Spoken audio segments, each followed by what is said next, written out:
Will the public hearing and special meeting please come to order? It is approximately 9:02 a.m. on August 13th, 2025. Ms. Clerk, please proceed with roll call. Chair, proceeding with roll call. Members participating from non-public locations should state who, if anyone except minors, is present with them as part of roll call. Councilmember Pro Tempore Tasha Kama. Aloha kakayaka, Chair. Vice Chair Yukile Sugimura. Excused. Councilmember Tamara Palton. Aloha kakayaka. I gotta take my daughter to the dentist in 10 minutes, but I'll monitor on the phone. Okay, thanks.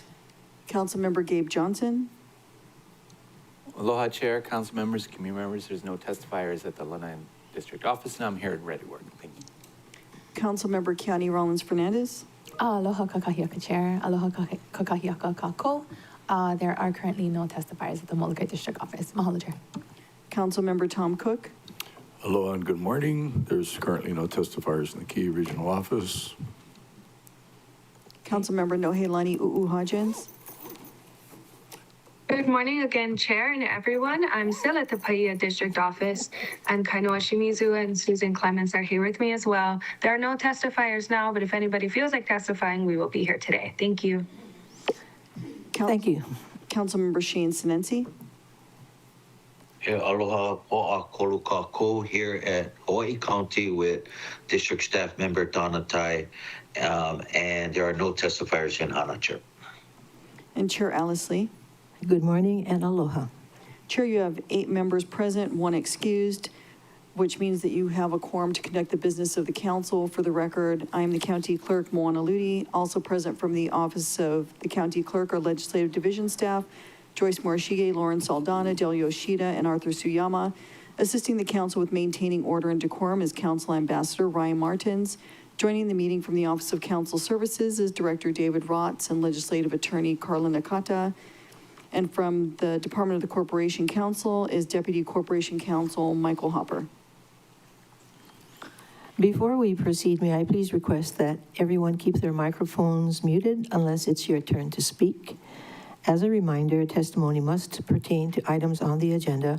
When testifying, please direct your remarks to the council and not to any individual council member or member of the public. Each testifier will be allowed to speak for up to 3 minutes. For individuals wishing to testify on Teams, please click the raise your hand button to be added to the log. If you are calling in, please follow the phone prompts to be added to the testifier log. Decorum shall be maintained at all times. Any person who behaves in a manner that disrupts, disturbs, or impedes the orderly conduct of any council meeting can, at the discretion of the presiding officer or a majority of present council members, be ejected or banned from council meetings, or, if participating remotely, muted or dropped from the meeting. Examples of disruptive behavior include, but are not limited to, heckling, shouting, use of profanity, threatening, or slanderous remarks made to any member of the council, staff, or general public. All meeting attendees, whether online or in person, are expected to wear clothing in a manner that is respectful of others and appropriate for these proceedings. For example, attendees should wear a shirt when testifying. Ms. Clerk, please proceed. Chair? Yes. Can we get a count of how many testifiers we have? Yeah, we currently have 13 signed up. Thank you so much. You're welcome. Okay. Chair, proceeding with the presentation of oral testimony. At this time, any member of the public can testify on an agenda item. We'll begin with Assistant Chief Greg Okamoto testifying on bills 171 and 172, to be followed by Michael Hill.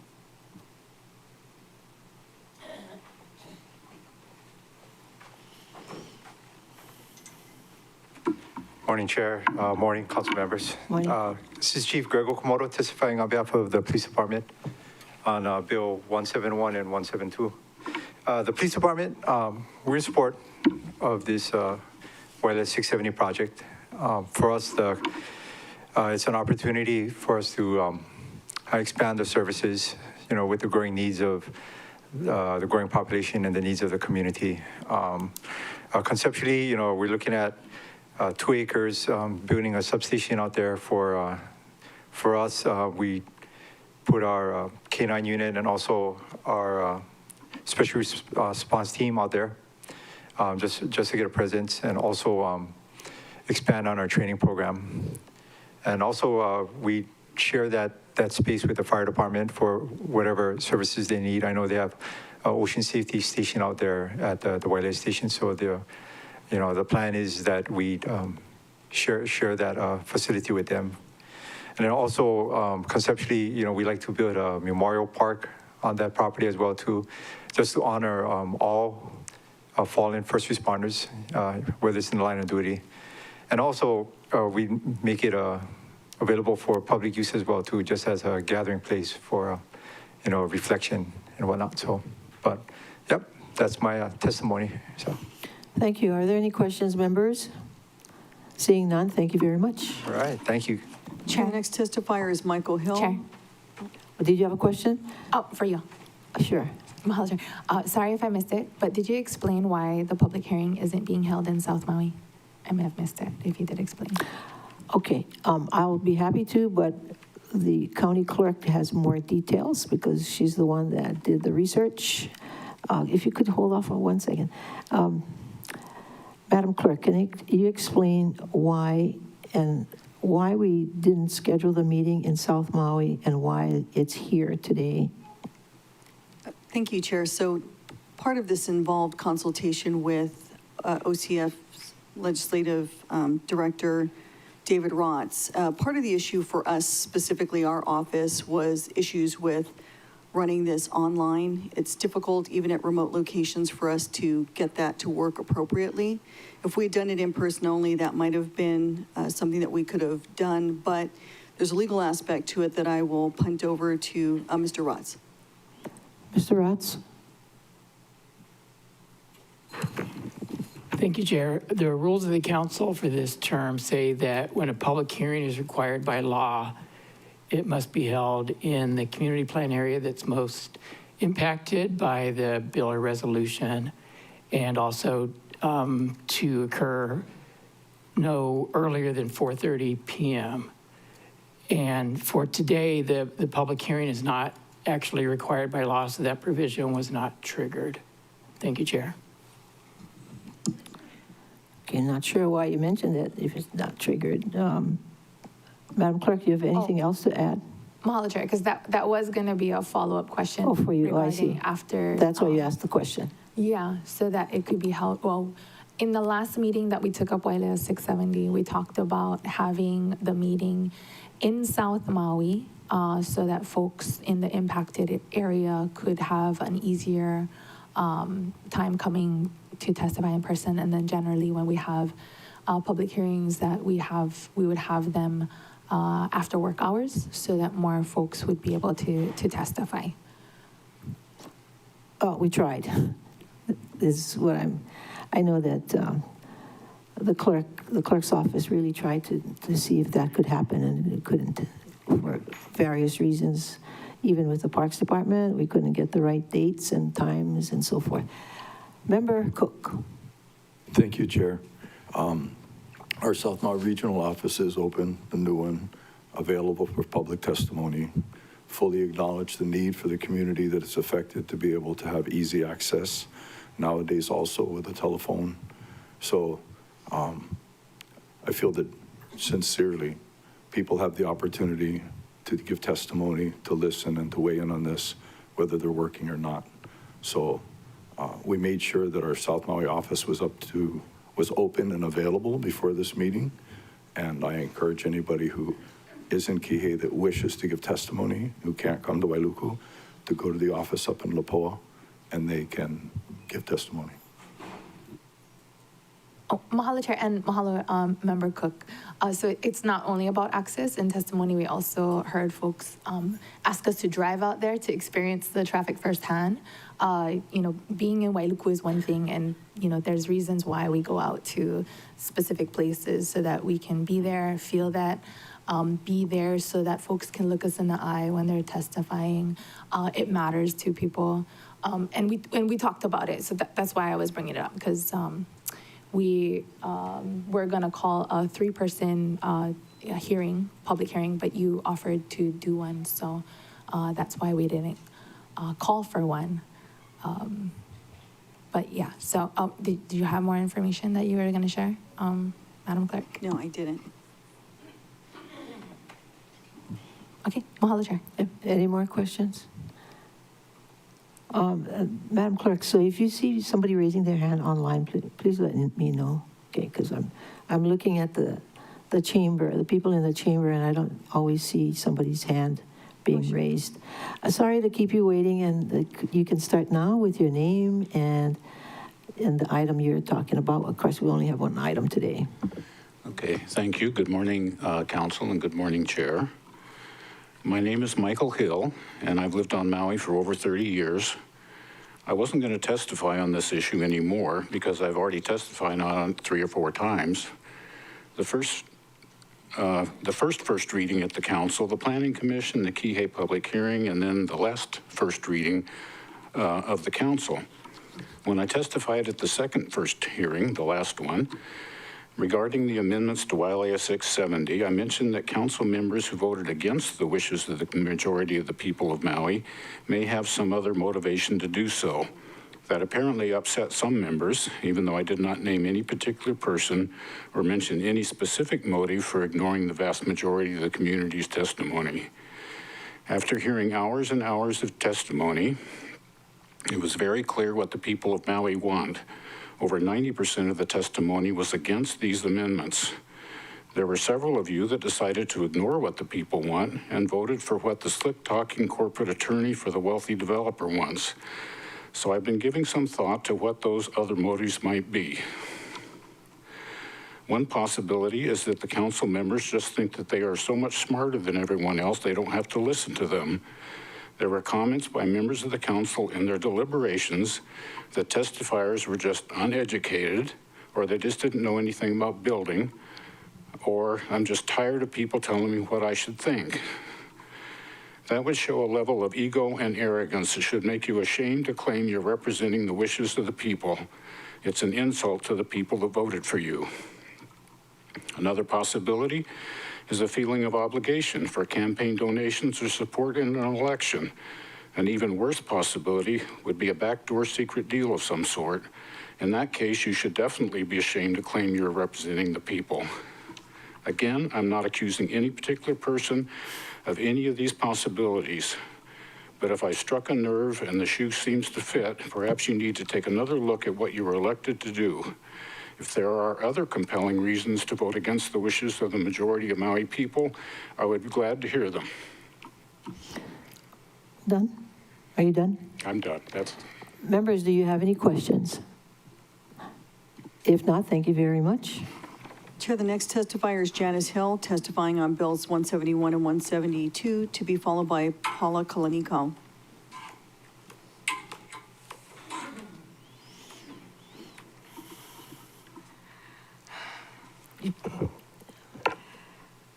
Aloha kakayaka kako.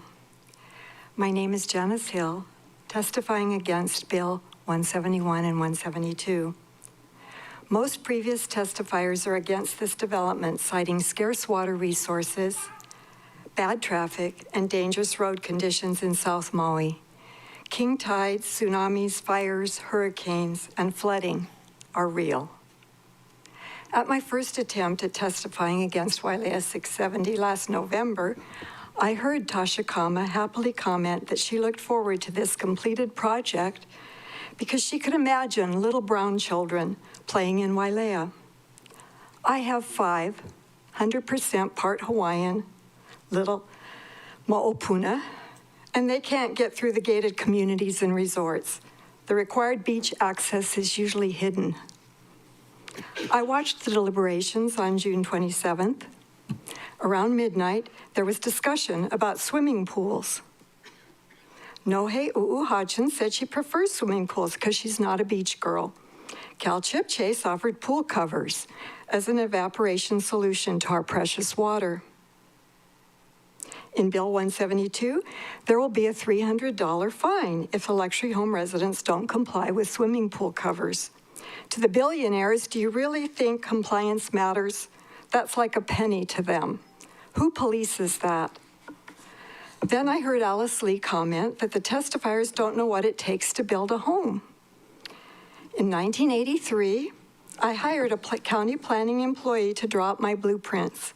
He helped me acquire my owner-builder permit, which was difficult even then, to build my home on a Kihei lot purchased from realtor-developer George Izaki for $65,000.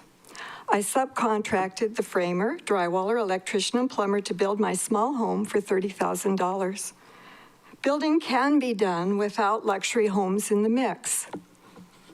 I wondered why the council was willing to stay up past midnight to work with the developer's attorney when Bill 9 was still pending. Why has the South Maui Community Action Plan not been approved before Wailea 670?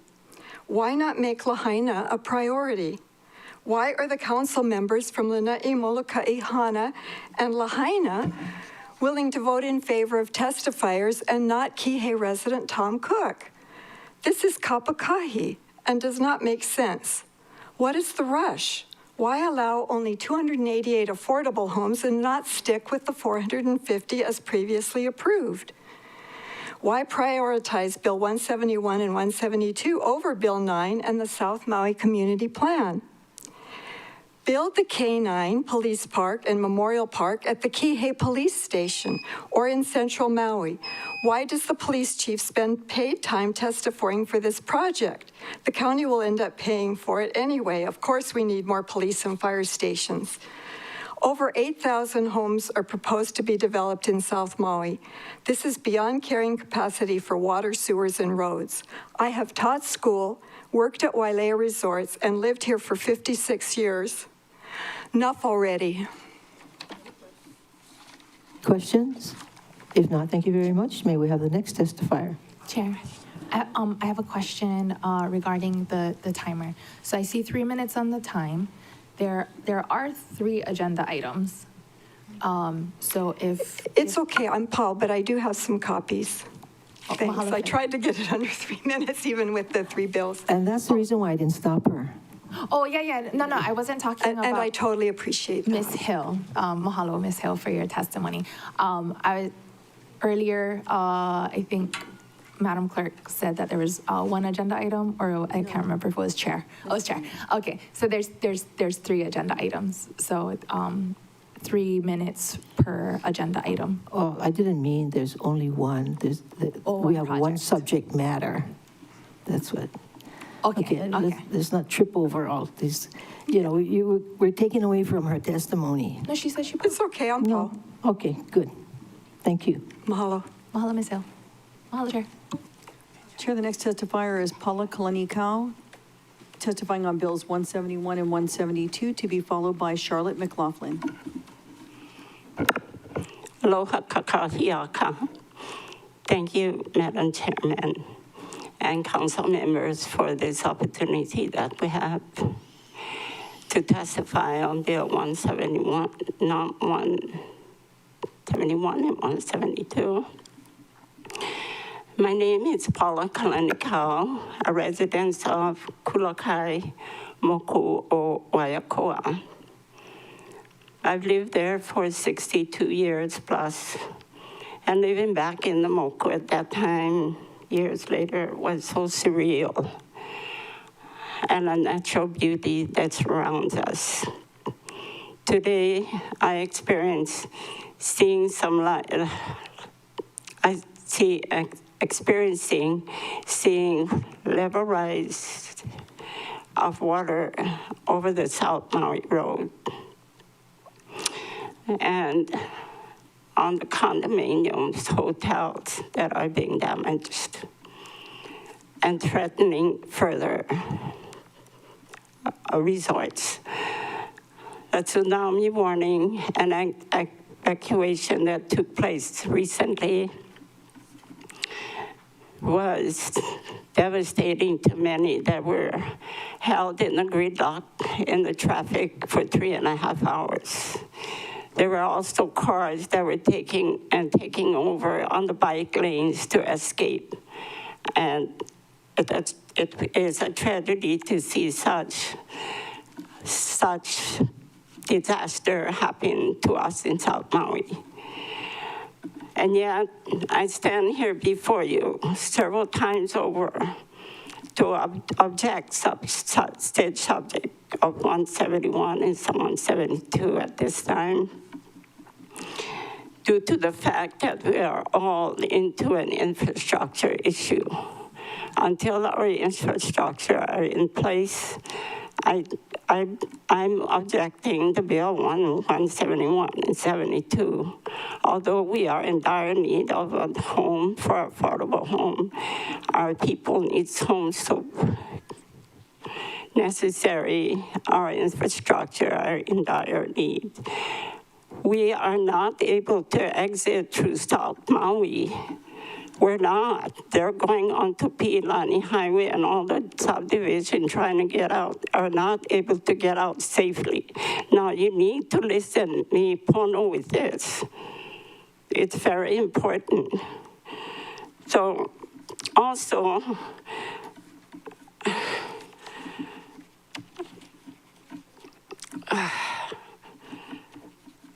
I'm at all as to why we are not addressing our South Maui community plan when we're all into the Wailea 670. The South Maui community plan plays into it, and we have not yet completed that.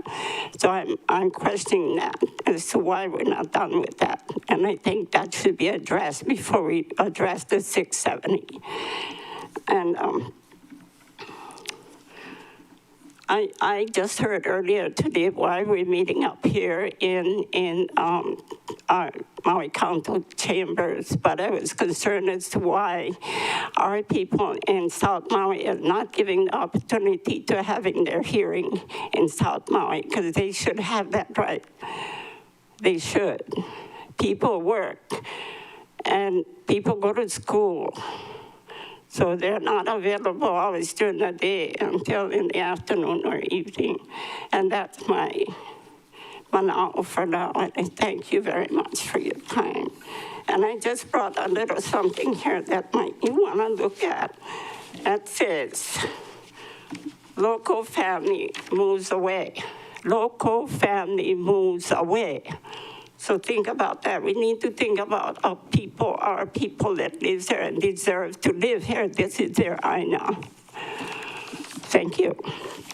Thank you very much. Members, do you have any questions? If not, thank you. Okay. Chair, the next testifier is Charlotte McLaughlin, testifying on Bills 171 and 172, and she will be followed by Charlene McCain. Aloha, Chair, members of the council. I'm here to testify against these amendments 171 and 172. These amendments facilitate Wailea 670, an 1,150 unit water intensive luxury development. Who do these amendments benefit? They benefit a foreign bank with assets over $250 billion. The DCCA of the state of Hawaii lists the officers of Honua'ula Partners, AKA Wailea 670, as HP Holdco, LLC. HP Holdco is a subsidiary of a German bank called Halaba Bank. The European Central Bank fined Halaba $7.29 million in 2023 for consciously misrepresenting risk. So I do not consider them an ethical bank. I consider them an unethical bank. And that was the second highest fine levied by the European Bank at that point. You may ask, how will an overseas bank hiding behind LLCs possibly care about the needs of the Maui community? Good question. If they cared, we wouldn't be here, as they seek to wriggle out of conditions coded into the Maui Code that are designed to protect the community and give something back for all that will be lost. In 07-08, the community rose up against this development, generally at least 150 members of the community testifying against it. With the approval of a majority of the council, we obtained conditions which included 50%, 700 affordable housing units for Maui, 450 affordable housing units on site. Also included was the widening of the Pialani to 4 lanes where traffic backs up at the bottleneck. A wider Pialani provides better emergency evacuations to save lives in the increasing events of fires, tsunamis, and hurricanes. So lives are at stake. The principals of Halaba Bank won't be stuck in traffic on the Pialani. They won't have to live where so many cannot afford a home. They care about their bottom line. For that, they will try to wriggle out of anything that reduces their profit. They want the state to pay for the widening of the Pialani. That's us, that's our taxes. Your vote will show where your heart lies, and the voters will be informed. Please vote no. Thank you very much. Questions? If not, thank you. Chair, the next testifier is Charlene McCain, testifying on bills 171 and 172, and she will be followed by Jim Gleeve.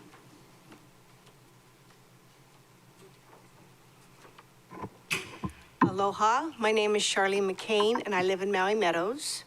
I'm against the county allowing the builders to develop the 670 land at this time. We definitely don't need more multi-million-dollar homes built in South Maui.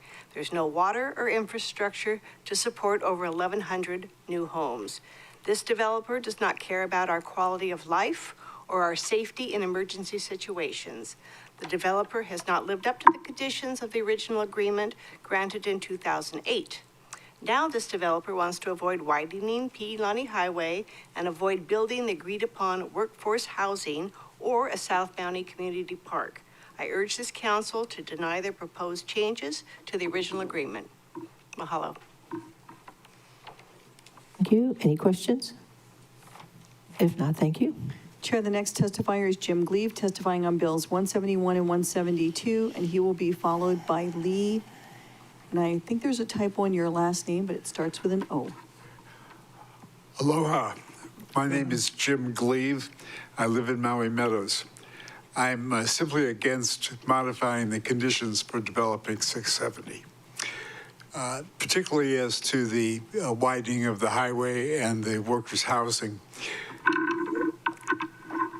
We really need the 4-lane Pialani Highway to extend into Maui Meadows before they start developing it. There's many businesses and many roads that will be impacted very negatively unless they get that road opened up. We have obviously the specter of clogged up highways. We see it every day now. And I don't know that extending the 4 lanes is going to solve all the problems, but it certainly can't hurt anything and can make it much safer. We want affordable housing built for workers in the community so they can live in our community and they will make it a better place to live. I'm just asking that you keep the conditions that have been in effect for over 15 years for this project. Thank you. Thank you. Members, questions? If not, thank you. Next I have a question. Oh, Member Paulton has, excuse me. Mr. Gleeve. A member has a question. Member Paulton. Thank you, Mr. Gleeve. I just wanted to clarify the condition that you were speaking to was the 700 affordable homes or the 450 affordable homes, and that they widen the highway? Is that the ones? I think the answer is yes to both. 700 and they widen the highways? Yes. Okay, thank you. Thank you. Thank you. Chair, the next testifier is Lee. He's online. I just am not sure on the last name. It starts with an O, to be followed by Dick Mayer. Aloha, can you hear me? Yes. Okay.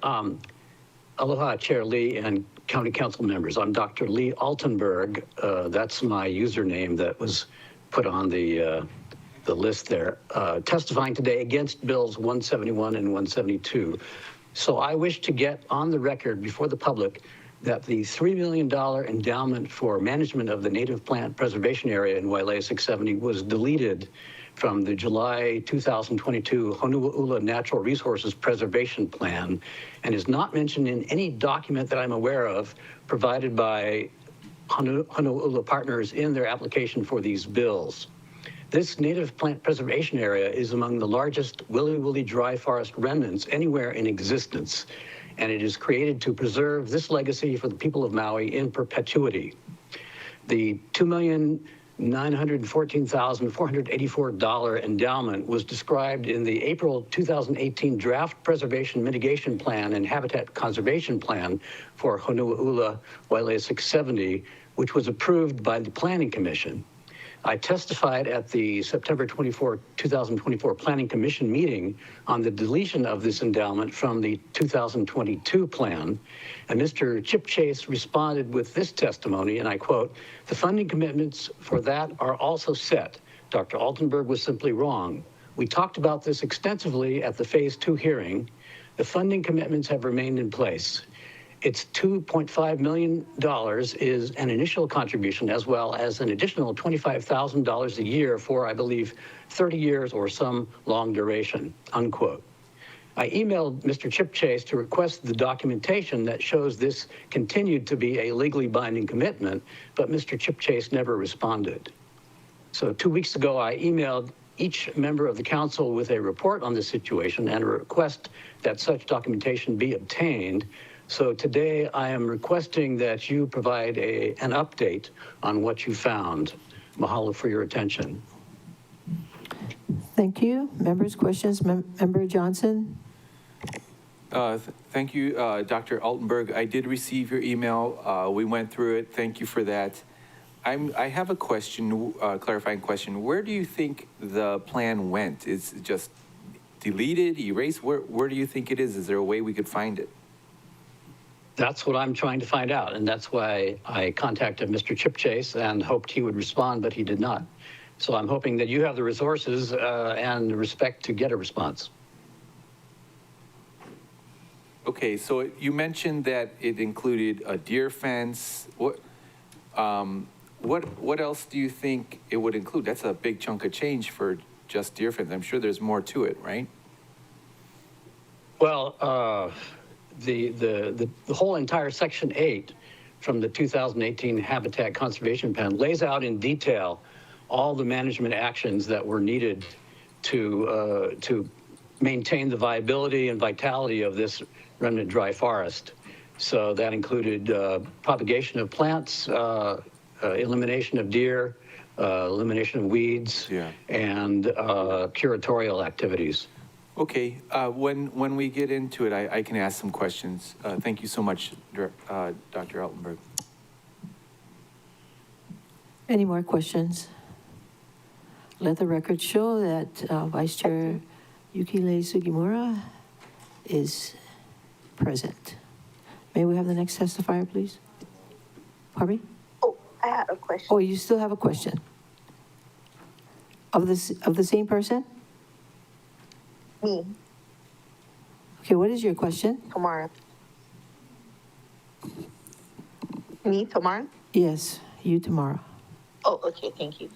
My question is, could Mr. Altonberg be a resource when the item comes up? I would certainly be honored to do that, yes. No objections, Chair. Yeah, exactly. What is the expertise of this testifier? That he's followed the project since day one, and he's been involved with the fauna stuff. And he knew about the $3 million endowment when nobody else seemed to have known about it. He's like a doctor of like the Willy Willy, right, or something. I can clarify that. So my 2007 report on the remnant Willy Willy forest is explicitly mentioned in condition 27 of the unilateral agreement for the rezoning of Wailea 670. I don't think anyone else has that kind of expertise in this room. I personally don't have any objections. I do There's no believe objections. that, I highly doubt any of us have been following this for 17 years. Even myself, I'm not that old. Okay. I was there. I was there in 2008. Okay, so at the I am community center. going to assume that there are no objections. So Dr. Attenberg, I don't know when we will be deliberating this matter, but we can, if you put your number in the chat, we can call you when it's time. Is that okay? That'll be today? Hopefully, we're not sure. We're not sure. It all depends on the amount of testimony, and it's the list keeps slowly increasing, so it's hard to tell you when we think this might be, the testimony portion will be over. So if you want to watch for a while, or we can just call you when it's time. Is that okay? Yes, that's fine. Thank you. Okay, thank you. Chair, the next testifier is Dick Mayer, testifying on Bills 171 and 172, to be followed by Paneme Atoga III. Thank you very much. Can you hear me? Yes. Thank you. I'm speaking on both bills, 171 and 172. Council members, I would like you to visualize that this vote is being taken the week that ballots are being sent out for the 2026 County Council election.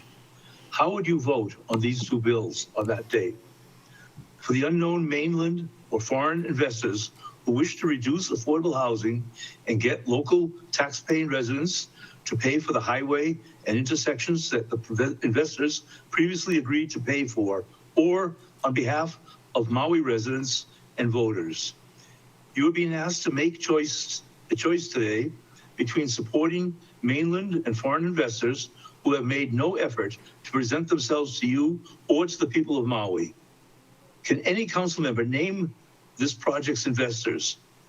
They have been represented by a very smart lawyer. Cal Chip Chase has made numerous recommendations on how to change the previous county council approval for this construction project. You must remember that unlike other votes that come before you as a new project employing construction workers, today's vote is to downgrade the project's considerable benefits and to make the investor richer. There are no new houses being built. This is not a project to increase construction jobs. Wailea 670 has already been approved and will definitely provide employment for the construction workers who have come before you. However, what is most important is that the needs of Maui residents are now being grossly sacrificed for the benefit of the mainland and foreign investors, and you are being asked to go against the voters of Maui who are pleading with you to provide affordable housing for their families and their children. The voters of Maui are pleading with you to not degrade some of this project's benefits that will potentially help to so many local families. These two bills before you are merely gifts to the developer who will no longer have to build as many affordable houses and the highway and the numerous intersections south of Kilohana Road as required not only in the council's previous approval of Wailea 670, but also in the South Maui Community Plan.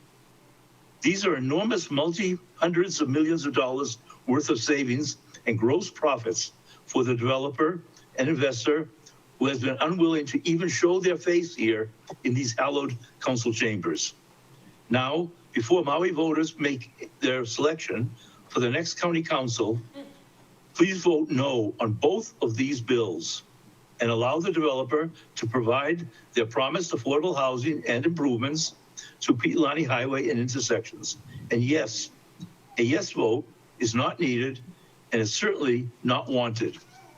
I would like to add, with regard to the issue of water, one of the reasons why many people are concerned is that the water wells for this project are just below the Hawaiian Homelands area up above in Keokea, Waiahuli area.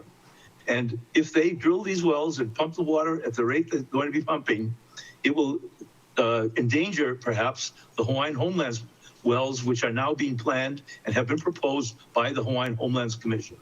So please consider all of these elements, but and most importantly, recognize that the original conditions placed on this project are good and should be maintained, and your vote on the bills today should be a definite no on these bills. And I thank you very much for listening to me.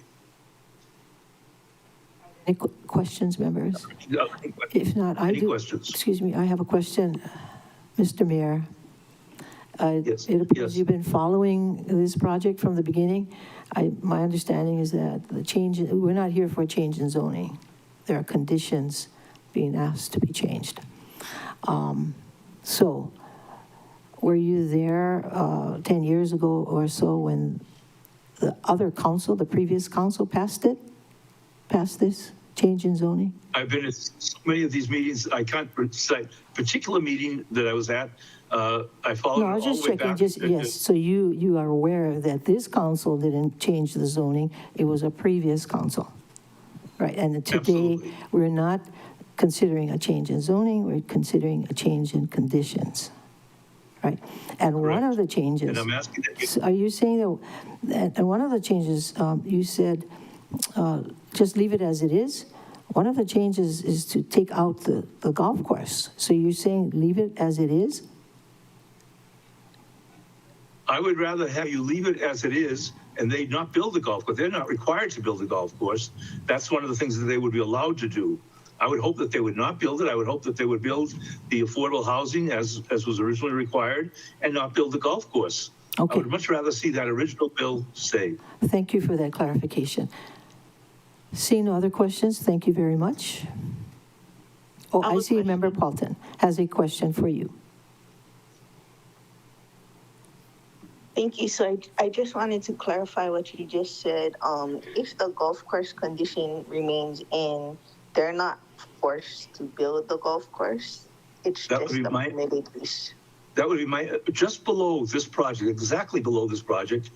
Mr. Chan has come in with a proposal that a golf course on the Wailea site be discontinued, and his argument is that there's no longer the great demand for golf that there was 30 years ago, 20 years ago, and he's trying to convert that into a housing project also right below this project and convert that golf course into a live project. So my guess is that the developer, even if they were allowed to put a golf course in, probably would not find it financially viable and would probably not go ahead with it and would probably put in the housing that's being required in the project.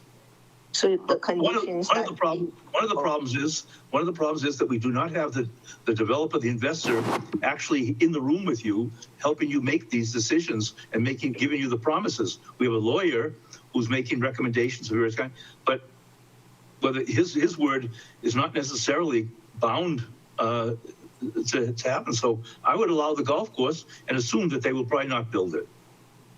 So the conditions that you want to keep is like the $5 million for the parks, the 450 affordable housing on site, the road widening by the project. Those are the conditions that you would like us to stick to, is what you're saying. Yes, yeah, there's no reason to change any of that. In fact, the South Maui Community Plan requires the widening of that highway. So that is a condition that they have to follow. And I would not give them any leeway to say that, oh, the taxpayers of Hawaii will pay for that highway. We're talking about several $100 million to put in that widening and the intersections, and they promised to do that, not alone. They promised to do it along with Wailea and McKenna Resort. And in 2012, an environmental impact statement was done for that highway. They paid for it, and they've had now 13 years to build that highway at lower cost than it would be today, and they've put it off. So I would not give them leeway. They've stretched your meaning the council's indulgence over these years, and have not fulfilled what they promised years ago. Okay, thank you. Chair, I forgot to disclose earlier I was in my vehicle with a minor, and now I'm in an office building in the high hallway outside of my child's doctor's office, and it's a public area with anyone can walk by. Thank you. Thank you. And thank you, Mr. Mayor. May we have the next testifier, please? Chair, the next testifier is Pane Meatoga III, testifying on bills 171 and 172, to be followed by Noel Patau. Repeat. Hi, aloha, Chair and members of the council. Pane Meatoga III, Deputy Political Director for Operating Engineers Local 3. We just wanted to come and testify while here online in support of Bill 171 and 172. And we'd also like to reiterate that this current project and the requirement changes are in line with the current law. This will allow the developer to build more affordable housing sooner. There is also the support of the Cultural Center and the native plant nurseries, also with supporting the Joint Police Fire Station. This will provide housing. This will provide jobs so that our local people can work and play and stay. Thank you. Thank you. Members, questions? Do you have any questions? Member Uuhajens has her hand up, Chair. Member Uuhajens. Thank you, Chair. I don't have a clarifying question, but what I wanted to add that I see Mr. Langford, as he's doing right now, keeps raising his hand. And if he's allowed to testify, I'm going to turn off my camera and not be visual when he's testifying. Yesterday, he said some really atrocious things on our chat. He specifically told you to count your breath. He told Member Kama that she helped somebody murder somebody, and he called all of us murderers and knowing that we're helping somebody traffic cocaine. So I hope he doesn't testify, and I want to say this on public record. I hope we figure out a better way to protect ourselves. And he already put words in the chat. And so if he's going to testify, I will be turning off my camera. That's all I'm going to say. Thank you. Next testifier. Chair, the next testifier. Excuse me, we have a question. Member Johnson. I also saw Councilmember Sinensi's hand up, but this is for Pane, if he's still on the call. Your voice was a little quiet. I didn't hear if you said you're on Maui. Is it? Can you tell us? Are you from Maui?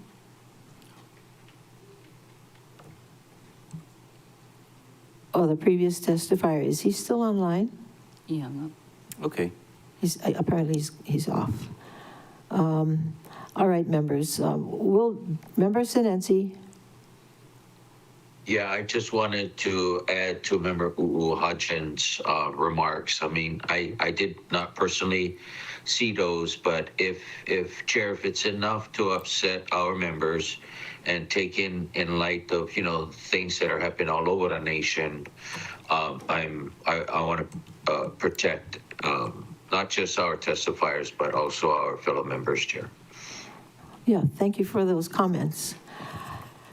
I was going to, if it came to it, I was going to ask for a recess and check with the members to see if, well, now that we're, if what I need though is for you to go on record whether you want this person to testify or not. Okay. Comments. Yes, Mr. Johnson. Thank you, Chair. You did mention the decorum needs to be kept in the chambers at all times, and that's across the board. I think decorum was broken. Thank you. Good point. Anybody else? Member Uuhajens. Thank you, Chair. I will clarify. If he wanted to provide testimony to our agenda item like anybody else, whether I agree personally or disagree. I'm obviously happy to hear it.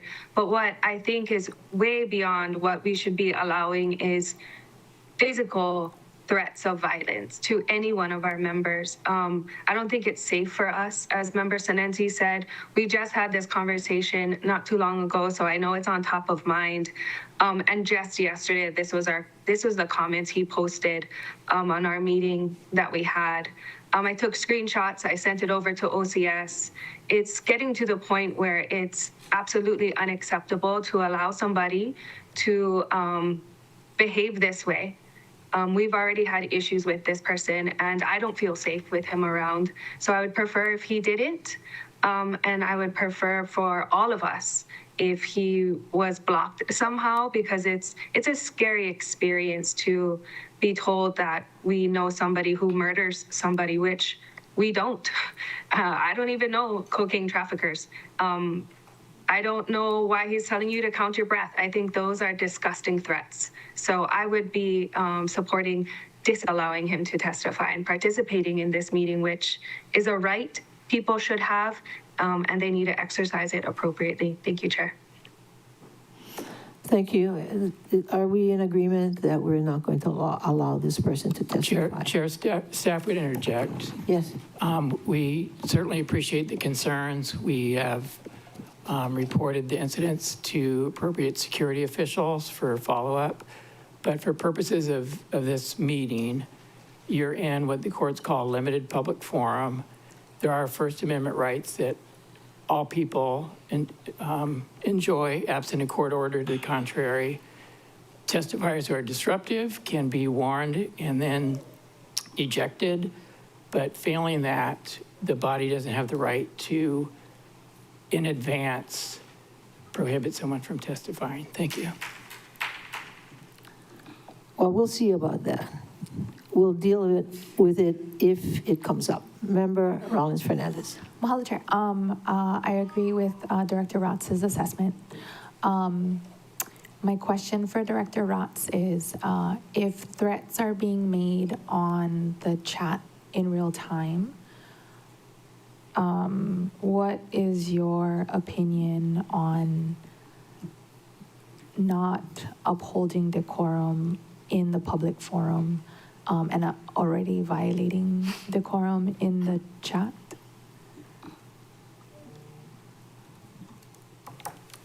Thank you, Chair. That would be a basis for a finding of disruption that could allow for testimony to be restricted.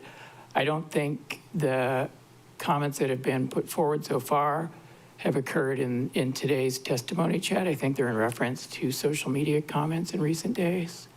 I may be mistaken, but I haven't been informed of comments that would meet the standard of disruption, which are reflected in our standards of decorum, which talk about threats and profanity and things of that nature. Thank you. Mahalo, Director. Mahalo, Chair, and then Member Senenzi has his hand up. Member Senenzi. Thank you, Chair, and thank you, Member Rollins-Fernandez. I think to Mr. Rott's point, we have to consider past incidents. In this point, we continue to report on past things, but just knowing that we've had precedents and we've had reports before, we should take those things into consideration, Chair. Thanks. Okay, thank you. Member Rollins-Fernandez. Mahalo, Chair. So in my experience sitting in this seat, by denying someone the opportunity to engage and participate in our meetings, it kind of just upsets people even more, and makes them behave even more. That's one thing to consider, but then I also have to consider the safety and mental health of our members. Now, if somebody's feeling threatened, and this guy he's not a new person. We've dealt with him before. So we know what he's capable of. That's the unfortunate part. It's kind of a dilemma for me too, but I'm going to err on the side of protecting you guys. I appreciate that, Chair. I'm willing to be here for quorum to enable him to testify, and if, as Director stated, decorum is violated, then at that time would be warned, and then could be stopped at that point. But I'm willing to stay here, and I would support any of my colleagues if they don't feel safe to not be here. I can do that, Chair. Yeah, because otherwise we may have to take this into executive session. So if that happens, be prepared, Corp Counsel, everybody. Okay, so may we have the next testifier? Chair, the next testifier is Noel Patau, testifying on bills 171 and 172, to be followed by Johan L. Hello, good morning. My name is Noel Patau. I'm with the Hawaii Regional Council of Carpenters. I'm here to testify in support of the project.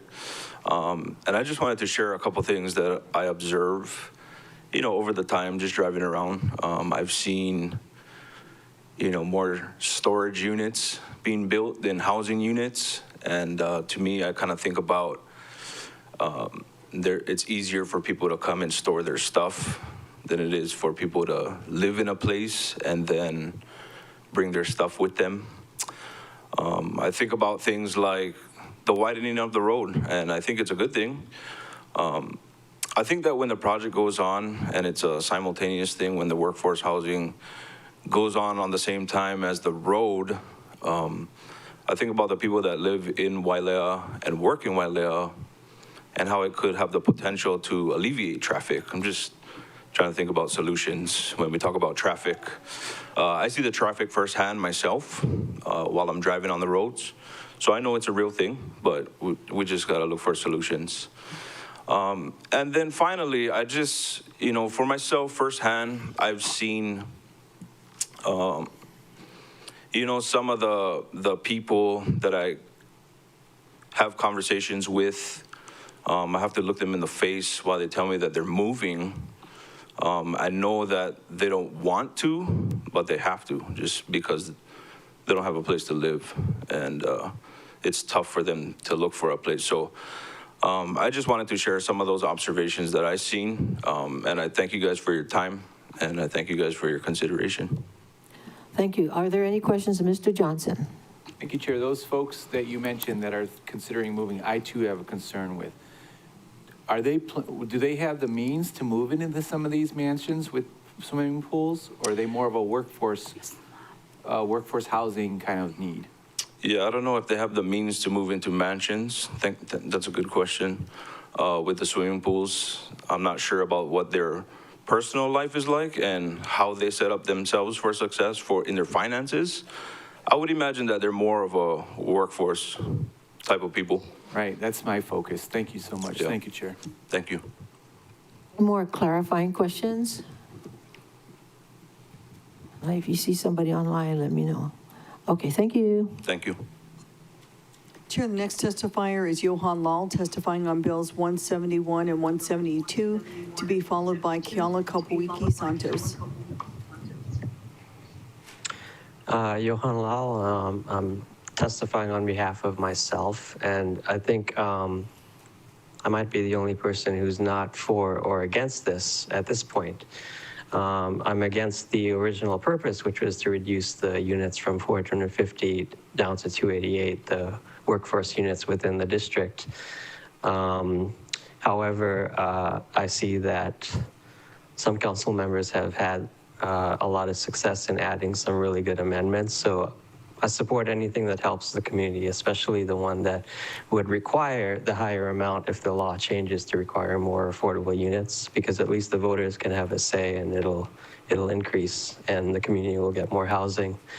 I do have concerns about the conservation issues that were brought up by Altonberg, and I think that was an important part of the project, and one of the major things that the Maui Planning Commission took into account, which was the large conservation area and the funding for continued work on that, which also includes jobs. You know, the construction jobs are temporary, but those conservation jobs are like forever. So that's an important thing, as well as actually protecting the cultural resources, the wili trees, all that stuff. And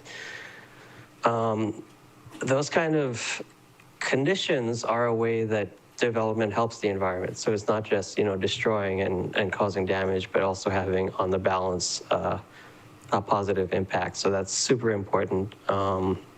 And I thought that there was a condition on LIDAR and archaeology and all that stuff. I couldn't find it, but if that's not in there, I would also ask that that be addressed. I think it's important to have good archaeology so that even if things are removed, we have a record, a historic record, and that I also think it's important that that information all be given to the Department of OEV Resources and UH for archival long-term for future generations to be able to understand this landscape.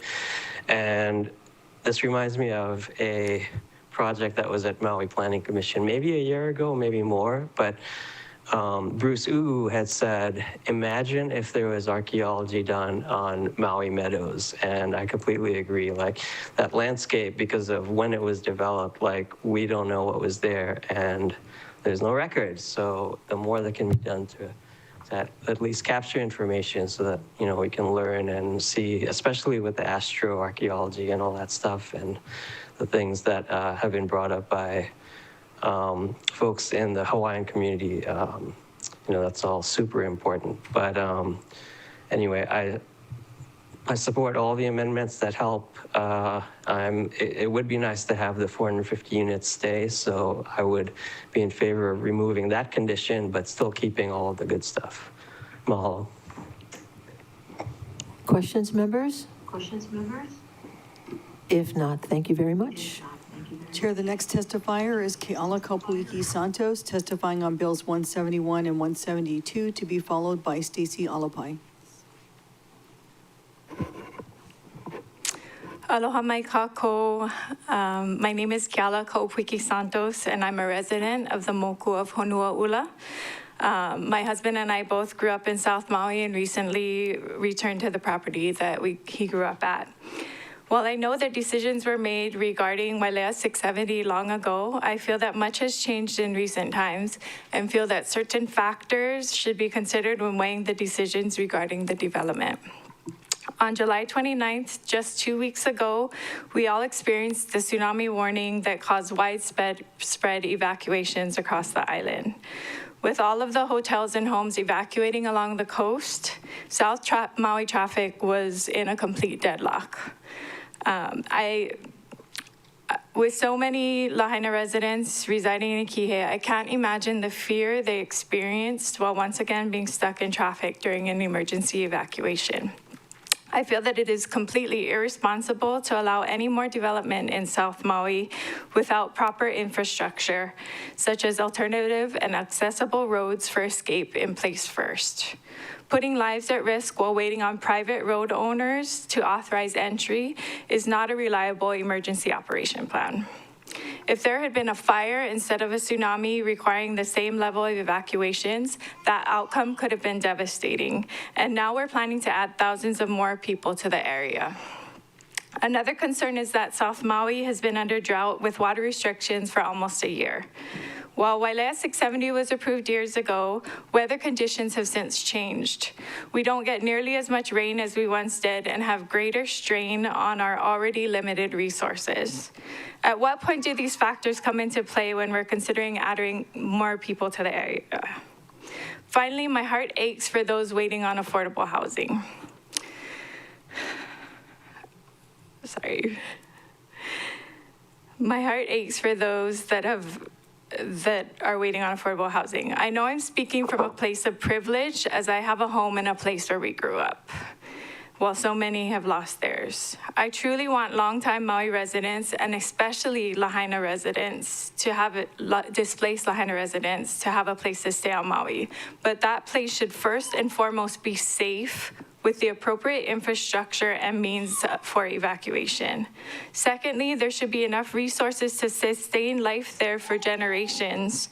And lastly, affordable housing should be the first priority of any new build.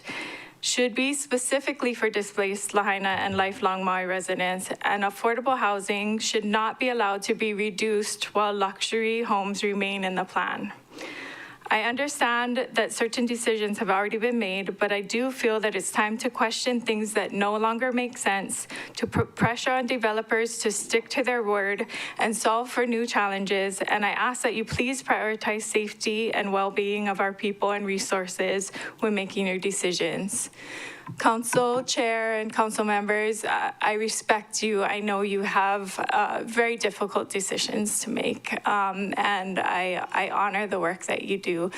I understand that these decisions were made regarding Wailea 670 long before you were in office. But I feel that if the developer has the opportunity to request to make changes to the plans, so do you. And this is the time to do that. Mahalo. Thank you. Members, questions? I don't see any hands. Ms. Clerk? Chair, the next testifier is Stacy Alipai, testifying on bills 171 and 172, to be followed by Greg Rilski.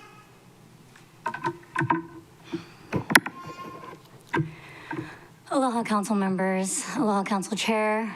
I've been racking my brain since that late night, early morning, midnight meeting last month of what I could possibly say to you to have you listen to reason.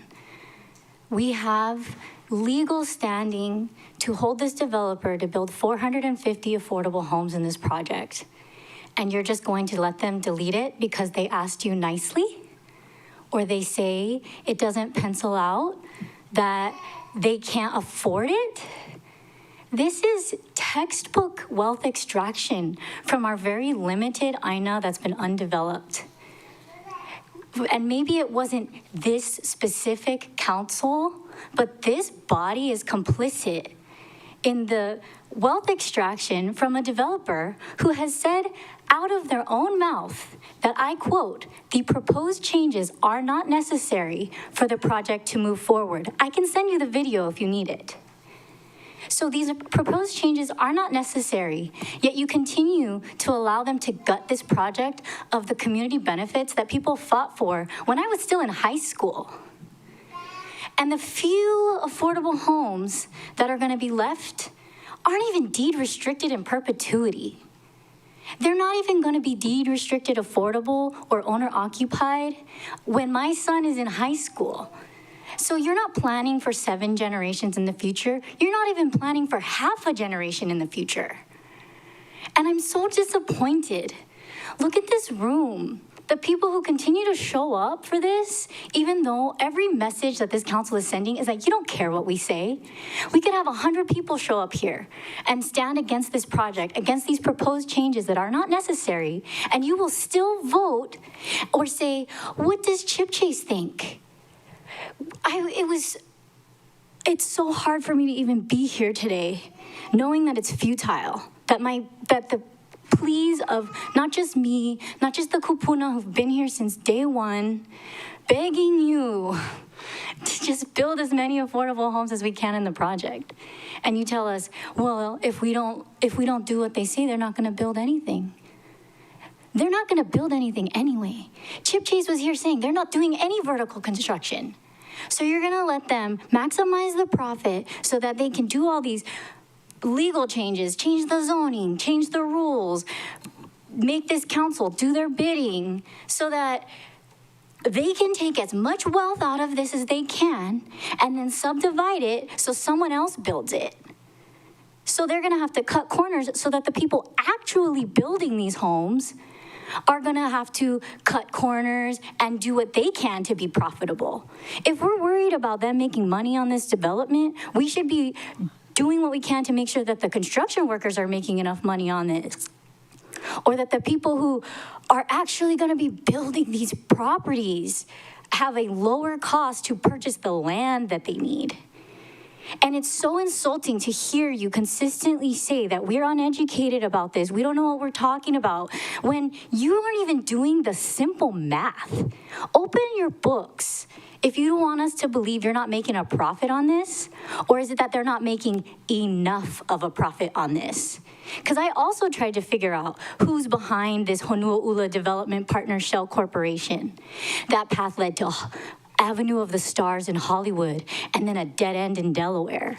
Who does that? Who has the money, the time, the lawyers to hide behind multiple shell companies in multiple countries and multiple states, and you're worried about their profits? When we are in a housing crisis, when people in Ukumehame are being swept from the only place that they know is a home, look at the big picture. You're supposed to represent us. And instead, you're working against us, trying to crush our spirit, trying to tell us, no need to show up, because it's a done deal already. Why bother? Why bother trying to call you? Why bother trying to email you? Why bother trying to talk to you when all you're going to do is what you plan to do from day one? Our testimony means nothing to you. You have a chance today to show us that I'm wrong, that you are listening. We need one extra vote to stop these proposed amendments that are not necessary, straight out of Cal Chip Chase's mouth. These are not necessary. So why are you doing it? Why are you robbing our community of 450 affordable homes? So they can build 162 more luxury. They need 162 more market rate homes in order to be profitable? I don't believe it. That is BS. And you know it, I know it, everyone in this room knows it. And you're just continuing to gaslight our community into saying you know better than us, when who's the one who's going to have to live with this project? No offense, but you probably are not going to be the ones who are watching this thing continue to be invaded by outside investors, second homeowners, vacation people who want to have their second, third home in Maui so they don't have to stay at an ugly resort. They want to go to Costco and make their own meals. Why are you doing this to us? Have we not been through enough? This is so frustrating. And you just sit there nodding like you're listening, and then you're gonna vote yes. You're gonna ask Chip Chase what he wants and do whatever he tells you to do. It's so frustrating. Questions, members? Clarifying questions? If not, thank you very much. Chair, the next testifier is Greg Rilski, testifying on bills 171 and 172, to be followed by C. Rose Riley.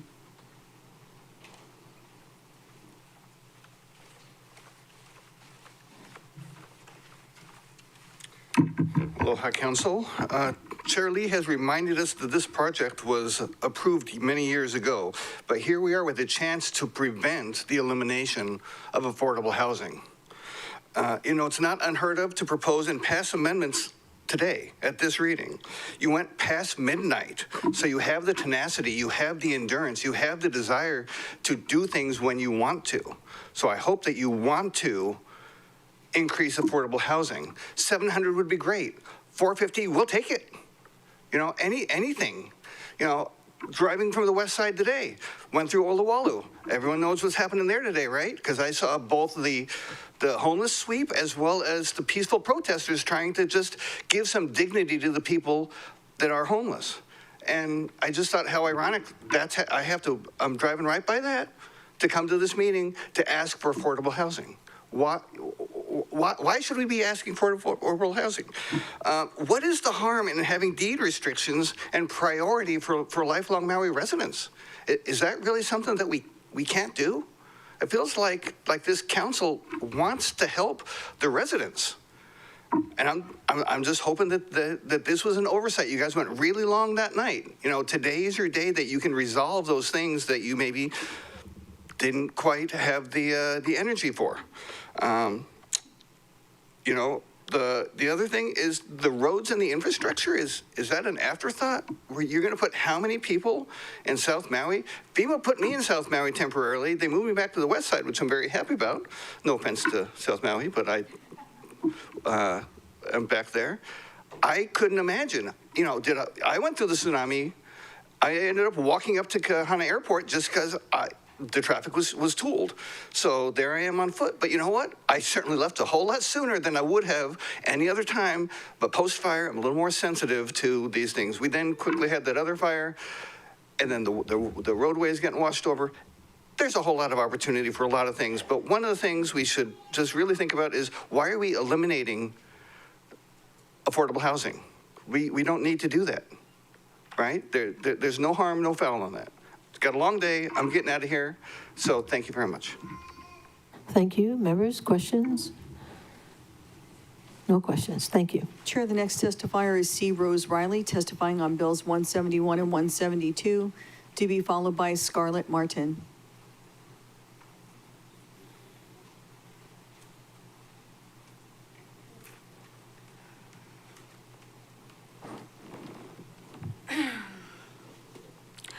Aloha and good morning.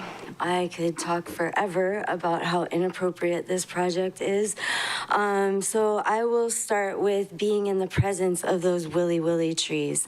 I have spent many hours up in that land clearing and, fighting for the protection of that dryland forest that is one of the most valuable things this island has.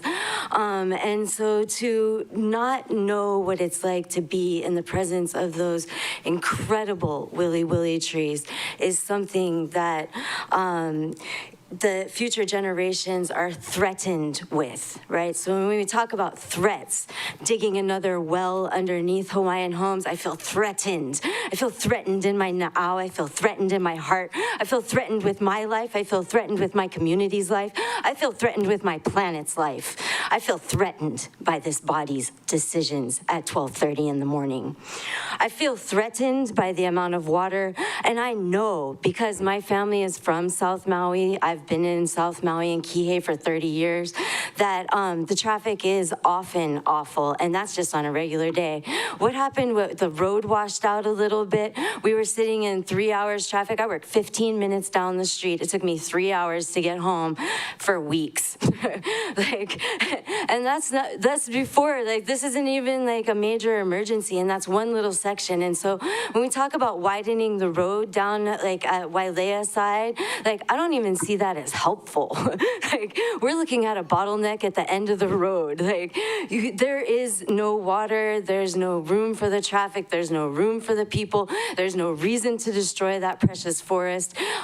These luxury homes, proposed swimming pools just blow my mind. If you went to the water meetings that I have been to over the last 15 years, you would never approve another swimming pool anywhere. We don't have the water, let me assure you, from the kapuna's mouths all over. So when I say that I feel threatened by these actions, it's daily, it's hourly, it's all the time. I am actually down at this meeting because I came to testify about ethics within the body, but that meeting got moved to next month, so I'll be there for that. So in any case, when we talk about how there was originally 700 homes, that was what was approved by this other body. So then we've gotten down to this 400 and whatever, 88, 450, what's throwing around another 30 homes to people who are just looking to make as much money as they can? Well, it comes down to the pennies there, but if it comes to another luxury home, they've got all the money for it.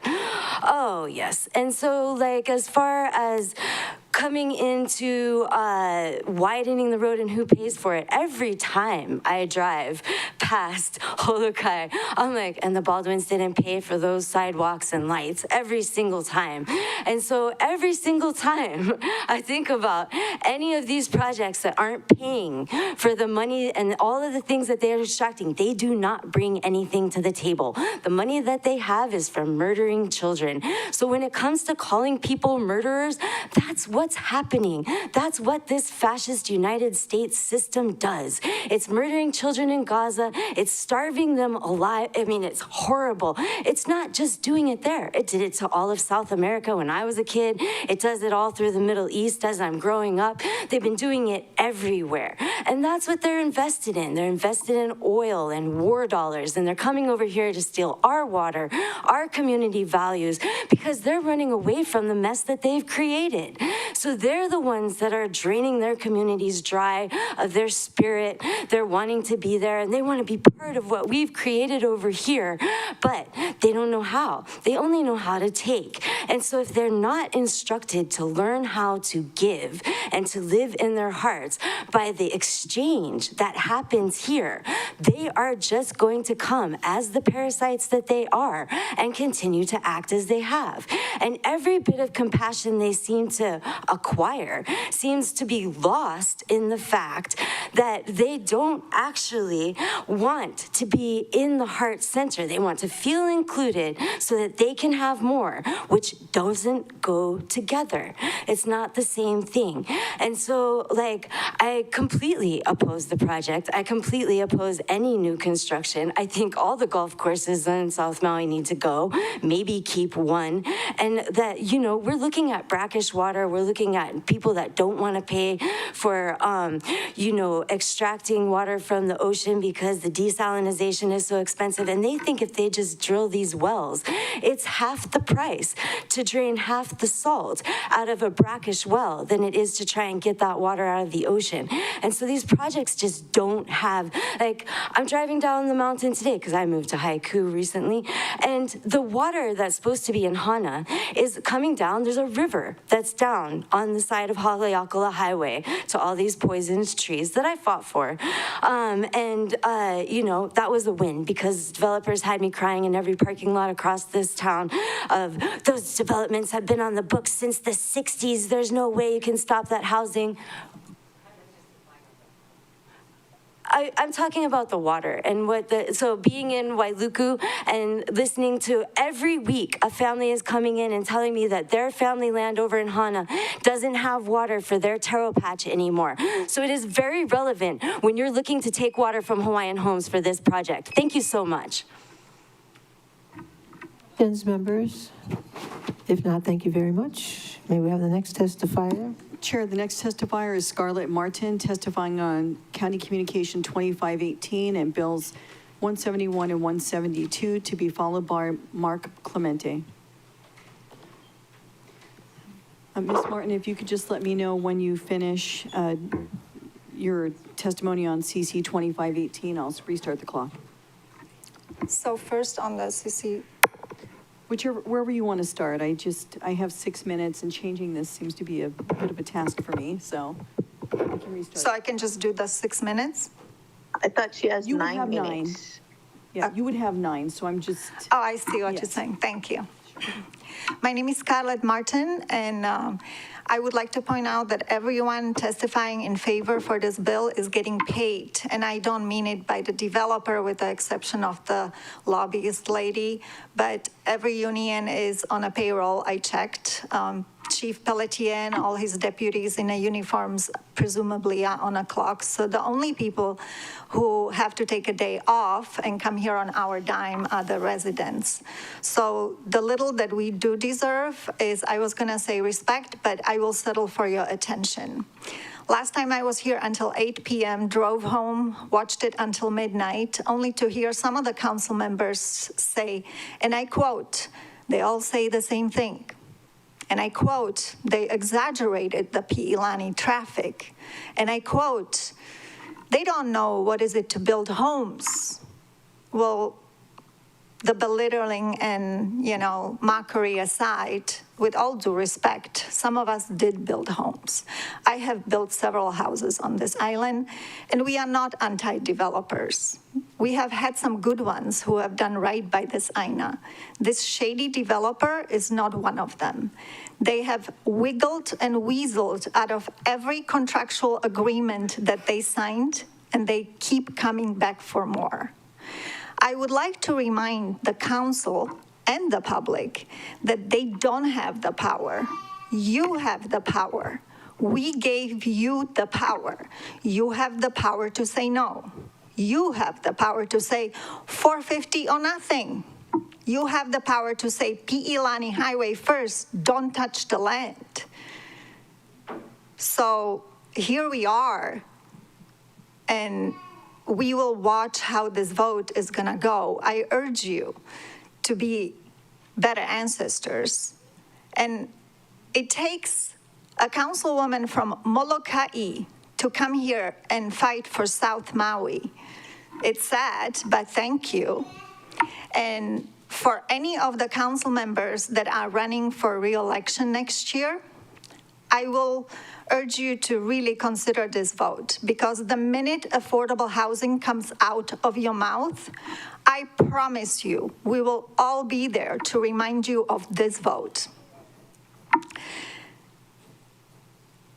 Chief Pelletier was here, and I was here last time to ask about Chief Ventura. Mr. Chief Chase keeps flaunting around a statement that is signed by Chief Ventura.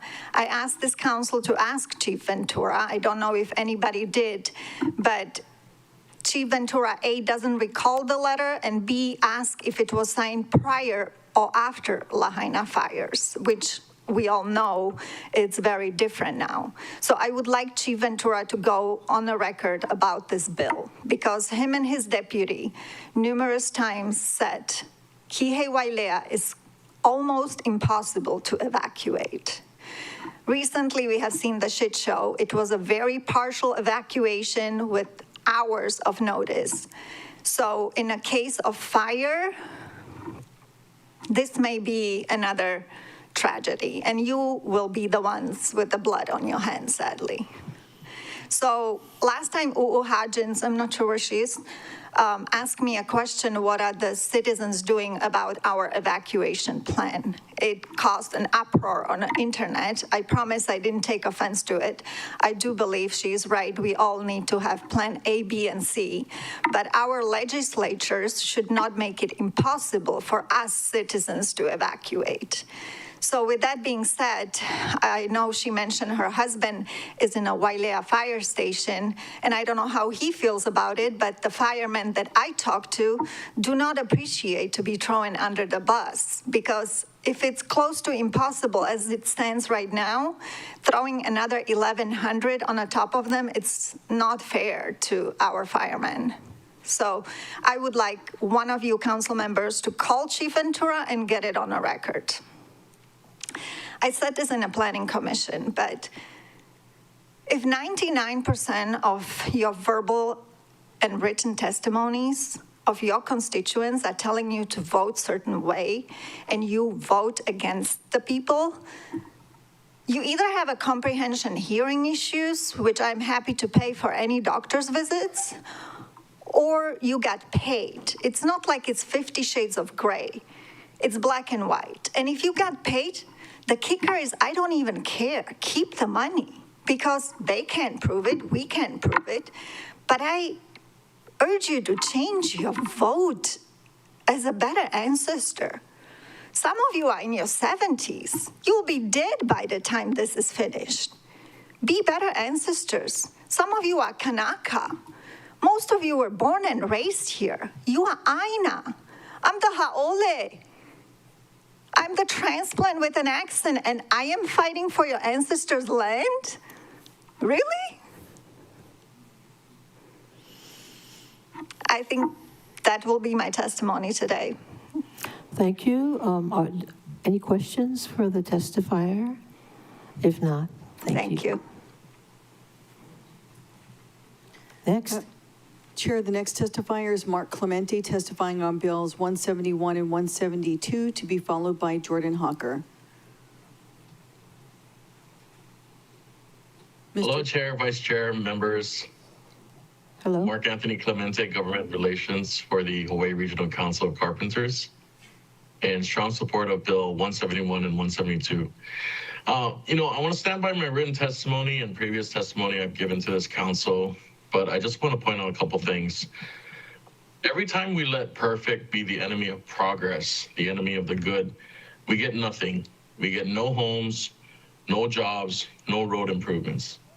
This project, Honua'ula or Wailea 670, meets and exceeds every legal requirement, preserves nearly half its land as open space, and delivers hundreds of workforce units, all without taking a dime from the county.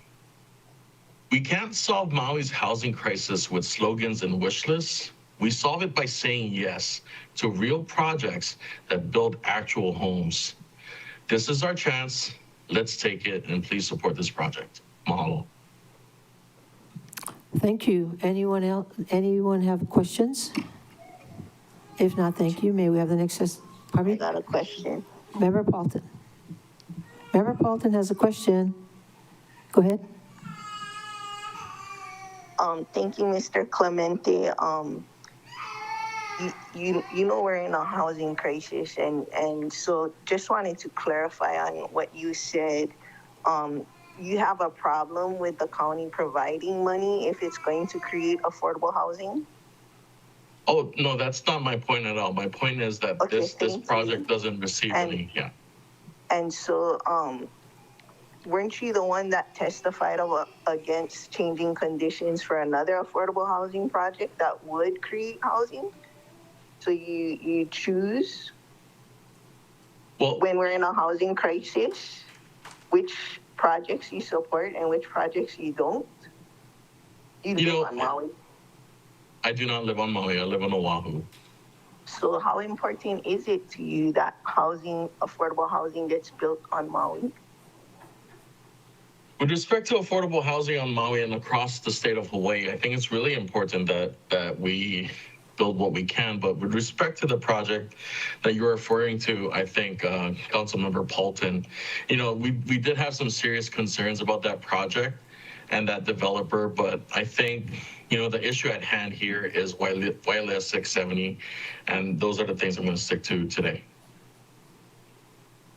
Okay, so just clarifying that you don't live on Maui, you support changing the conditions for this project so that there will be less affordable housing, but you can't support other projects to change conditions so there will be affordable housing in West Maui where it's sorely needed. Thank you. I just wanted to make sure I heard correctly.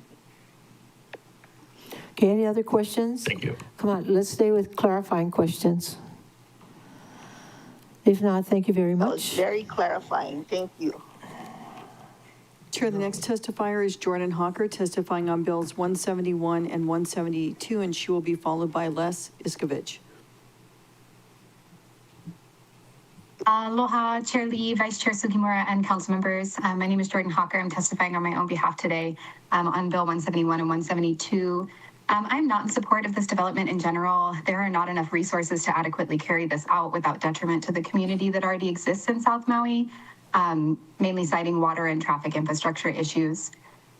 During a time that our housing crisis has led the county to conduct a series of homeless sweeps, despite the report commissioned by this very county on how to address the issue humanely. If you haven't read it, February 2024 report commission states that clearly that our houselessness issue is driven by two factors. That's housing affordability and income inequality. That's it. Those are the two factors that determine whether we have people on the streets. And so we're in a crisis right now. And our leaders, as that last meeting that went to midnight, voted to reduce the number of affordable units that could go to local people.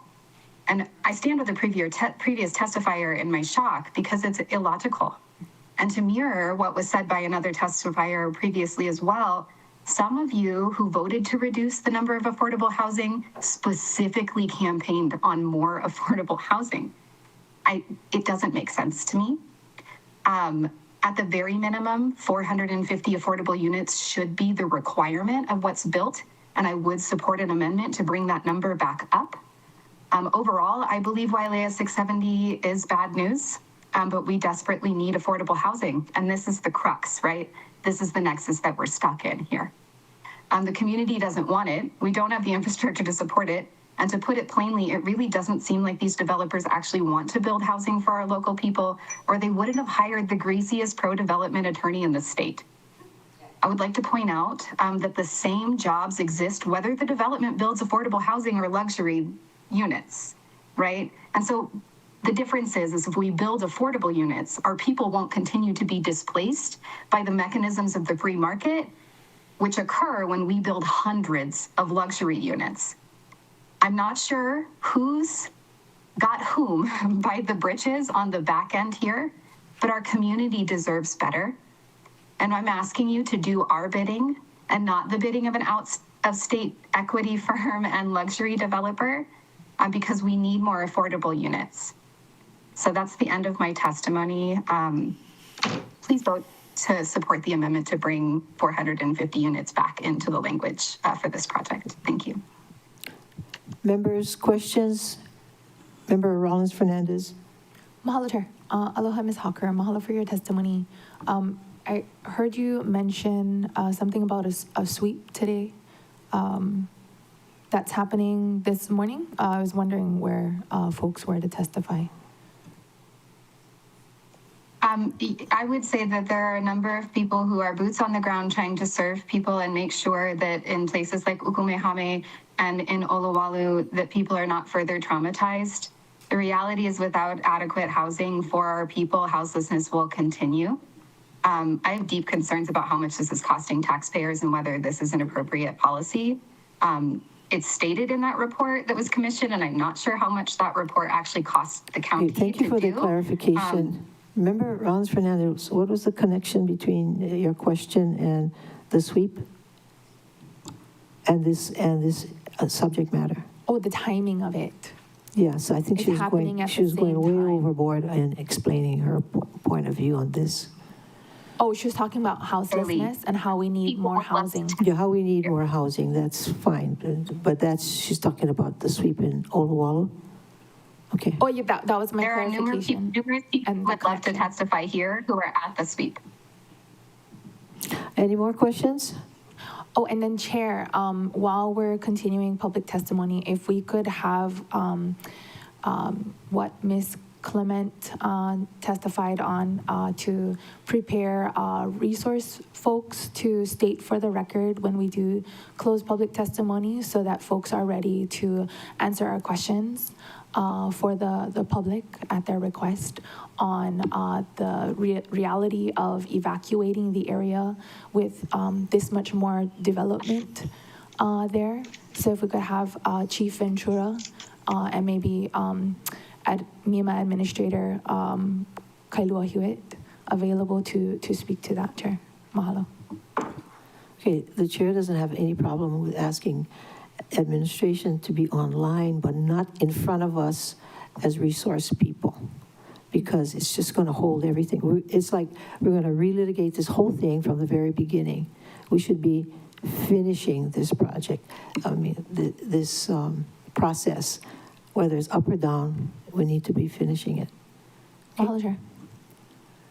So maybe other members can let the clerk know who we could ask besides the members, that the fire chief, the MEMA chief, and who else? What is the third one? Fire Chief and MEMA Administrator. And mahalo, Ms. Hawker, for your testimony. Kalamai. Okay, and so other members, if you have anybody else from an administration you want online, let the clerk know. Okay? Oh, and then what Mr. Dr. Odswell, Old Mountain? Attenberg? Altonberg? Yeah, that one. Lee, he asked about the plan. If we could have, I don't know who the resource person would be for that. Well, I think he was going to be the resource person. Oh, in addition, because he had a question about where that was. So whoever would be the person to tell us where it is so that we know that it is in the record and we're not going to vote on this second and final Okay, and then where that what not be part is? of it. Where what is? Oh, the Willy Willy Tree. Maybe Charlie Jenks. That one. Mahalo, Okay, Chair. well, we'll figure it out, whether it's parks or, we'll check with planning who might be the better person. Oh, we have Mr. Hopper here. Okay, just let the clerk know so that we're prepared and to ask people to be online. Okay, who is the next testifier, please? Chair, the next Testifier is Les Iskovich, talking about bills 171 and 172, and he will be followed by Mike Moran. And then how many more after that? We'll have 3 more after Mr. Moran. Okay. All right, thank you. Good morning. Good morning. I think that you control my video because I'm not able to turn on my camera. Well, we can hear you, so that's fine. Well, I prefer to be in video like everybody else is.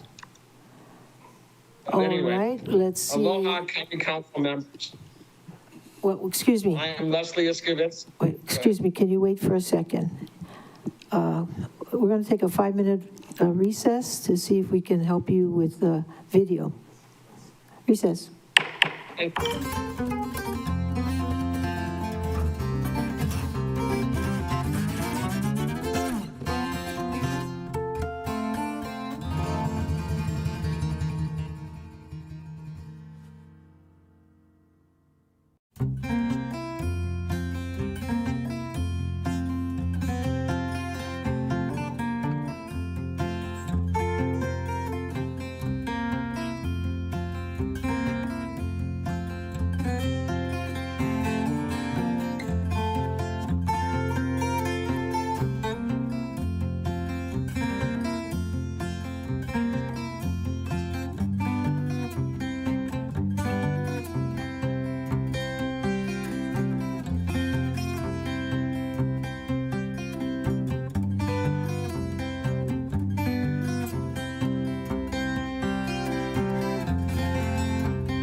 Will the special meeting of August 13th, 2025, please reconvene? Let's resume testimony. I see Mr. Iskovich has been able to use his camera. He's online. Can you call him up? Mr. Iskovich, I'm you're ready. testifying on bills 171 and 172. Aloha, County Council members. I am Leslie Iskovich, South Maui resident since 2019, Hawaii resident and licensed Hawaii attorney since 1979. I first visited Maui in 1974. I fell in love with Maui then. My love for Maui has only grown stronger since then. I moved to Maui in 2019 to be of service to the people of Maui and the island of Maui. I'm an attorney, entrepreneur, a licensed massage therapist, and a low-level laser therapist. I like to help people. That's what I do.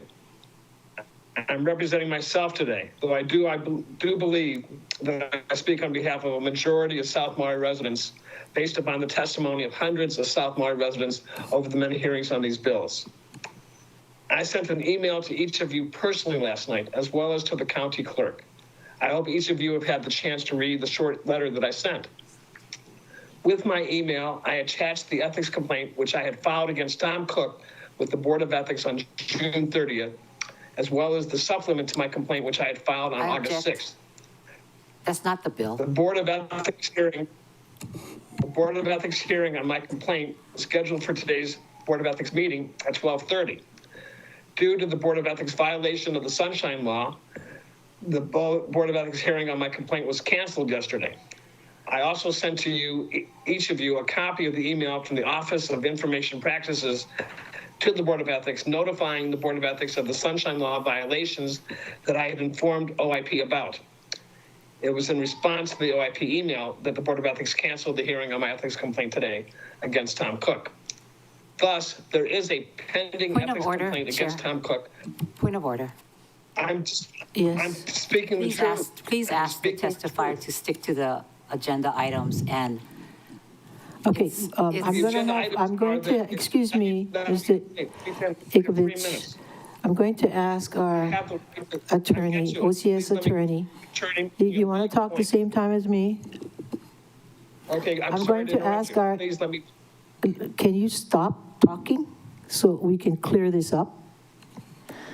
Mr. Rotsk, because we've gone around the bush on this before. Mr. Rotsk, give you a clarification, please. Thank you, Chair. A couple of notes. We've been looking at recent OIP opinions on testimony.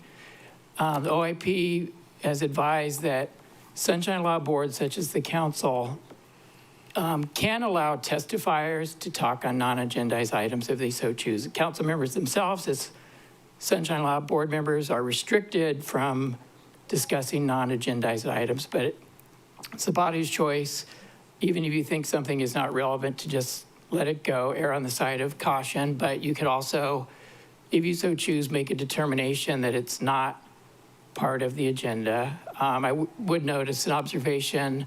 Code of ethics matters are within the Board of Ethics province, so the council has no role in adjudicating ethics complaints. Thank you, Chair. Vice Chair Sugimura. Yeah, I object. That's not on the agenda, and I would like us to stick to what is on the agenda. He's an attorney, he said, so he must know what's on the agenda. Other members, Member Rollins Fernandez. Mahalo, Chair. So this is the second testifier that we would be preventing them from sharing their thoughts regarding today's meeting. And so for me, even if this testifier was talking about their concerns about me, and their concerns about my ability to discuss an agenda item because they have concerns that I have somehow a financial conflict of interest, I would still support the person being able to share their thoughts in testimony on why they believe that I shouldn't be able to discuss or vote on a matter, because we need to be supportive of our community and our public having that freedom and ability to speak to these items. I'm sorry, Member Cook, that you're actually the target of this testimony, but if it were me and not Member Cook, I would still stay the same. Okay, who was the first person? Oh, Mr. Langford. Oh, we didn't stop him. Oh, but we talked about stopping him, and there were members that wanted to stop him. Yeah, So okay. I, But we didn't you know, stop him, so But yeah, we didn't. Okay. We didn't. I saw that he's not online, but in this one meeting, this is the second person in this one meeting that we're talking about whether we're going to allow them to testify or not, and I don't want us to be that council that does that. I don't want to be censuring people. I want people to have the ability to Okay, and that is your opinion, so I'm going to go right. You invited more folks to speak. No. I'm saying this is your opinion, and I'm going to go right down the line to see. No, I'm going to go right down the line to make sure that everybody has a chance to say something on this subject. Every council member. Member Cook. Thank you, Chair. I have no objection to the citizen stating the case about the Wailea 670 project, opposed, and et cetera. The issue with me has been widely publicized. It is not news. The Ethics Board is going to have a hearing on it. This is not the place. I'll just share it's been extremely distressful to my family. And I feel that for this meeting today, by all means, giving testimony, supporting, not supporting the Wailea 670 project, stating the reasons why. It is not news that they question my objectivity. So I would like to listen to everybody in regards to the project. I am opposed to having a sidebar ethics conversation that is not part of this legislative process. That's my feeling. I don't mind if he gives testimony. I just don't want to regrind down all this same misinformation, et cetera, that the Ethics Board will clarify, because that's their job. Thank you. Member Paulton. Oh, for disclosure, I'm in my vehicle with a minor who shall remain unnamed. I'm okay with it. He can say whatever. I mean, it doesn't make it true or false or whatever. So. Okay, you're okay with it. Member Johnson. As long as decorum's followed, people got their 3 minutes, and as long as it's nonviolent, I'm okay with that. Vice Chair Sugimura. Oh, I thought I expressed myself. So I want us to stick to the agenda, which we're talking about the project, Wailea 670. And the Board of Ethics, I think that's what he's talking about. The person who's receiving the threats, I call it harassment, has already gone to the Board of Ethics twice, because I checked. And then today was going to be a third meeting caused by this group, Pono Network, is what I checked, or the text message that I got. But that's my feeling on it. Okay. Inappropriate. Pro Tem Kama. Thank you, Chair. So, we start our meetings with telling people, we have so many items, they can testify, 3 minutes per item. So we give everybody their 3 minutes due. But when something is not on the agenda, how many minutes do they get? Right? So I don't know. To me, stick to the agenda, get the business out of the way, and all the sidebar stuff, I don't think should happen. Are we going to change the rules in the middle of the river? Or how consistent or inconsistent do we want to be? Let's just lay it out. But let's make sure the rules are the same all the time. But we can't keep changing things all the time. I just want to be consistent about stuff. Thank you, Chair. All right. So now where's Mr. Sinensi? Mr. Sinensi? Do you have an opinion on this? matter? Chair, yeah, unfortunately, it just seems like the nature of our job, right? And unfortunate for Member Cook that, this sidebar discussion has come up during all of these public hearings. So, if he's okay, I know he doesn't want to, and it's going to the, He said it's he's just not. kind of the nature. Remember, Sinense, he's not okay. Oh, he's not okay. Yeah, he's not okay. He's not okay with it. Just seems like it's the nature of our work. I get it. We all get this. But yeah, Okay. just moving So on. you're okay. You're okay with it. I'm trying to keep count of this. Like 1, 2, 3. You would be 4. You're not okay. Or you're okay. I'm okay with it. Okay. Yeah. And then finally, Member Nohe Uuhajens. Thank you, Chair. I have a question for Director Watts. Mr. Watts. If people are allowed to testify on things that are not agendized, how far can people go from what's agendized? Do we have a criteria of what shouldn't be discussed and what can be discussed? Because I was always under the assumption that we needed to stick to the agenda items. And now you're telling us that's not necessarily the case. I don't think that this person is the same as the last person, where the last person was threatening bodily harm. I just want to make that really clear. The last person that we were discussing, Mr. Langford, threatened bodily harm to several of the council members. So I don't think it's the same. But I want to clarify how far people are allowed to stray off of the agenda item. Mr. Watts. Thank you, Chair. And I'll try to be brief. We are still in the testimony period, and we should get back to testimony as soon as possible. Council members are prohibited by the Sunshine Law, like all boards are, from deliberating on non-agendized items. So the risk is if you allow testifiers to talk about non-agendized items and then engage with them, then you're getting into Sunshine Law trouble. If you just passively listen, as we've read the OIP advice, that's probably okay. That's probably the safest approach from a Sunshine Law perspective. And I would say on this particular issue, if you'd like me to weigh in, I think a reasonable person might say that a possible ethics issue would be germane to the agenda item. Again, it's not for the body to deliberate, only the Board of Ethics can make that determination, but this is not testimony that's talking about something totally unrelated to the meeting agenda. Thank you, Chair. Okay, so he can talk about it, but we can't talk about it when we go into deliberation. Is that what I heard you say? Thank you, Chair. In a nutshell, that's how we read the OIP's advice. Yes, thank you.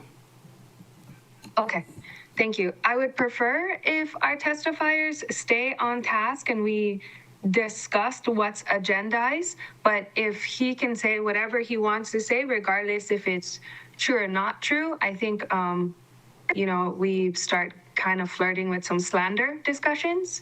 But I will just then make sure we don't discuss it on the floor. And I guess they can say whatever they want to say, knowing that some of it can be outright lies. Thank you. Okay, so it appears that, and I am going to agree with Member Uuhajens. Did you have your hand up? Yes, Mahalo Chair. So this discussion has taken longer than the 4 minutes that our testifier would have taken. We're not making a judgment or determination on whether Member Cook has a conflict of interest or not. The testifier is just stating that that person feels that there is a conflict, which is why Member Cook shouldn't vote on this item. And finally, it's a very slippery slope that we're heading on right now, and it makes me really anxious that when something that maybe someone doesn't like comes up, that Yuki's going to object to it, And I don't want us to start to filter out the things that perhaps we don't want to hear or we don't want on record. That we allow people that flexibility to make the connection to the agenda item and then say what they feel regarding that in their 3 to 9 minutes that they have on this agenda. Mahalo, Chair. Okay. Now, the idea is not to debate this issue. I wanted your input. Okay, just your input. And because, as you know, I don't like to be dictatorial in running this council. This is a democratic process. So I wanted to hear from everybody. Mahalo, Chair. Okay. Appreciate that. I know, thank you. See, I lost my train of thought. Thank you very much. Okay, so anyway, all I'm saying is every time we think we know the rules, our attorney comes along and says, you know what, not exactly. You can do it this way or that way. So because we have kind of a unclear direction, honestly, no offense, Mr. Rotz, it's kind of unclear because of recent opinions from OIP is making this happen today. So that's the reason why all of us, for the public's sake, all of us, all these years up until now, have thought that people cannot stray from the agenda. And now we're finding out, well, maybe they can. Okay, so rather than debate this any further, it's just better to let it go and let the person continue talking.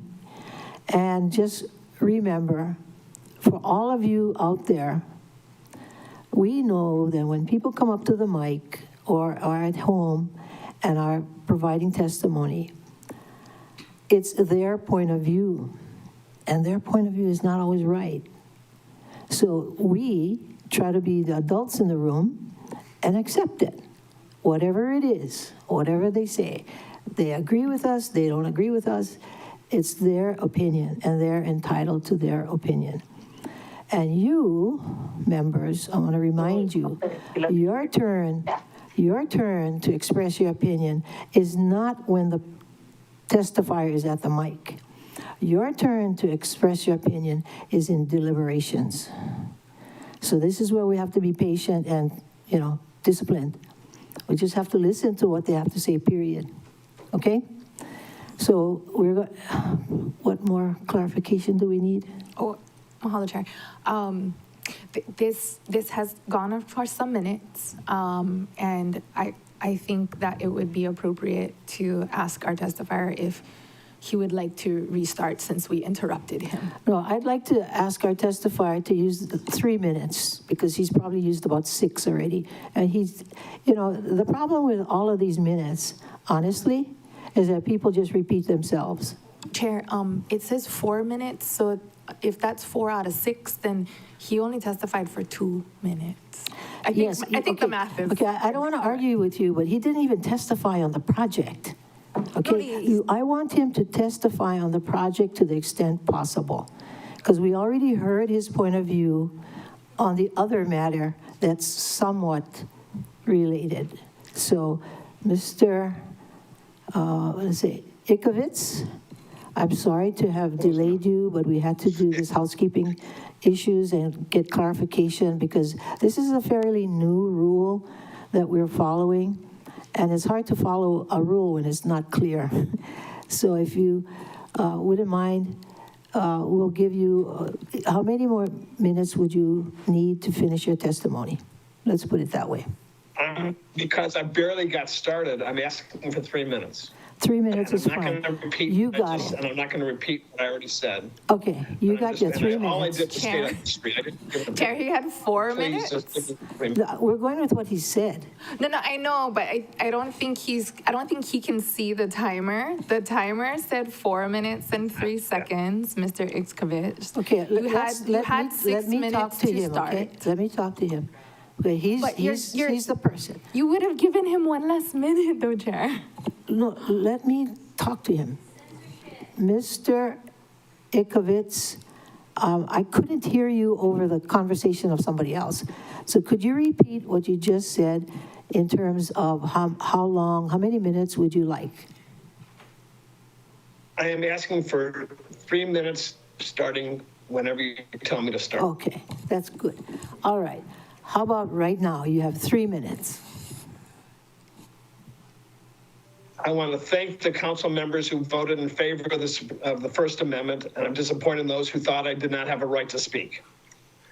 There is a pending ethics complaint against Tom Cook, which definitively establishes with a legal analysis contained in my complaint, which no attorney has disputed, that Mr. Cook has a conflict of interest which prevents him from voting on bills 171 and 172 today.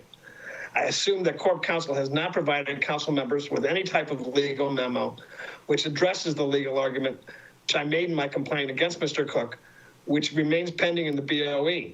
If I'm wrong, please send me Corp Counsel's legal memorandum. Without such a memo, it would be irresponsible for the councils to completely ignore the legal memo which you have now received a copy of. I urge the council to table and continue the hearing on bills 171 and 172. The Maui Code of Ethics and your own Code of Ethics should require you to do so. If the council takes votes on these bills today and Tom Cook is the deciding vote in the majority passing these bills, these votes will be deemed to be invalid and the actions taken will eventually be voided by a court due to Mr. Cook's apparent and undeniable and undenied conflict of interest. I don't want to file lawsuits against county council, but I will do so if the county forces me to do so and proceeds to violate the law. Hawaii Supreme Court has unanimously ruled in my favor over 12 years ago when I represented a convicted sex offender who was falsely accused of sexually molesting a young woman in Maui. When I sold my software company, Diamond Head Software, to a public company, I took them to a 3-panel arbitration. They were defended by a 1,300-member law firm. With the help of my best friend in law school, I got $2 billion from them. The U.S. Supreme Court ruled in my favor when I co-wrote the victorious U.S. Supreme Court brief on the endangered species. Can you get back to the subject matter at hand? But in the email that I sent to you last night, I explained that Corp Counsel has a conflict of interest which prevents it from providing legal advice to the council regarding the ethics complaint which I filed against Mr. Cook. Corp Counsel is legally not allowed to advise this council and or the Board of Ethics regarding matters which involve corporation counsel clients such as Tom Cook. If you ignore this conflict of interest, this is another issue that the court will eventually rule in my favor. Any developer who invests millions of dollars in development projects that a court will eventually stop in its tracks because of the legal issues which I've raised to this council will be wasting millions of dollars. I hope these developers are smarter than that. We know these developers are incredibly greedy. I just hope they're not stupid with their money. The majority of this council have heard hundreds of South Maui residents testify against this project. These emotional pleas have been completely ignored by 5 pro-development council members time and time again. Now, one member of the silent but majority has publicly stated why they are voting in favor of giving the developers a $100 million boondoggle. These developers contribute hundreds of thousands of dollars to the 5-member majority for their election. It was the best investment these developers have ever made. The majority of the council has proven by their conduct that they are truly for sale to the highest bidder. The lack of integrity shown by the pro-development majority of this council is undeniable. If any of you have any spiritual beliefs according to which you believe there is a higher power, that there is a heaven and hell, please consult the spiritual guide that guides you in life before you vote today. If you once again completely ignore the testimony from dozens or hundreds of South Maui residents, conclude your testimony. And you vote in favor of these bills today, you will definitely not be going to heaven. I'm done. Okay. I hear an echo. Does somebody have their mic on? Oh, Member Bolton.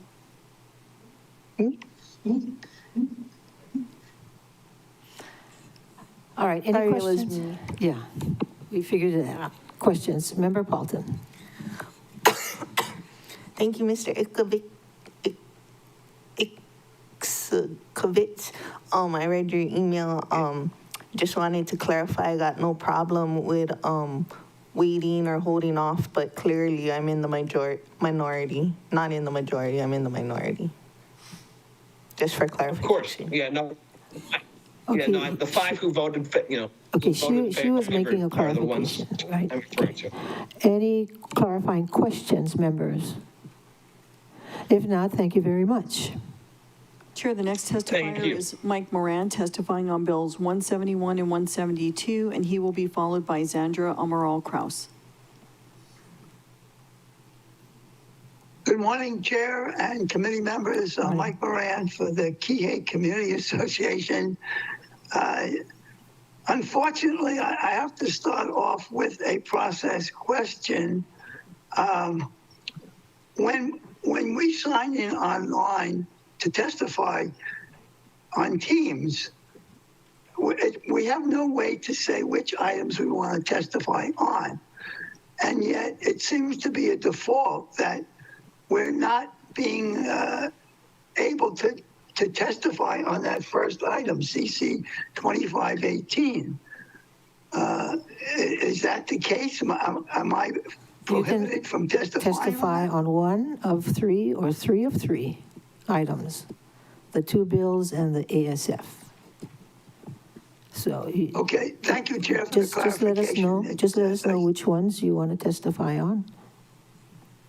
Okay, I'd like to testify on all 3, starting with CC 2518. Our association was very pleased to see a member added this to the agenda, asking for the 450 affordable homes. It seems like everyone that I can hear agrees that we want more affordable housing. And yet when an issue like this comes up, oh no, we don't want to do that. No, we don't want to add more. We don't want to bring back up to that level. We started with 700 and it's gone downhill from there. So we are in completely support of this measure to say we want 450 affordable, so-called affordable anyway, houses in this project. And we can't understand why anyone is saying no to this. So in your deliberations, if you're not in agreement with that, we hope you would explain why you're voting for fewer affordable houses in this project. Okay, that's on 2518.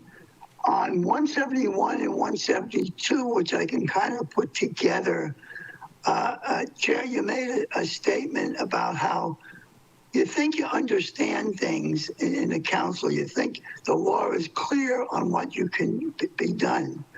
And that's how our community seems to feel, that when we were told way back when, this was agreement. This was the legal agreement on how many affordable houses there were going to be, that this entity could not start building vertical until they widened the highway. They agreed to give $5 million to our county parks so our South Maui kids could have some facilities. We understood that was all, everybody agreed to that.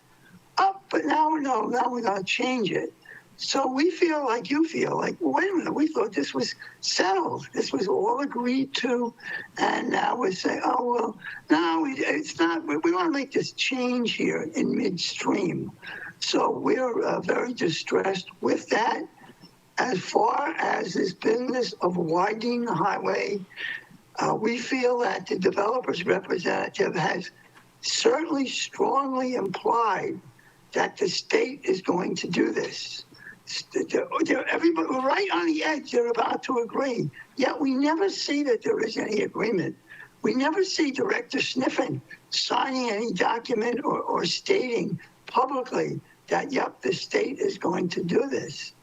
And we asked our state senator, is there money in the state coffers to do this? And he said, absolutely not. Nobody's even asked for funding. So how can we say that this is going to be done if there's no funding, there's no agreement? This goes back to that bait and switch. Oh, we were going to do that, but no, let somebody else do it. and let us start building, letting us start so we can generate the revenue that we want. So we are in opposition to 171 and 172. We want to go with the agreement that was made, that the prior council agreed to, even if it's cutting down from 700 units that we all say we want more, even if it's going down to 450. Okay, we can agree to that, but not keep chipping away and chipping away. And if you approve these today, who's to say in 6 months they'll be back again and say, well, you know, we really don't want to give that many affordable. How about if we just round it down to 100? Where does it stop if you keep allowing these changes to be made for the benefit of this mystery owner of the land that just keeps asking for more and more and giving less and less? We're short on playing fields for our kids. $5 million would have gone a long way to giving more playing fields for our children. So we just don't get it, why we keep giving in to this developer for more and more. And I, speaking for our association, certainly do fear that we've fed him. You ask for more, you get more. You add, wow, gee, the precedent's been set. Why don't I come back later and give a new reason? Oh, you know, everything's gotten more expensive now. Let's cut down on those. We're not making any money on those so-called affordable houses. And as far as the transportation issue, we all know that the Pialani Highway is choked every morning and every afternoon with mostly the workers going down to Wailea and coming home. If we built more affordable houses for these workers right on the edge of where they work, that would cut down on the traffic. It doesn't mean that we don't need to widen the highway, but you know we're consistently going through these traffic issues right now. Those of you who live in South Kihei may know that our only other north-south road, South Kihei Road, has been closed several times for days on end. I know it was completely shut down on Monday on the north end. I haven't been down there. I'll go down this afternoon, but this was because of the king tides flooded the road and destroyed part of it. So we don't have that. Going up a little bit further south, we all know that road construction has to happen for improvements, but for well over a month, most of the day, the next segment of South Kihei Road becomes a single lane while a pipeline is being put in. We get it, but this is all happening when there's no emergency. There's no fire. Fortunately for us, there was no true tsunami, just some dips and dives in the harbor. So our infrastructure is struggling. We're building more, and I don't want to go off the topic of other housing in there, but that's part of the infrastructure. If we keep developing without providing for proper infrastructure, we're exacerbating the problem when we do have an emergency. So thank you for the opportunity to testify today, and hopefully you'll listen to our appeal and our community's appeal. Mahalo. Thank you. Questions, Member Paulton?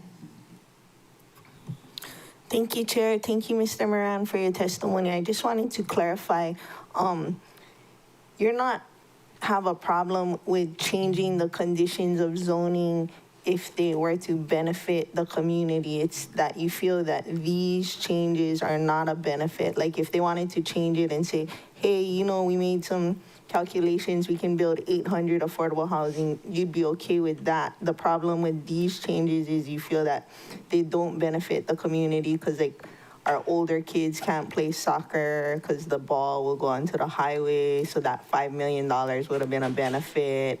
Or like, you know, 450 isn't the same as 7, but it's better than 288. I just wanted to clarify, you're not having a problem with changing the conditions. Your problem is that the changing conditions is not a benefit to the community?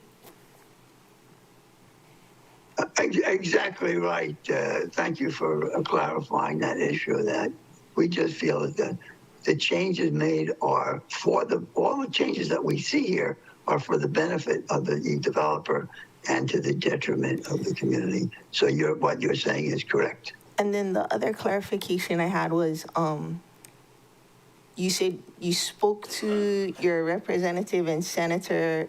Did you also speak to the Department of Transportation that they did not have money to widen the highway? Is that what you said? No, we attempted to, we were hoping that Director Sniffen would be asked to come to this meeting so he could answer the question. We don't have as good communication with some of the departments in the state as we do with our legislators, which is very similar to what we find in the county often, that our legislators are easier to reach. So no, we were not able to get a comment or an opinion from the Department of Transportation. We hope maybe you guys will be able to. Okay, and you didn't talk to Mr. Shishiro, the Maui Department of Transportation. You didn't talk to anyone you were unable to talk to anyone in the State Department of Transportation, is what you're saying?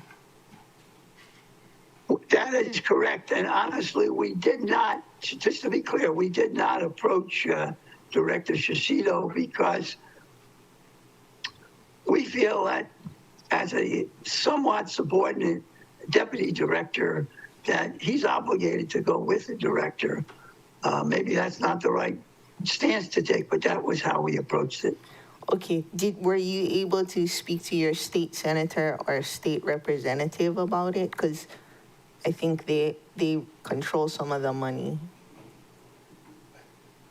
That's correct. We did meet with Senator McKelvey on several issues, and we did bring that issue up to him to get clarification.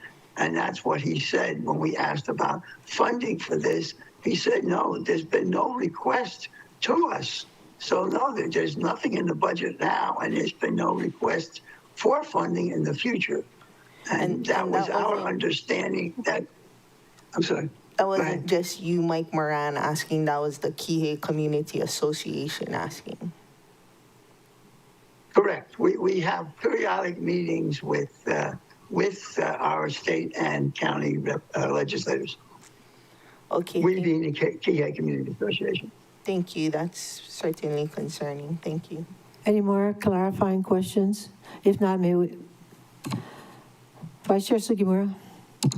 Yeah, so at the appropriate time when this issue comes up, Mr. Moran, I guess he's talking about not from the Kihei Community Association, or did you say it was from the Kihei Community Association regarding the road? Yes. It is? I'm speaking for the I'm speaking for the Kihei Community Association. Oh, okay. So at the appropriate time, I have a comment about that. Thank you. Okay, thank you. May we have the next testifier, please? Chair, the next testifier is Xandra Krauss, testifying on bills 171 and 172, and she will be followed by Nancy. Okay.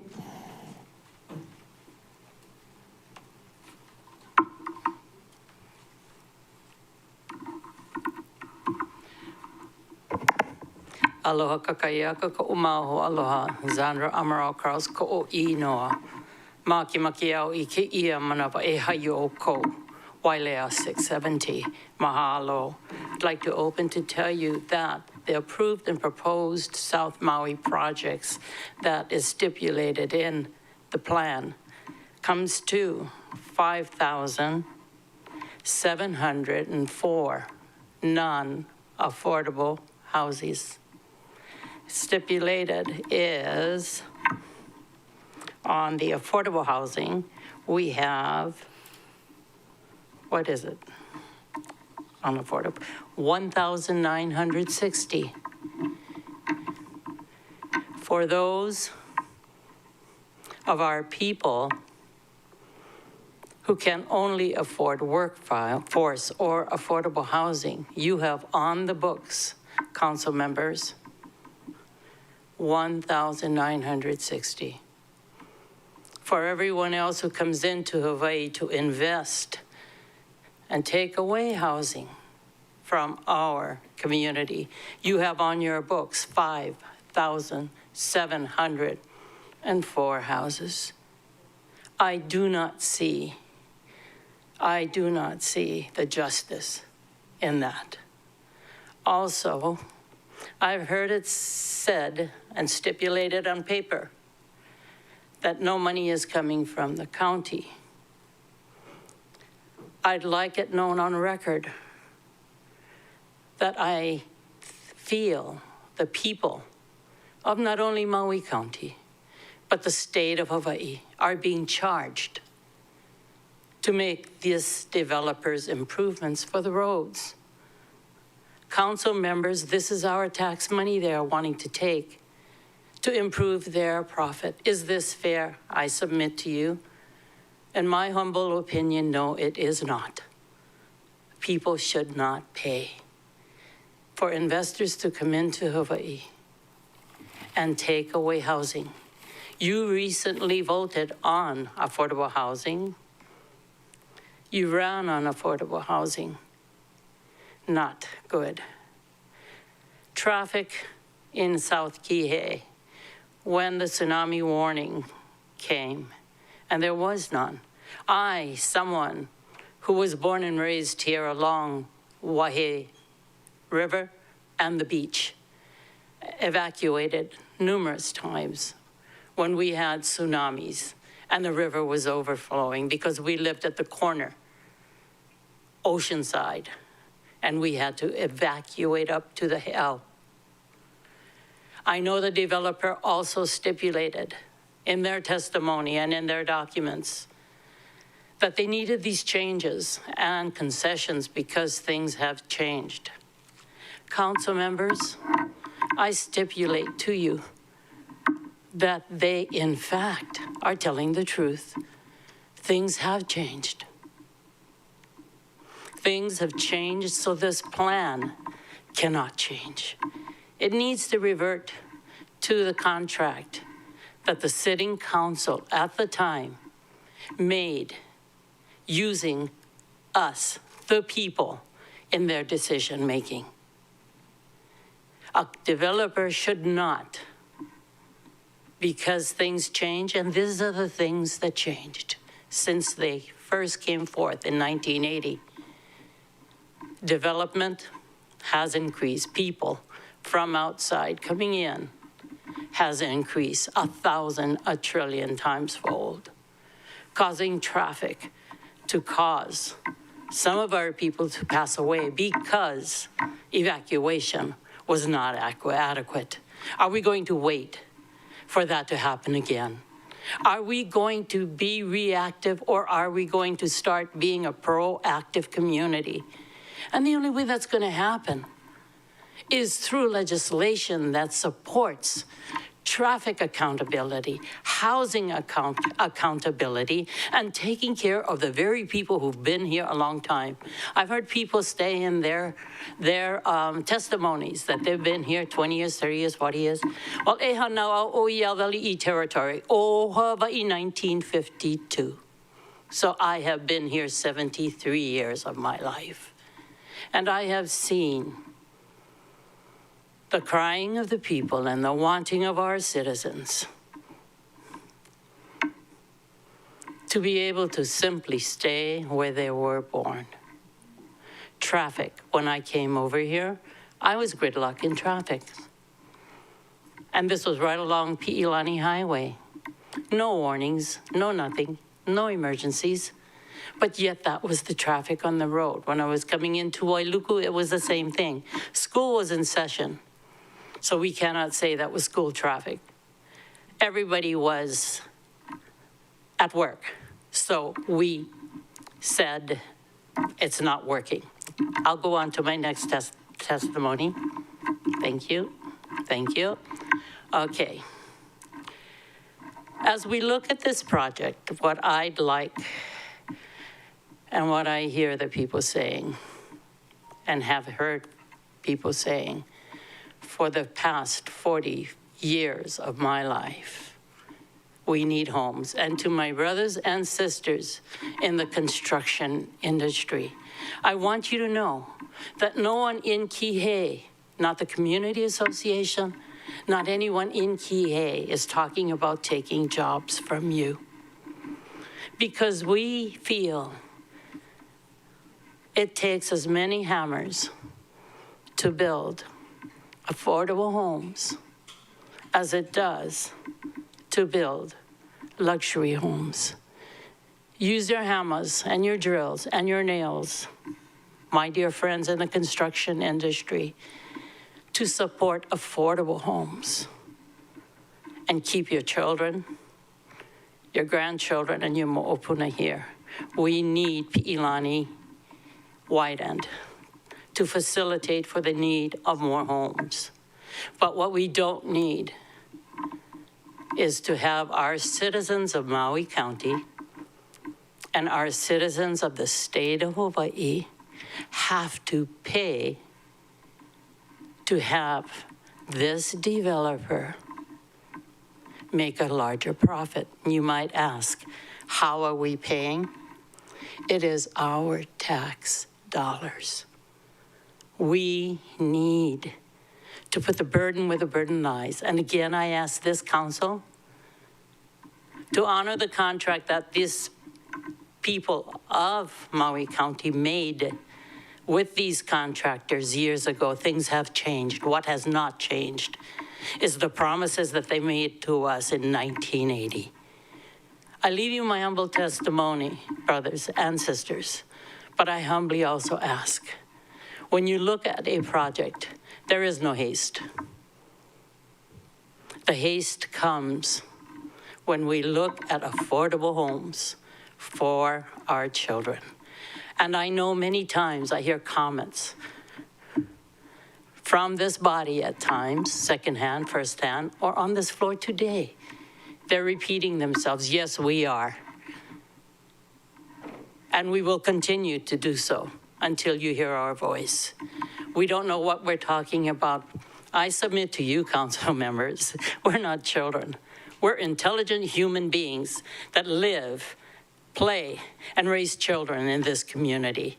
I humbly ask, think, kama'aina, mahalo. Questions?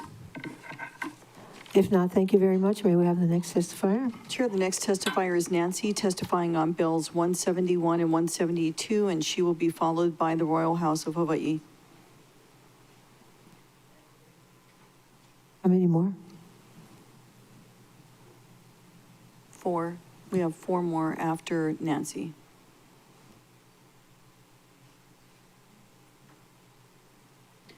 Call her again, please. Nancy, this is your opportunity to testify.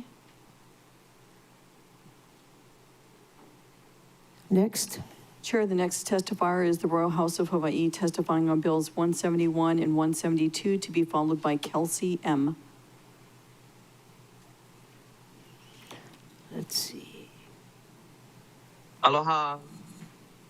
Aloha. Okay, you guys can hear me good? Yes. Okay, perfect. Sorry. About to...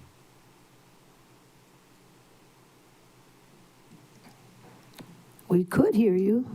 Sorry, I wrote it down, that's why. I'm so sorry. Okay. Dear honorable county council members of the county council, I, a descendant and heir and royal patent allodial land resident of Heva Heva. Can you speak a little bit louder, please? Okay.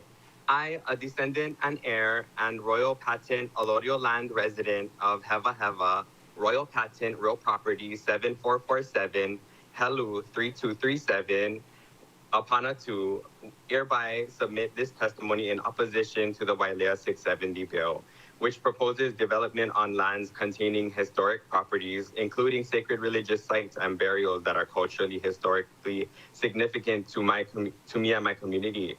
Findings and objections, and pursuant to HRS Chapter 6E, Historic Preservation, we have identified the presence of significant historic properties within the proposed development area. These properties include, but are not limited to, prehistoric and historic human skeletal remains, associated burial goods, and other cultural resources that hold deep spiritual and cultural significance to our community. The proposed development would directly impact these resources, causing irreplaceable harm and desecration. We object to the bill failure to adequately consider and protect these resources as required by law.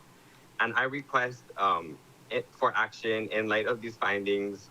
And I demand the county council to take actions. One, conduct through a thorough historic preservation review. To consult with affected communities like the Royal Patton and Allodial land descendants of that land, and cancel this bill to protect historic properties. But we do love affordable housing though, but you should be putting the people on top of Crown land, which DHHL builds and which all their titles are all invalid. So why are they not being put on Crown land? For example, Keokea and Waiahuruli. Those are DHHL lands. Why is DHHL building on top of the Ahupua'a that is considered Crown land, but the bottom of the Ahupua'a considered DHHL land still, but not even being told that is DHHL land? And Hawaii HRS Chapter 6E, what is that called? Protects like all of the cultural preservation and all of that. So please follow that and contact the descendants of those Royal Patton Allodial titled lands that you're planning to develop on, because my cousins, the Kanekua, Kanahua, Ohana, hasn't been contacted, and that's a clear violation happening on an international level. Failure to take these actions would result in significant harm to our cultural heritage, spiritual practices, and religion, and would have to take action to this. Representing more than 5,000 descendants of Heva Heva, we urge the county council to consider all that has been said and take immediate action to protect our historic properties, cultural resources, burials, and heiaus, or my great-grandma will not be happy. Mahalo for your attention to this critical matter. Thank you. Questions, members? Oh, and I also wanted to add, please call up again the descendants of the Royal Patents, Allodial land titles made by the Royal Government of Hawaii. And the Ohana hasn't been contacted also, like, please let us know. And why are the Royal Patent, the RP real property, Royal Patent being erased from the TMKs, may I ask? Because it's getting erased from the legal information. That's a violation on an international level, because that's the original meets and bounds, of Ko Hawaii Pai'aina, this country. But mahalo. Thank you. Questions, members? If not, Ms. Clerk. Sure, the next testifier is Kelsey M, testifying on bills 171 and 172, to be followed by Albert Perez. Kelsey?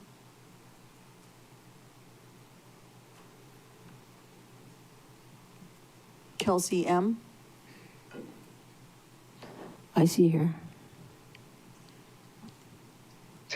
Hi. Aloha. Okay. Aloha. My name is Kelsey Mappa. I live up country, and I am here to testify on all the agenda items, CC 25-18 and bills 171 and 172. I urge all council members, but especially my council member, Vice Chair Sugimura, to listen to and stand with us, the people of Maui. Please fight for every single unit of affordable housing we were promised when this project was approved, and hold the developers to their word by voting yes on CC 25-18 and no on bills 171 and 172. I am here with my keiki. I wasn't going to testify today because it's really hard to stay tuned in and be present, and it does feel futile sometimes, but I want to be a good ancestor, and so I'm here. I imagine a future where my kids can afford housing when they grow up, a future where they don't need to work multiple jobs just to survive, where community values of care and compassion are put above profits and greed. I imagine a future where our limited resources are held as sacred and shared in ways that are equitable and just. It is an insult to our intelligence to suggest that this future is not possible. This future is possible, and you all have the power to make it so. I hope that you will consult your conscience today and choose to be a good ancestor too. It's pretty clear that the overwhelming majority of testifiers are in agreement about what is best for our community. Please listen. Please put people over profit. Mahalo. Thank you. Questions, members? If not, thank you very much. Next testifier. Chair, the next testifier is Albert Perez, testifying on bills 171 and 172, and we'll circle back to Nancy after him.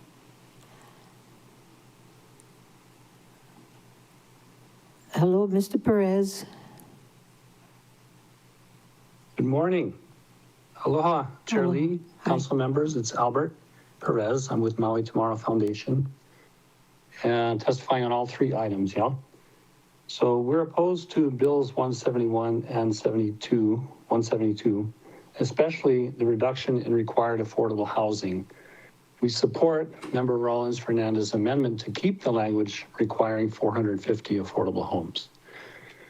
As the proposed changes to Wailea 670 have moved through the Maui Planning Commission and now the council, we have learned a few things. Number one, most surprising, we discovered that some planners under a previous planning director were letting the applicants do their work for them. Not all the planners, but when we intervened and got copies of emails between the developer's consultant and the department, we discovered that the consultant was being allowed to draft the staff report, thus evaluating their own client's project. It's an obvious conflict of interest. Does anyone think that the developer's consultant is going to recommend against what the developer is proposing? It's unethical because a developer consultant, by doing the work of staff, is providing something of value to that staff person. And also because doing the employee's work may impair the employee's independence of judgment.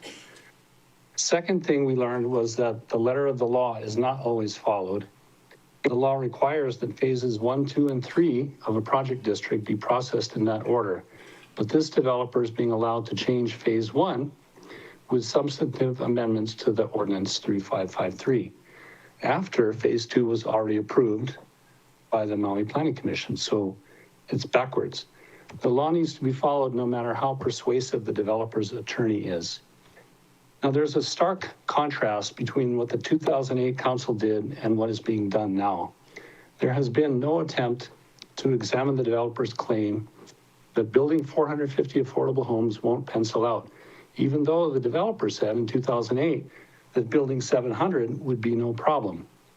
We estimate that the additional profit that you would be giving this developer is $240 million. As far as I know, the biggest giveaway in Maui County's history.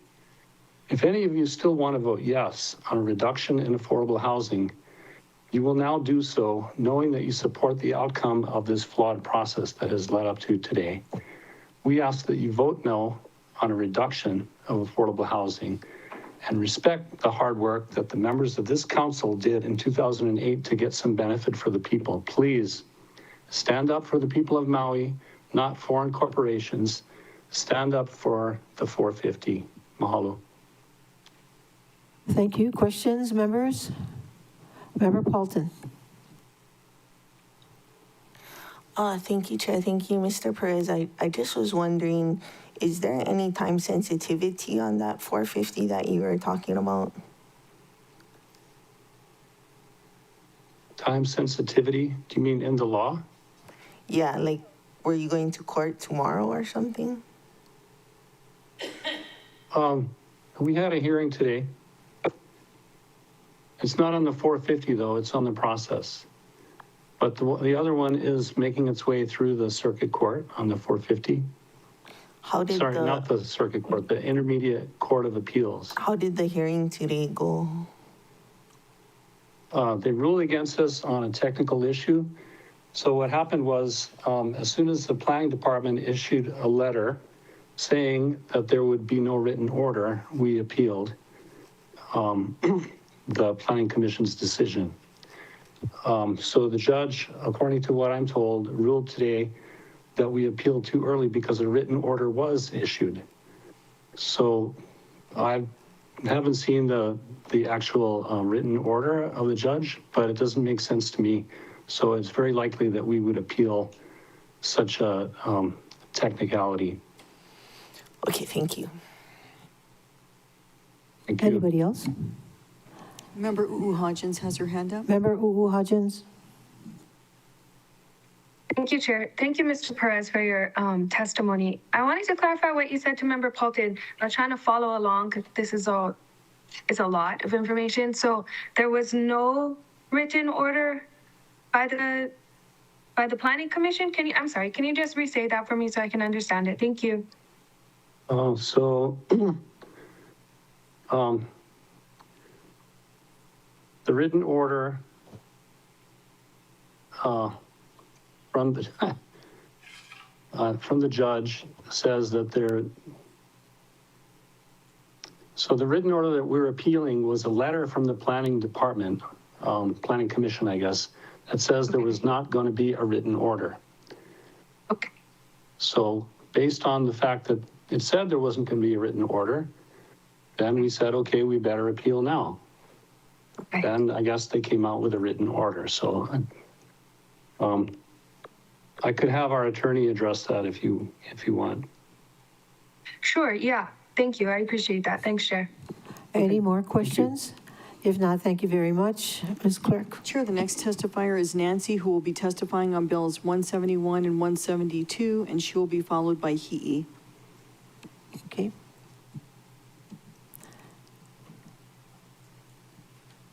Okay, we can't hear you. Can you unmute yourself?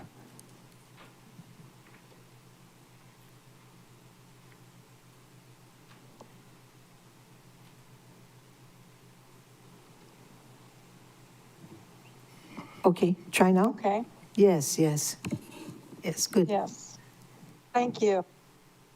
Good morning, Council. Thank you for letting me speak today.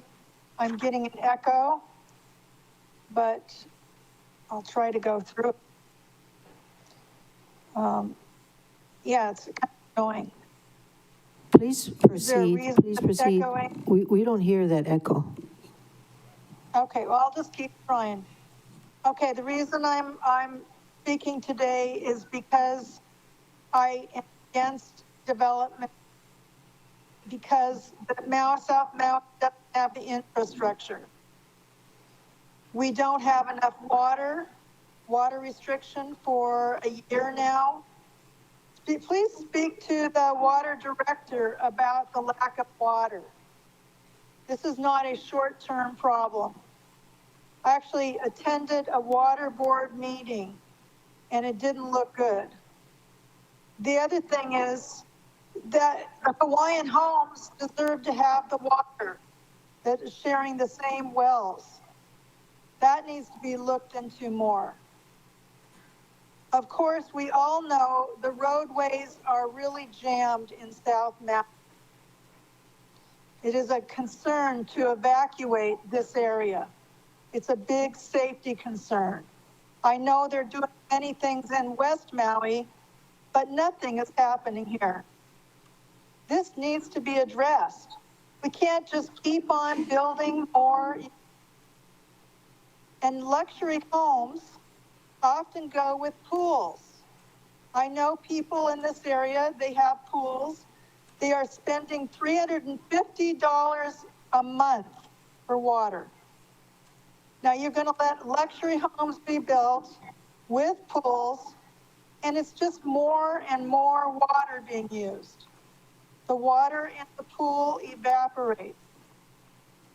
So please look at this. You can't just keep on keeping the construction industry employed and putting us at a danger for evacuation, putting us in a danger for water. This is not right. Find other places to build. We don't need more luxury units. Actually, what we need is to build big apartment buildings vertically instead of trying to give a plot of land to everybody. It's not going to work. But we should take the revenue we can for taxpayers and start building these homes. Look into Vienna, Austria, for what they've been doing. And by the way, they don't let the developers make a lot of money, but they all line up to get the project and do the best job they can. That's my feelings. This is what I think you need to look at before you make any more decisions. And by the way, I have noticed that there's 5 people on the council that are always voting for the development that received a lot of campaign funds from the Carpenters Union. And it's being noticed by the voters here in South Maui because they are frustrated. They are frustrated about water restrictions. They are frustrated about the roadways that never get expanded.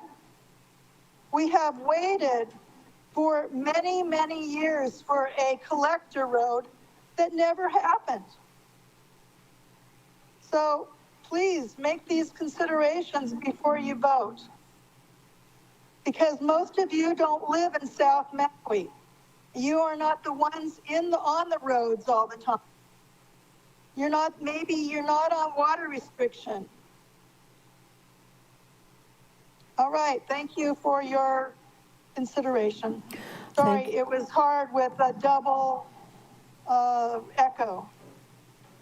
Thank you. Members, questions? If not, thank you very much. May we have the next testifier? Chair, the next testifier is He, last name initial N, to be followed by Mikey Burke.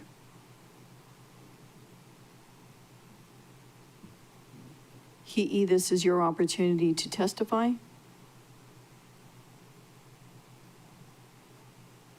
Next. Chair will move on to Mikey Burke.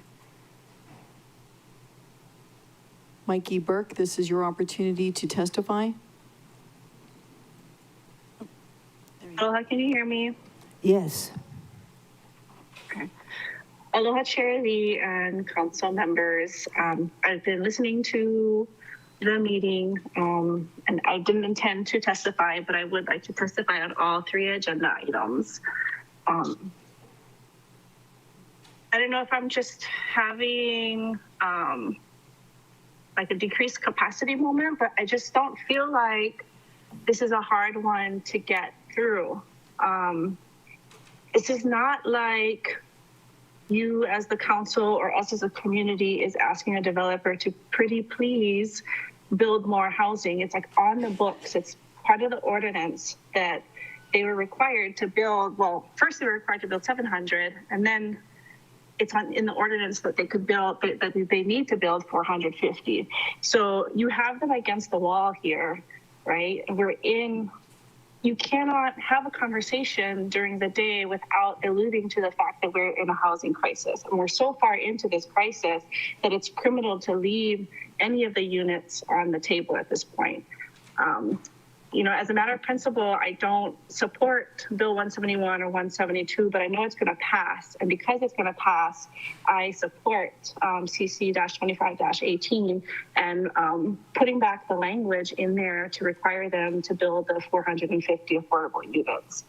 They've stated before that they're going to go forward with the project, whether you hold them to the 450 or not. And so they're going to be laughing all the way to the bank regardless, right? So this is a decision between developer profit, excess profit, and homes for the working class community here.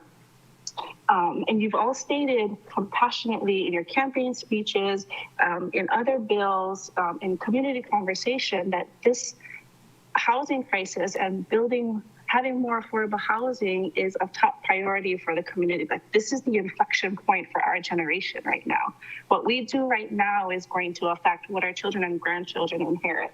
And so I know you guys think about that all the time. So when you pass the bill, please pass it with the restoring the 450 affordable units language in there, which is, 450 affordable units shall be within the project district. Plain and simple. We cannot let them get away with 288 units or whatever it is. Like, this is probably the best chance you're going to have as a council to require affordable homes to be built. And so just take that opportunity. They're going to build anyway, make them build the 450. Mahalo. Thank you. Questions, members? If not, may we have the next one? Chair, the next testifier is Ryan H. And currently Ryan is our last testifier. Aloha, Chair, members of the Commission. My name is Ryan Hurley. I'm here testifying today on Bills 171 and 172. I know most of you have seen me before. I served as the attorney for the interveners in the Phase 2 contested case for the 670 project of the Maui Planning Commission. I've spent literally hundreds of hours reviewing the project's approvals, testimony, and legal history. And so a little frustrating to be back here. First, I want to note that we raised almost all these concerns during the Phase 2 process: affordable housing, obligations, the golf course requirements, and the related public benefits that came with the golf course, as well as multiple other impacts. In prepping for today, I reviewed the closing arguments in the Phase 2 contested case hearing, and especially the testimony from the developer and the developer's consultant, Mike Munukio, related to Phase 2. And in that testimony, they went through great lengths to argue the changes of the golf course and affordable housing units had already, in essence, been brought before the council in 2018, and that a formal Phase 1 approval wasn't necessary. Now the developer is back here asking you to formally change the ordinance in exactly those areas. This is a classic have your cake and eat it too moment, or bait and switch, as everyone else has been saying. One thing when it's advantageous to them, and the opposite when it becomes more convenient. The 450 units are critical because they represent a firm numerical commitment made to help address Maui's housing crisis. One of the primary public benefits used to justify this project's approval in 2008 and 2009. Replacing that specific obligation solely with a lower formula based solely on Chapter 2.96 would significantly reduce the guaranteed number of homes, shifting the benefit away from working class families on Maui and toward the developer's profits. Making this reduction now, after the fact, is effectively stabbing the community in the back when they need it the most. Taking away this core promise that helped secure approval in the first place. The rules have always been clear. Phase 2 must comply with the commitments and conditions in Phase 1, not the other way around. It's absolutely clear that the developer can both comply with Chapter 2.96 and the already approved 450 in the project district ordinance. The only thing keeping them from doing both is greed and profits. Let's be clear about that. Greed and profits. On to the golf course. Let's be clear, this is just not about a golf course for rich people. When this golf course was proposed, there was it was not just for private recreation. It came with a host of number of public benefits, including use for high school students and use for the community. So it wasn't a golf course behind a gated community like a lot of the golf courses are. Now they're removing them, and they're removing it, not only erasing the benefits for the broader community, but they're doing it without providing any compensation. And that's what really we're talking about here. We're okay taking away the golf course, but let's talk about those benefits. How are we going to help those high school students who are interested in golf get on the golf course, right? So we need to make sure we address that benefit. And frankly, it's going to come down to money, but the developer doesn't want to pay. These amendments that we're talking about today, they don't just weaken public benefits, they also create a new public safety risk. Allowing occupancy of the affordable housing, they already reduced affordable housing, mind you, allowing occupancy of these affordable housing units before the expansion of the Pialani Highway gives the developer and the county a feel-good photo opportunity while placing the lives of our most vulnerable community members at risk. Okay, that's all we're talking about, is so that you folks can line up and take a picture and say we're building more affordable housing while risking those people's lives. This breaks my heart, and you know better. Adding more residents without ensuring safe, redundant access is not progress. It's inviting disaster again. We learned this after the Lahaina fires and the recent tsunami alert, which crushed us here on Oahu, and we all know what it could have done to you folks on Maui. Have we not learned any lessons? Are we that arrogant to think we know better than these things? They're screaming at us right in our face. Don't turn your back on the community. To be clear, allowing occupancy of any part of this project before expansion of the highway is not authorized under existing phase 2 approval and would require second phase 2 approval by the Planning Commission. This has not been analyzed at all. No one has looked at the disaster that could happen if you allow occupancy of these units before the highway is expanded. It's been the exact other way around through years of hearings. You were going to always expand the highway first. It's not just my opinion. The Planning Commission has noted that if some speculative thing would change the phase 1, it might have to come back. It's clear. The expansion has to come before any occupancy. It will need a new phase 2 if you do this. I know my time is running short, so I'll keep it brief. After Lahaina, everything we've been thought of as a community, it's time to walk on the public safety. It's time to walk the walk and think about public safety and accountability. The developers must keep the promises they've made to earn the approval in the first place. I urge you to reject these amendments until evacuation infrastructure like the Pilani Highway expansion is to complete all public benefits that have previously been discussed and approved based on are preserved. Changing the rule midstream erodes public trust and undermines the law and puts lives at risk. Mahalo for the opportunity. Next, I just want to take a few moments to address Albert Perez's testimony. He wasn't able to make it to the hearing today because he was at this hearing.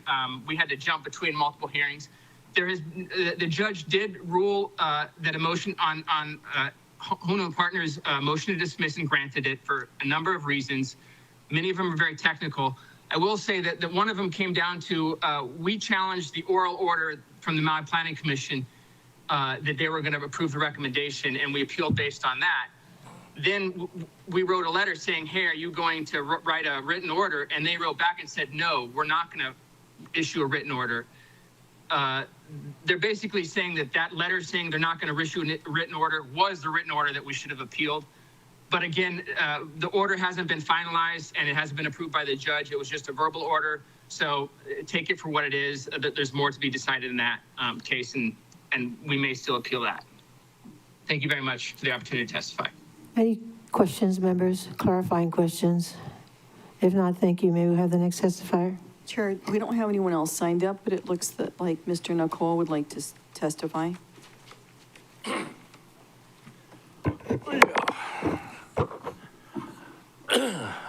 Good afternoon. Junior Nicole.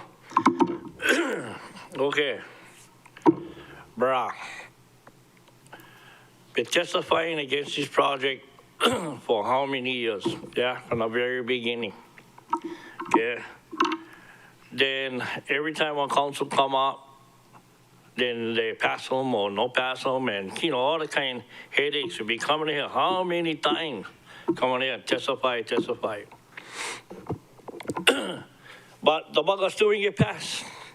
Yeah? Things still didn't get passed. And then now I heard the thing came up again. When I came here, I was still against the project. Ready for a snap, not your paranoid. Ready for a snap, just wasting my time. Here we go again, ready for get all mad again. Then you guys know me, I wait till the last minute for testify. You guys know, not one secret. So while sitting in the council chambers and even at home, I listened to some of the amendments. They kind of make me wake up a little bit. Holy shit. Holy doo-doo, whatever. What is happening here? Okay? The golf course, no more. They're going to take away 50 of the luxury. They're going to give 50 more affordable homes. Okay? So me, I was like, okay, I still never testified yet. But I was still confused. Totally confused, guys. And this is what this whole process is doing. Today, you guys was confused about one of the rules that the OPS or whatever will give you guys. All confusion inside here. Okay? You guys in here every damn time. Can you imagine us people who are not here every time? Okay? So try to figure it out. Okay? Who can't? I usually get kicked off. No can testify. Shut off my mic. Block me out. So why you gonna give the guy a chance to testify and then cut him out? I don't know. I confused like you guys. But I again, I ain't go do my own homework. I call the departments over here. Call the other building, the departments, planning. What the hell is going on? What is really going on? Okay? What is it? Is it 700, 450, 283? Confused is why, okay? Confused. The guy, the planning guy, you should get that guy as a resource today. Because that planning guy ain't come up and tell me it's 283 or whatever, 280 something. If the amendments do not pass. Okay? That is what I was told. But the people we paying our tax dollars too. So who I gotta go with? I gotta go with that guy who supposedly know what he's doing. Just had a planning commission yesterday, and what does the commission ask? Oh, what's the recommendation of the department? So aren't we all always asking the department for their advice on things? Yeah? So I did that. Okay, so I don't know if you guys whoever gonna get mad at me because I'm not in, I'm supporting the amendments game, okay? I'm gonna be plain and firm what I am because of what I am confused on, okay? I was told if it gets passed, it's 338 homes, something like that, yeah, that number. So it's not 450, but it's in the small kind circle, yeah? I thought we was here to build homes, workforce housing, okay? So I don't know. You guys got to figure it out. Is it 450 or 280, whatever? Because that is what is confusing me all day long. Okay? So please help me clarify that. I'm going to sit over here and listen to your deliberation. Because a lot of people not in here because they're just as confused as I am. Okay? Because I ain't talked to them. They say, I don't know how long. Is it 450 or is it a kind? I go, according to some people in the council, it's 450. So according to some groups, it's 450. Yes, I mean. But according to the planning department, it's 280. You know me, when I usually come and testify, I firm on some stuff. I don't scare them, I give them. I usually get kicked out of here or get turned off my mic. But I just was freaking confused, bro. And then, so I'm still supporting these amendments, okay, because of the information I got in this stupid head of mine, okay, that I can go research on. I ain't gonna try to figure out, I don't know. But that's the reason why. And then I also called a guy, Cal Chip Chase. Okay? He told me he put in conditions for in perpetuity and for the residencies, rental residency, all that kind of stuff. He said he put them in. So you guys go ask that guy. Okay, and hold him to his word, because I will. Anybody tell me something, that guy just said tell me something, I'm going to hold him to his word. Okay? I'm going. And he knows that. I don't know, he only knows me a couple months, but he's going to know that. So, that is what I am coming to. I'm probably going to get my ass kicked. I'm probably going to get ridiculed. I'm probably going to get called all kind of crap. But I don't give a damn. Okay? I speak my mind because I am junior strong. I'm not scared. Okay? Until you guys prove me wrong. Nobody proved me wrong. Okay? The department will prove me wrong. According to what happened in the courts, get fired. The courts cannot figure them out. So what we're going to do is sit back and wait till all these things come true, like how you guys get delegations, you guys just had the thing with the Tom Cook, people accused, for the ethics thing and all that stuff. So we'll keep on waiting for people to keep on saying this kind of stuff. And then we're going to wait for the housing. Okay, I know, yeah. Now, okay, getting back to this one. One of the main reasons why I fight to make this project better, there's 5 of you guys gonna vote yes. Okay? I can't, where everybody said them today, I'm gonna say it. Okay? I like all you 5 guys, girls, and ladies, and people in council. Remember, when we say perpetuity, a lot of you guys are telling me, oh no, these guys not going, they're not going to like perpetuity because, you know, they like earn credit, earn interest, and all kind of excuses they give. Yeah? Same, you guys are saying, oh no need perpetuity. Us Hawaiian homes, we get perpetuity. We stuck with them, guys. Yeah? We stuck with them. So every one of you guys in here, especially the 5 that are going to vote yes for this thing, better remember that.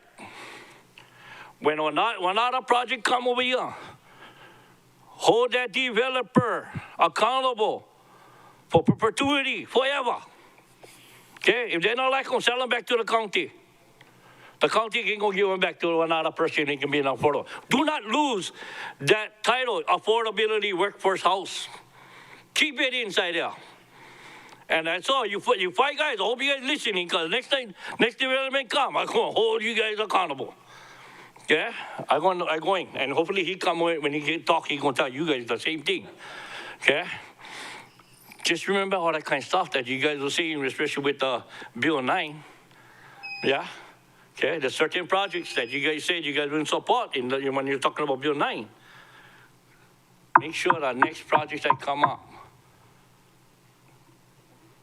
is in perpetuity, length of residency first, and go back to the 50-50.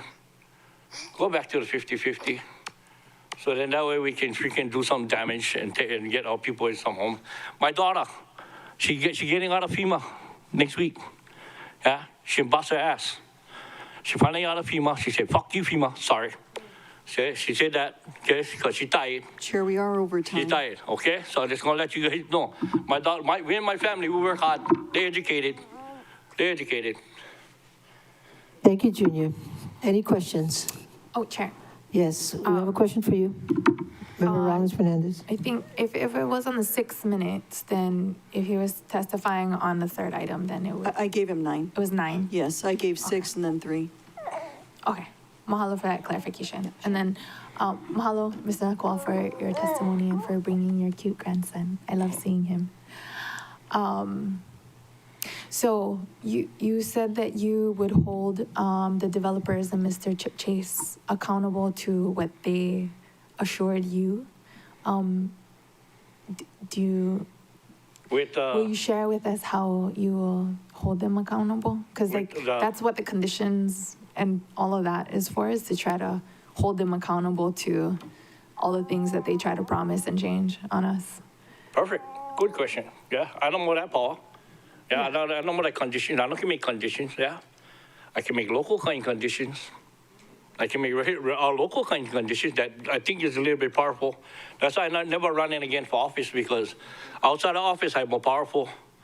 Inside the office, you guys only get certain things you guys can do. Yeah, and that's a promise I'm going to give to the communities. I'm going to be knocking in this door. Hey, hi, what about that time? Remember what you said? Da, da, da, da, da. I'm going to do that. I'm not scared to do that. I am going to do it. That's all I can do in my power. You know, in my power. And then, okay, hey, maybe you guys, I'm going to bring you guys, I think you guys all know this, what I do on social media, right? I can make his ass look stupid too, on a kind, if he goes against his word. Okay. Does that answer your question? Yes, mahalo, Chair. Okay, thank you very much. Yes, sir. We'll see you. Chair, the next testifier is Judy Allen, to be followed by Jordan Ruidas. Can you hear me? Yes.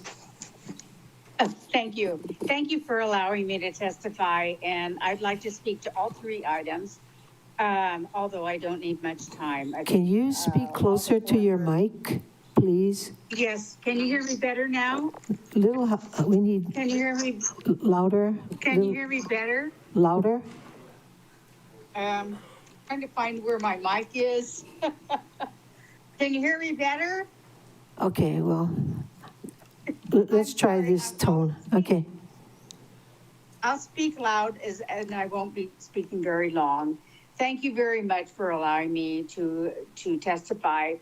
I really, am disappointed that the number of affordable housing went from 700 down to 450, down to 288, and I hope that the amendment will go through and at least bring it back to 450 housing units, because housing is such a critical issue these days in the county of Maui. And if there is no housing and more people leave, well, then it will impact business. And businesses will go out of business because they won't have any employees. So I really hope this council really rethinks this project. There are very little benefits to adding 6,000 more housing units into South Maui at this point. We're pretty dense as it is. And people in South Maui are starting to step up, and they are starting to pay attention. And believe me, they will probably be at the ballot box in 2026. At any rate, I want to say also that the tsunami exercise that we had not too long ago was the most frightening thing that any of us have ever experienced, because there was hardly a way to get out of South Maui. Now, I am near the Waipuilani Park, and just getting onto South Kihei Road is a nightmare because there's so much traffic. And of course, South Kihei Road has been closed in both directions at the north end. And that's a common occurrence because it's, it's always got a Band-Aid, it's never a fix. So then, the option is to try and get over to Pakia and try and get out there. Well, that was closed too. So it's a damn good thing that the tsunami did not materialize, and that the road closure on South Kihei due to flooding was at least after the tsunami had occurred. So I just want to speak to the idea that we need to honor the tragedy that was experienced in Lahaina, of which we all still feel the pain. And understand that one of the reasons that 102 people perished and 2 people still missing is because the exit out of Lahaina town was very improbable. It was not mapped out clearly. There was no exercise in terms of evacuation. And we do not want to have that same thing occur in South Maui, where we have such a bigger population, and have the same thing occur down there. So it really is with a heart that I ask this council to please consider, number one, since this project is already halfway through, or more than halfway through the process, to at least, give back the affordable housing to at least 450 units. And secondly, require that Pi'ilani Highway expansion be paid for and by the developer, and done so before they start stacking up the traffic any worse than it already is. You need to come down and spend a little time in South Maui, our beautiful district, and hopefully, please do not approve any more the luxury housing projects in South Maui. We want you to come and enjoy it. We want to be able to live there, and we want to be able to get out of there safely when Mother Nature gives us the order to do so. And thank you very much. Thank you. Questions, members? If not, may we have the next testifier? Chair, currently the last testifier is Jordan Ruidas. Aloha, Aloha. Chair and Maui County Council members. Hi. My name is Jordan Ruiz, and I will be testifying on behalf of Lahaina Strong today, and I will be testifying on all the items. Lahaina Strong opposes Bill 171 and 172 as written. These amendments would reduce the housing benefits promised to the community, shift infrastructure obligations from the developer to the public, and weaken safeguards for water and cultural resources. When this project was approved in 2008, the public was told it would provide 700 units, including 450 within the project district. The current proposal removes the in-district requirement and cuts the total to only 288 workforce units, less than half of what was promised. Just recently, during the Bill 9 hearings, both supporters and opponents agreed that Maui needs more affordable housing. Wailea 670 is a rare opportunity to deliver on that shared goal. Allowing the developer to reduce the number of affordable units runs directly counter to what the public has said we need. The developer has offered 50 additional workforce units only if the state or county takes over their responsibility for widening Pi'ilani Highway. Even with those 50 units, the total is still less than the original promise. This trade also shifts a major cost to taxpayers while the developer stands to profit from selling those additional units. If the public is covering the cost of infrastructure that directly benefits their project, the public should receive a far greater return than what is being offered. If the developer is claiming they cannot afford to build the 450 affordable units that were promised, they must open their books and prove it. The council and the community have the right to see the financial basis of any reduction. Without that proof, the original commitment should stand. Additionally, the definition of affordable must be strengthened. Units should be kept affordable in perpetuity through long-term deed restrictions targeted to lower AMI levels that truly serve our working-class families and offered first to generational and long-term Maui residents. Without stronger terms, affordable becomes a temporary label that does not solve our housing crisis. Water is another limiting factor. The project's reliance on a private water system raises concerns about long-term supply and drought resilience. The county should require independent hydrology studies, enforceable conservation measures, and clear triggers to halt construction if adequate water is not secured. We acknowledge positive changes such as removing the golf course, creating native plant preserve, and adding cultural facilities. However, these do not replace the need for strong housing commitments, safe infrastructure, and reliable water. Lahaina Strong respectfully urges the council to restore the original affordable housing commitments, keep infrastructure obligations on the developer, require proof before reducing commitments, strengthen affordable terms, and secure water assurances before construction. If these conditions cannot be met, we ask you to vote no on Bills 171 and 172 and negotiate terms that honor the promises made to Maui residents. And then I have a couple more thoughts that are kind of my thoughts. I just also want to point out that the few affordable housing units that aren't in perpetuity, it's only just going to be a small Band-Aid and not a solution that would be impactful. I just want to remind you folks that on Bill 9, 6 of you council members were courageous enough to vote with the community in mind. And we are watching how you guys vote on this and how you guys vote on Bill 9. Please be courageous. Be the heroes that this community needs.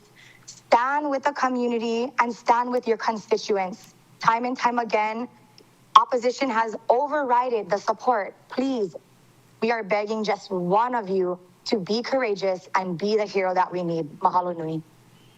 Thank you. Questions? If not, may we have the next testifier? Chair, there's currently no one else signed up to testify, so this will be last call. If there is anyone who would like to testify on the agenda items today, please raise your hand in Teams or make your way to the podium. Again, this is last call, and the countdown is 3, 2, 1. Chair, there is no one indicating a desire to testify. Any objections to closing public testimony and accepting written testimony for the record?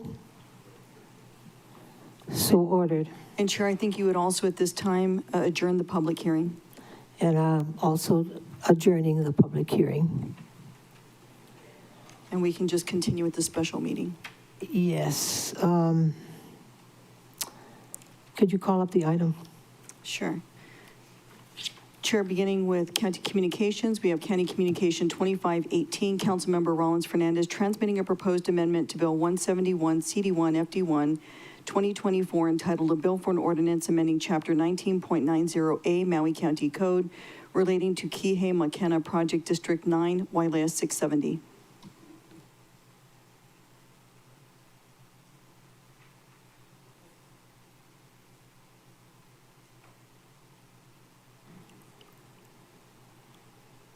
Okay, members, I know you're thinking more about lunch right now.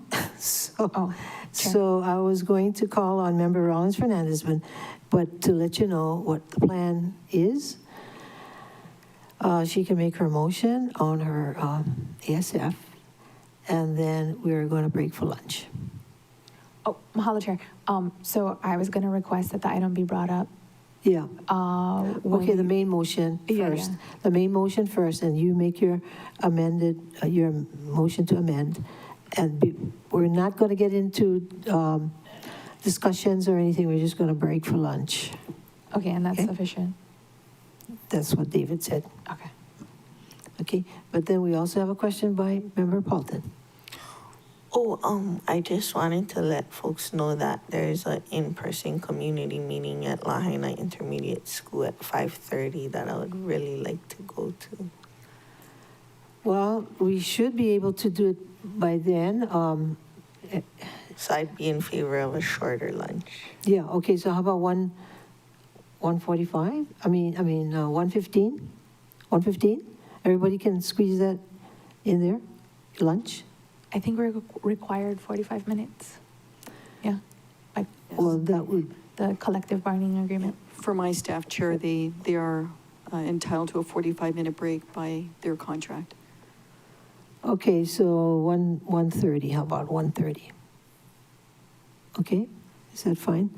All right, you can call up the item then. Did you just call I up did, the item? Chair. Okay. I need a motion?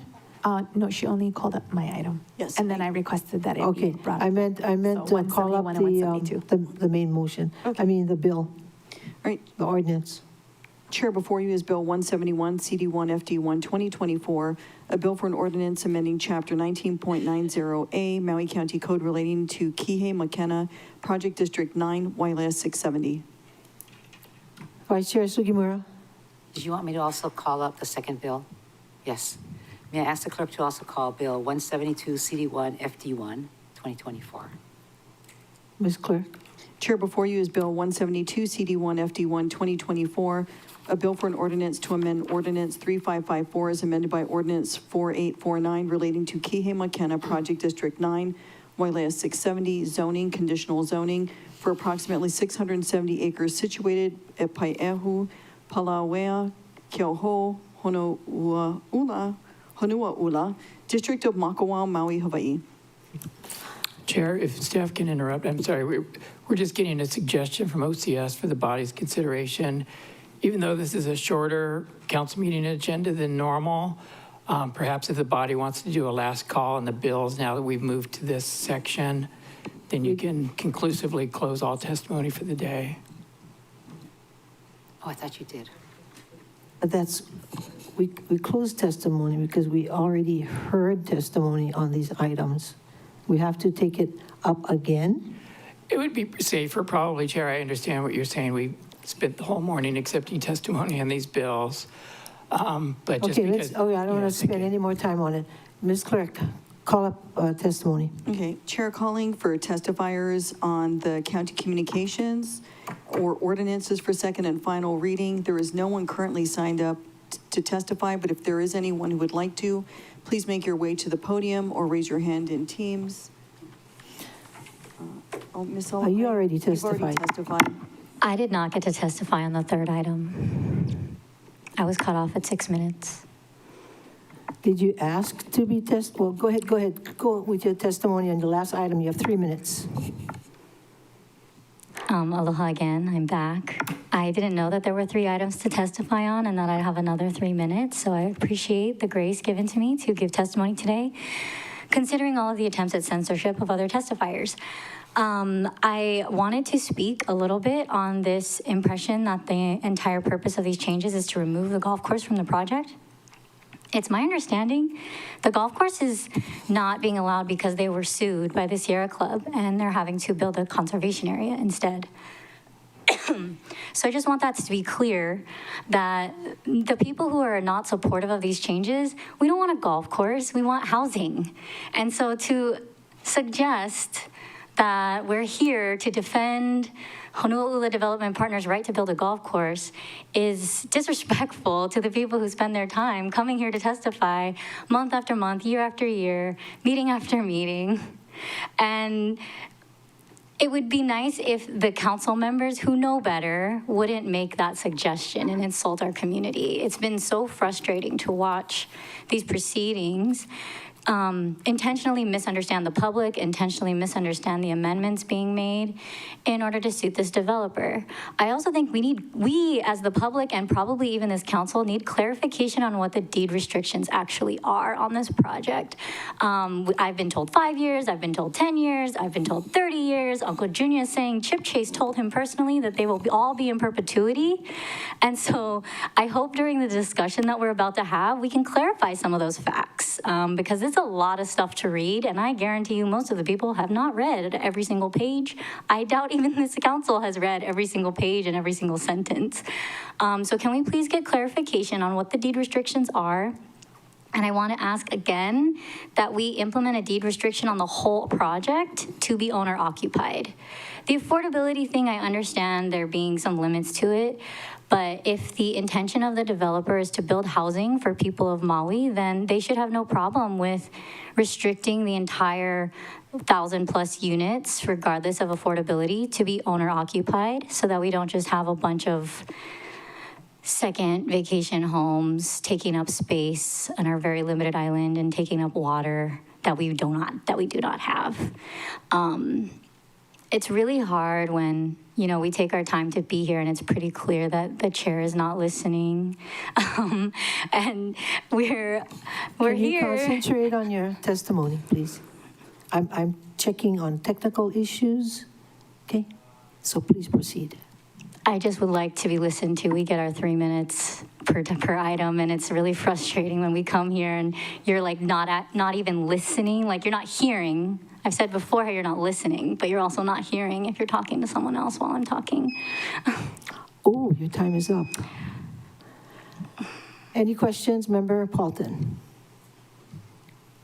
Thank you, Chair. Thank you, Ms. Alipai. I just wanted to clarify, is it not your understanding that the rentals would be affordable for 50 years and the county would have the first right of refusal 90 days before that 50 years comes up to purchase, and for the for sale, it would be affordable for 10 years, but owner occupied or long-term occupied in perpetuity if rented at HUD affordable rates? Is that not what your understanding was? No, I did not know that, but I really appreciate the clarification. So to be clear, it's only owner occupied in perpetuity for the owned units, and the others would be 50 years and 30 years? It's really confusing. Owner occupied, so it's the owned units are deed restricted for 10 years affordable if they were to be sold. After that, they would be owner occupied in perpetuity or long-term rented at an affordable rate, either one. What's the number of units that is? I believe it's like 125 is rental and the balance. Okay, Member That's a Paulton, great crumb. Maybe you can give her that information during the break. I think it's really good that we have that clarification in public because many testifiers seem to have different opinions of what that number is. And they will get it during our deliberations. Right.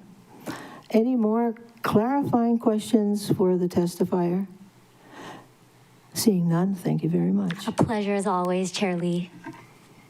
Chair, there is no one else currently signed up to testify, but if there is anyone who would like to testify on county communications or the ordinances for second and final reading, this is your opportunity. Again, this is last call, and the countdown is 3, 2, 1. Chair, there is no one indicating a desire to testify. Any objections to closing public testimony and accepting written testimony? No objections. For the special meeting, and we already closed the public hearing. All right. Okay, members, I guess it's still 1:30. Yeah, exactly 1:30. We'll resume at 1:30, and we'll take a lunch break now. This meeting is in recess.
Will the special committee council meeting please reconvene?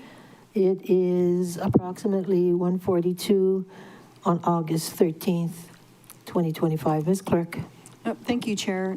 Prior to the recess, we called up Bills 171 CD1 FD1 2024 and Bills 172 CD1 FD1 2024. Okay. Well, and actually the county communication as well, which I think Member Rollins Fernandez wants to address during the bills. Okay. So that would be after there's a motion on the floor, Ms. Rollins Fernandez? Okay. I think we called it up first because it was in that order. Member Kama.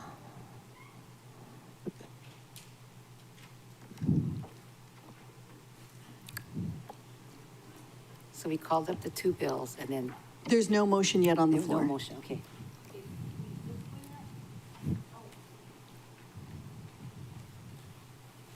Chair, if there is no deliberation or discussion, do we have to close public testimony again? I thought we opened it up. Question Again? for Director Ratz. Yeah, because like we didn't have any deliberation. We like closed public testimony and then went to recess. Oh, sorry. We did close public testimony twice. Once after the public hearing and once after we opened up. Director Ratz. Do we have to do it a third time, Director Ratz? Thank you, Chair. Councilmember Rollins Fernandez raised a good point if you wanted to be ultra safe. I do think realistically there's no potential testifier who would be prejudiced by how the deliberations have proceeded at this point. But there would be nothing wrong with doing one additional final call if you wanted to be safe. Thank you, Chair. Well, we don't want any surprises. Any objections, members, to closing public testimony Objections. on everything? On the county communication? County communications? Okay, any objections? Chair, we have to say, are there any testifiers first? And then we close them. Oh, I'm sorry.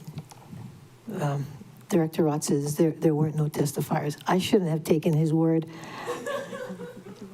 Ms. Clerk? Thank you, Chair. There are no testifiers signed up. Would you like me to do another last call? Yes. If there's anyone who would like to testify on any of the items on our agenda today, this is final call. You can raise your hand in Teams or make your way to the podium. Chair seeing no one, I will do final countdown, and that is 3, 2, 1. There's no one indicating a desire to testify. I do have a question for Mr. Rotz. Is that the correct order?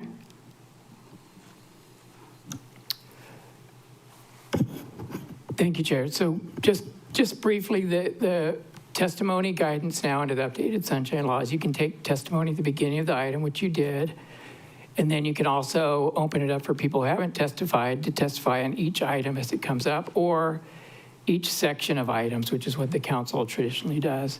And I think you've called up the entirety of the sections for action on the meeting now, the county communication and the ordinances. So the order at this point, I don't think matters. So I think you're fair to proceed into deliberations. Thank you. Okay, we're ready to go. So there being no testifiers, any objections to closing public testimony on all the items? No objections. Mahalo, Chair. Okay, so ordered. Now we're back to Pro Tem Kama. Thank you, Chair. I move to pass Bill 171 CD1 FD1 2024 and Bill 172 CD1 FD1 2024 on second and final reading. Second. Moved by Pro Tem Kama, seconded by Vice Chair Sugimura to pass Bill 171 CD1 FD1 2024 and Bill 172 CD1 FD1 2024 on second and final reading. Discussion? No discussion, Chair. Member Kiani Rollins Fernandez. Mahalo, Chair. Okay, so I move to amend Bill 171 CD1 by reinstating the last line in Section 2 subsection B, 450 affordable units shall be within the project district. Second. And file County Communication 25-18. Okay, moved by, Second. I thought Member Johnson seconded it. You did, okay. And then I heard a voice from Hannah after that. So, It was the echo. okay, so the motion is to amend Bill 171 with the ASF proposed by Member Rollins Fernandez and to file CC 2518. Discussion, Member Rollins Fernandez. Mahalo, Chair. In hearing and listening to our community members, this is one of the main things that they asked that remain in this project. It started off as 700 units for the community, for residents, and now it's all the way down to 288. And while many of our community members do not support this project in its entirety, at the very least, since our community would not get 700, 450 is more than 288 and is more than 338 potentially if the road is widened, P.E. Lenny Highway is widened 100% by DOT.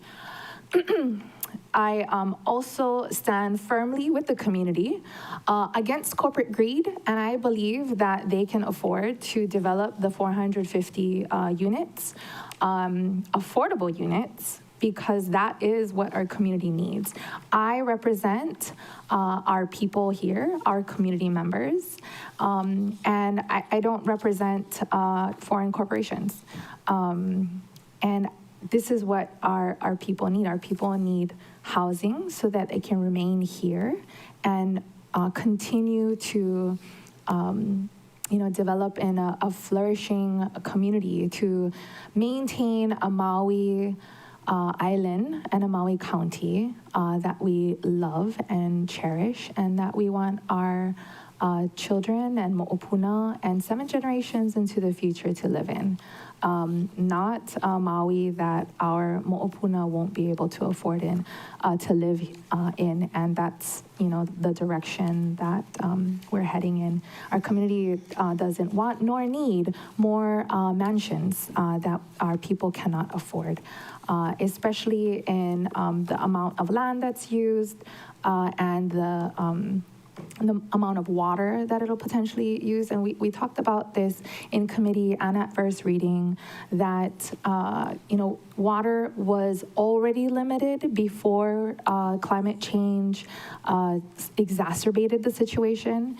And at the rate that we're going, there's even less water. So continuing to build houses as if the amount of water is growing is irresponsible of us to put that on the next generations. Mahalo, Chair.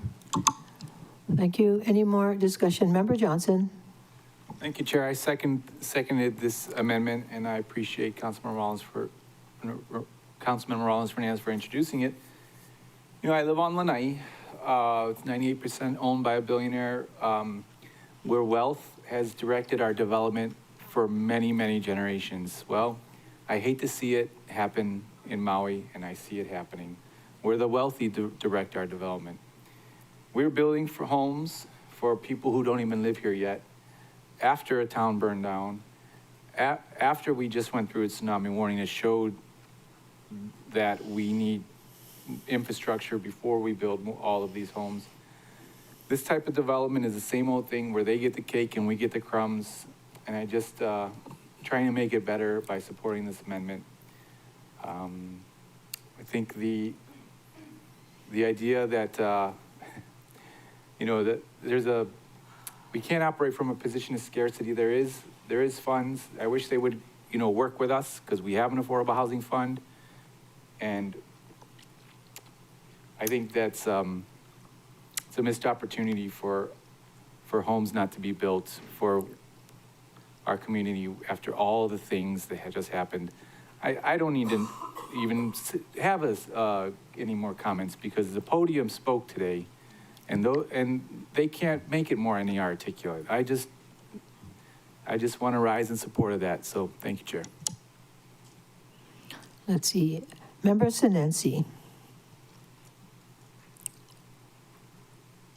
Hello, Chair, and for my opportunity, and I know, Chair, you've tried to be a fair chair for us, and you've always told us that for us to come to a compromise, and I think this amendment by Member Rollins Fernandez is a great compromise for this council. We came down from 700 affordable homes that a past council had approved. So, having the 450, I think, is a great compromise.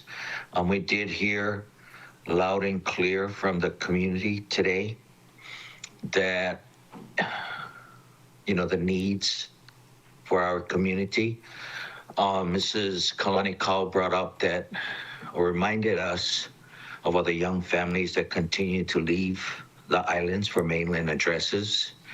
And so, again, stressing our housing crisis that we're currently in. So, I want to represent, while I'm here on the council, I do want to represent our community, our residents for the next 7 generations, and not for outside investors. Ms. Hill, she also brought it up clearly that the stakes and the amounts of money from all over the world that is invested into this project. Ms. Alipai brought up that, despite the developers not wanting to open up their books, we don't have any real evidence that they cannot pencil out the additional affordable homes. And the last time I checked all the MLS listings in Wailea, those homes are going for $11 million, $22 million. So the amount at stake here is huge, including what Mr. Perez said about giving these developers these additional funds as kind of like a gift to them, a giveaway, he mentioned. So I'm hoping that we can compromise on this, Chair, and those are my thoughts. Thank you. Thank you. Member Paulton, did you want to say something? Member Hodgins also has her hand up, Chair. Okay, Member Hodgins.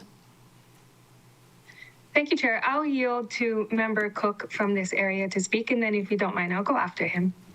Okay. Thank you, Chair. I won't be supporting this amendment, not because I don't support affordable housing and not because I would very much like to have the additional affordable housing. The 288, hopefully 338, if it does work out with the state, done by 2030, that is unequivocal that they need to do it, they have to do it. I'm an advocate of them not being able to do any other sales or any other construction on the balance of the project until those 2 commitments are done. One of the byproducts, the benefit of this that will occur simultaneously with that is the water infrastructure improvements will also benefit Maui Meadows fire mitigation and fire control. They have standpipes at the top of their subdivision. They don't have fire hydrants because they don't have the capacity the way that it's constructed. This will also add to fire protection in the area. The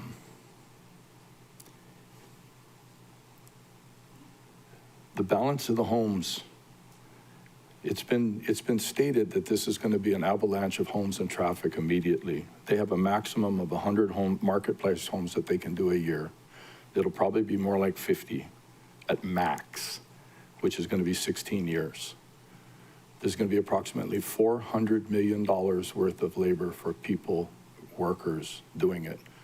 We have tourism, we have agriculture, and we have construction of the trades. Those $400 million will enable the middle-class local residents to potentially be buying homes. These homes might not be all like the Wailea homes. They're going to be selling lots. I'm hopeful and optimistic that we're going to have local Hawaiian residents who have moved to the mainland, who have gotten educated, who have successful jobs, who want to move home, and they might be able to live there. Professionals that we need.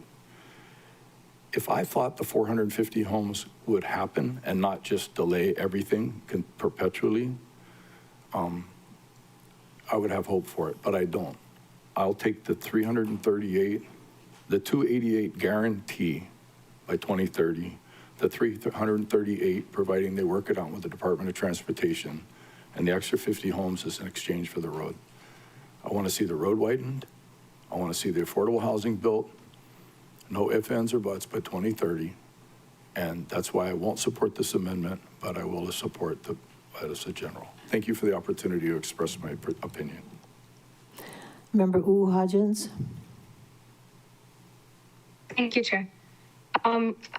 If we could please have a roll call, I would appreciate it. While I agree majority of what Member Rollins Fernandez said, I too agree with Member Cook that I don't think the 450 is a legitimate reality we can depend on right now. It is 388, and after maybe I speak, we could have, we could hear from, I don't know if Mr. Chip Chase is there because I'm not there in person. 338, I thought, about the standard of the home, I'm sorry, for the DOT widening. So for me, I'm voting for 338. That's what I'm voting on today. That's what I'm hoping to see in Wailea. I hope we local people have an opportunity to afford to live in Wailea, because right now that's not the case. And Member Cook is right, they're selling lots, so it's very difficult to use the cost of a future home that they're not going to sell to determine how much affordable homes they should provide now. Just recently, Civil Beat had an article about one of our local families in Lahaina and how expensive it is for him to build back. He estimates $1.2 million, and he already owns the land. And I think it was about $30,000 in permitting fees. So none of this is cheap. There's been so much changes, as we've discussed, from 2008, when we were originally discussing this. And yes, 2.96 had the 50%. It was also a lot cheaper to build then. Right now, with the tariffs, with just the state of the world, it's ridiculous, even when you own the land. So that's why I'm going to vote no on this. It's not that I don't support affordable housing, because I ran on it, which is why I'm voting to support this project at 338.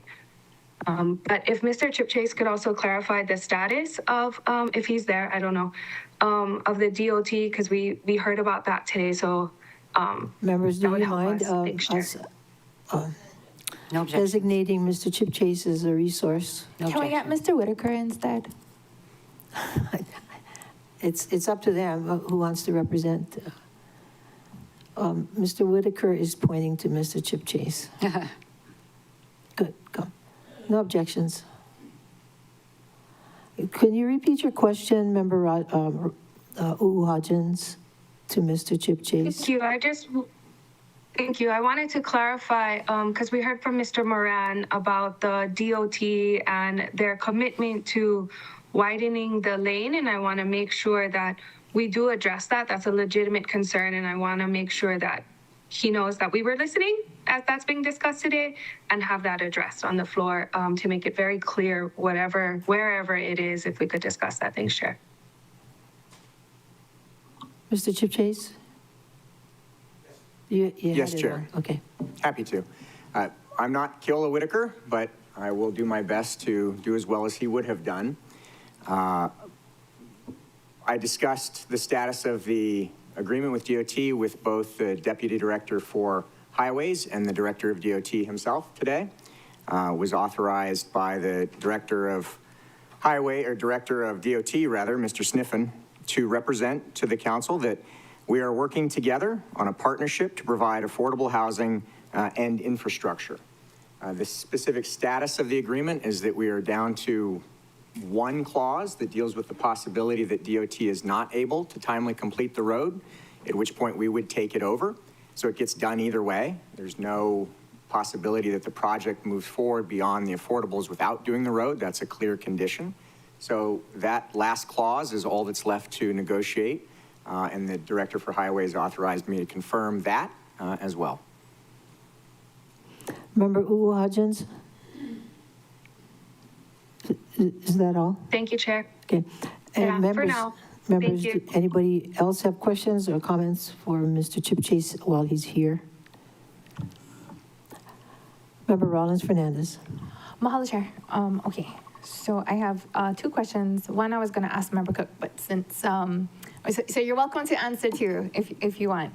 By 2030, is it the lots that are going to be completed, or is it the vertical construction and actual houses? Because that's one of the reasons that you were saying that you are not supporting this amendment, because you would like to see. My understanding from previous conversations, and it will depend upon permits, et cetera, that Mr. Chip Chase can confirm, but by 2030, the buildings would be constructed. Mr. Chip Chase. Are you referring to the affordable housing portion of the project?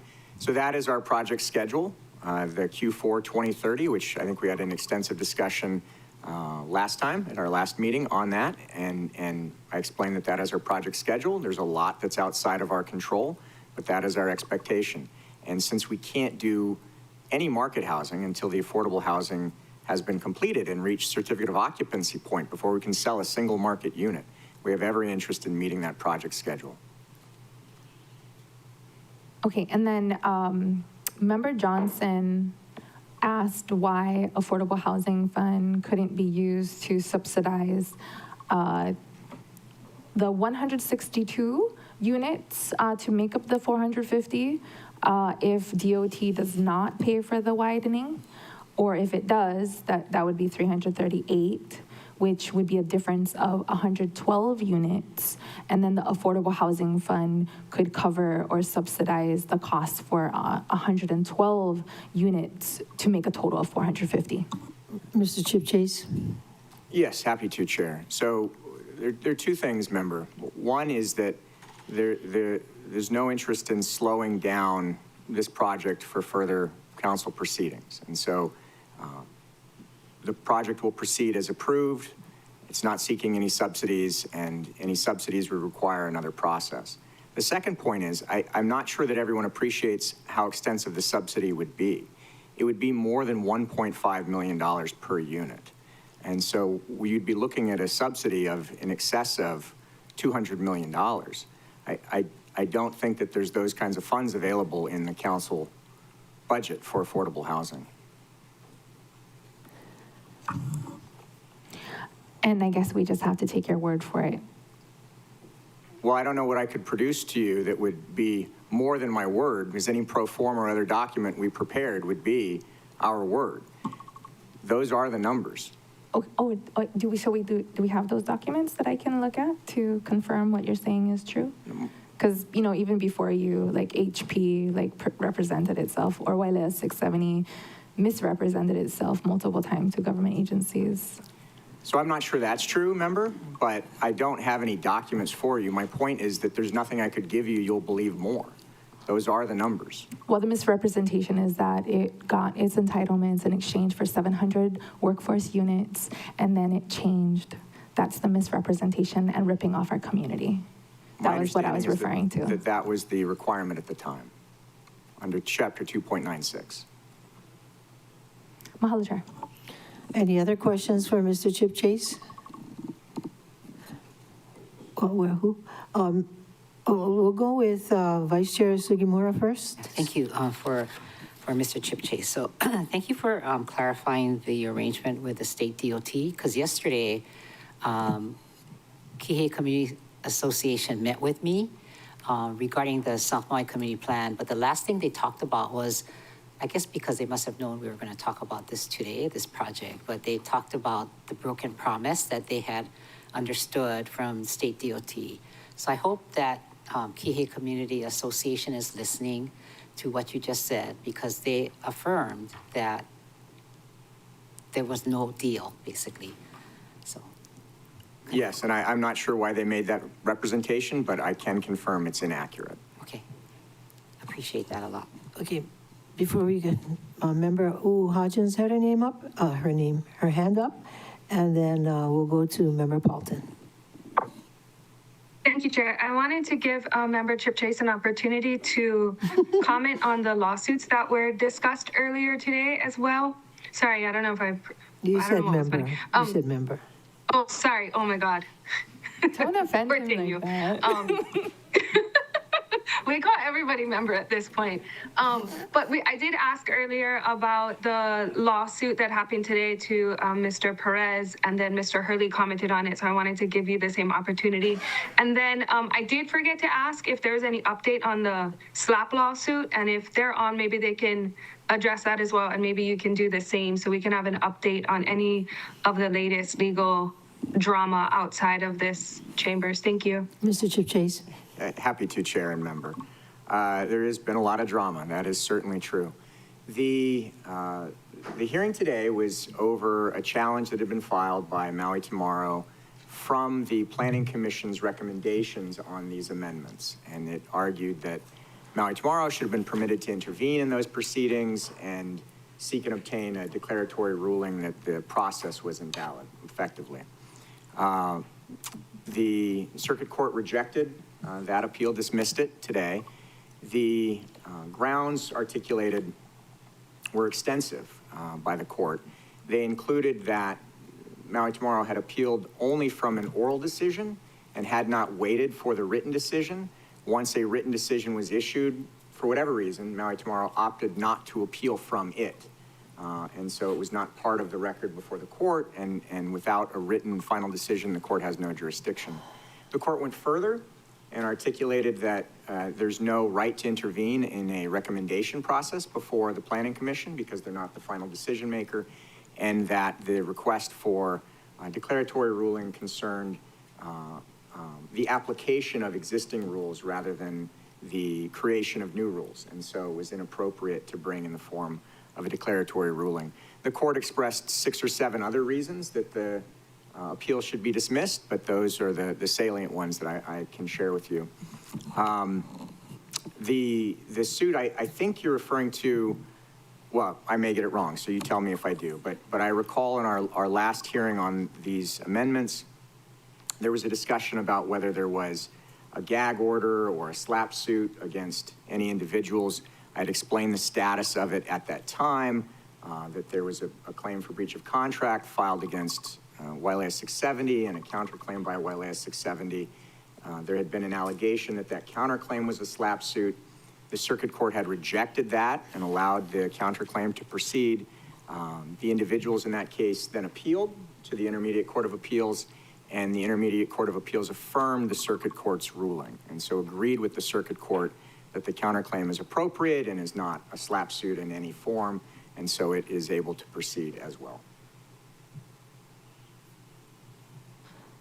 Member Hodgins, you done? Okay. Member Paulton. Yeah, Chair, thank you.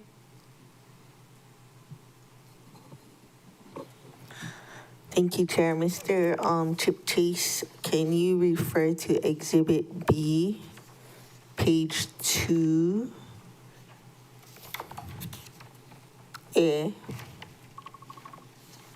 On page 2. Is there an objection? Wait 1 second. Is Mr. Hopper Chair. moving to that page?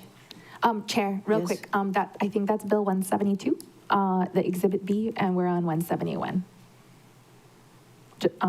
Actually, we're on both. Oh, we're both? Disregard? Well, we're on your amendment I thought right you now. said just ask him questions, and no, he was asking him questions, not about. Okay, but if it's not going to interfere with this vote, I mean, is it connected to the vote for 171? You just said if anyone had questions. Yeah, okay. I changed my mind. Yeah, but no, he asked questions about not 450. She asked questions about an extraneous lawsuit. So like Member Kama said, you can't just change your mind in the That's middle true, of the you know, river. you have a point there. You have a point there. She started off, she tricked me, see. She tricked me because she was started off talking about housing. And then in the she middle of switched the gears river. on me. And so I should have caught it, but I missed it. Yeah. So you know what? Since I did that for her, why don't we do it for you? Appreciate it. Thank you. So I'm at the part where it says 4 lanes of traffic from Kilohana Drive to Wailea Ike Drive. Honua Ula Partners LLC will provide an additional 50 residential workforce housing ownership units in the project district, with the number of units allocated in proportion to condition 5D's income brackets. Did you read that? I have it right here. Is there any objection to adding as well as condition 5F on page 5? And 5F is the owner occupied in perpetuity and the 10 years. Owner occupied in perpetuity and long-term rental in perpetuity under 3.48.466. So the intention, Chair, while Mr. Chip Chase is looking for that, is that if whatever number that the state DOT's widening of P.E. Lenny Highway, whatever number of housing units that results in, we held those 50 or less units to 5D's conditions, but not 5F's conditions. And I think that was the intention, but that was an oversight. So that's the purpose for that. I think that he should just agree to it. But let him think about it. Okay, are you finished thinking about it? I think I am finished thinking about it. We already prepared, submitted, and recorded the unilateral agreement. Oh, yeah, that's right. And I would not agree to any change that required us to come back for another review of it or to modify that. As much as I enjoy the time, Aren't you getting like $1,000 an hour or something? If only that were true, but it's not. What I can say is that my understanding is that any affordable housing would be subject to that condition too, whether it's the 288 or the 388. So I think as the last time we were here, Mimi expressed that any representations I make are binding as well, and so I will recall that. I will agree that is my understanding, is that we are already subject to 5F. Mike Mr. Hopper, Mike can tell me concur? whether I'm wrong.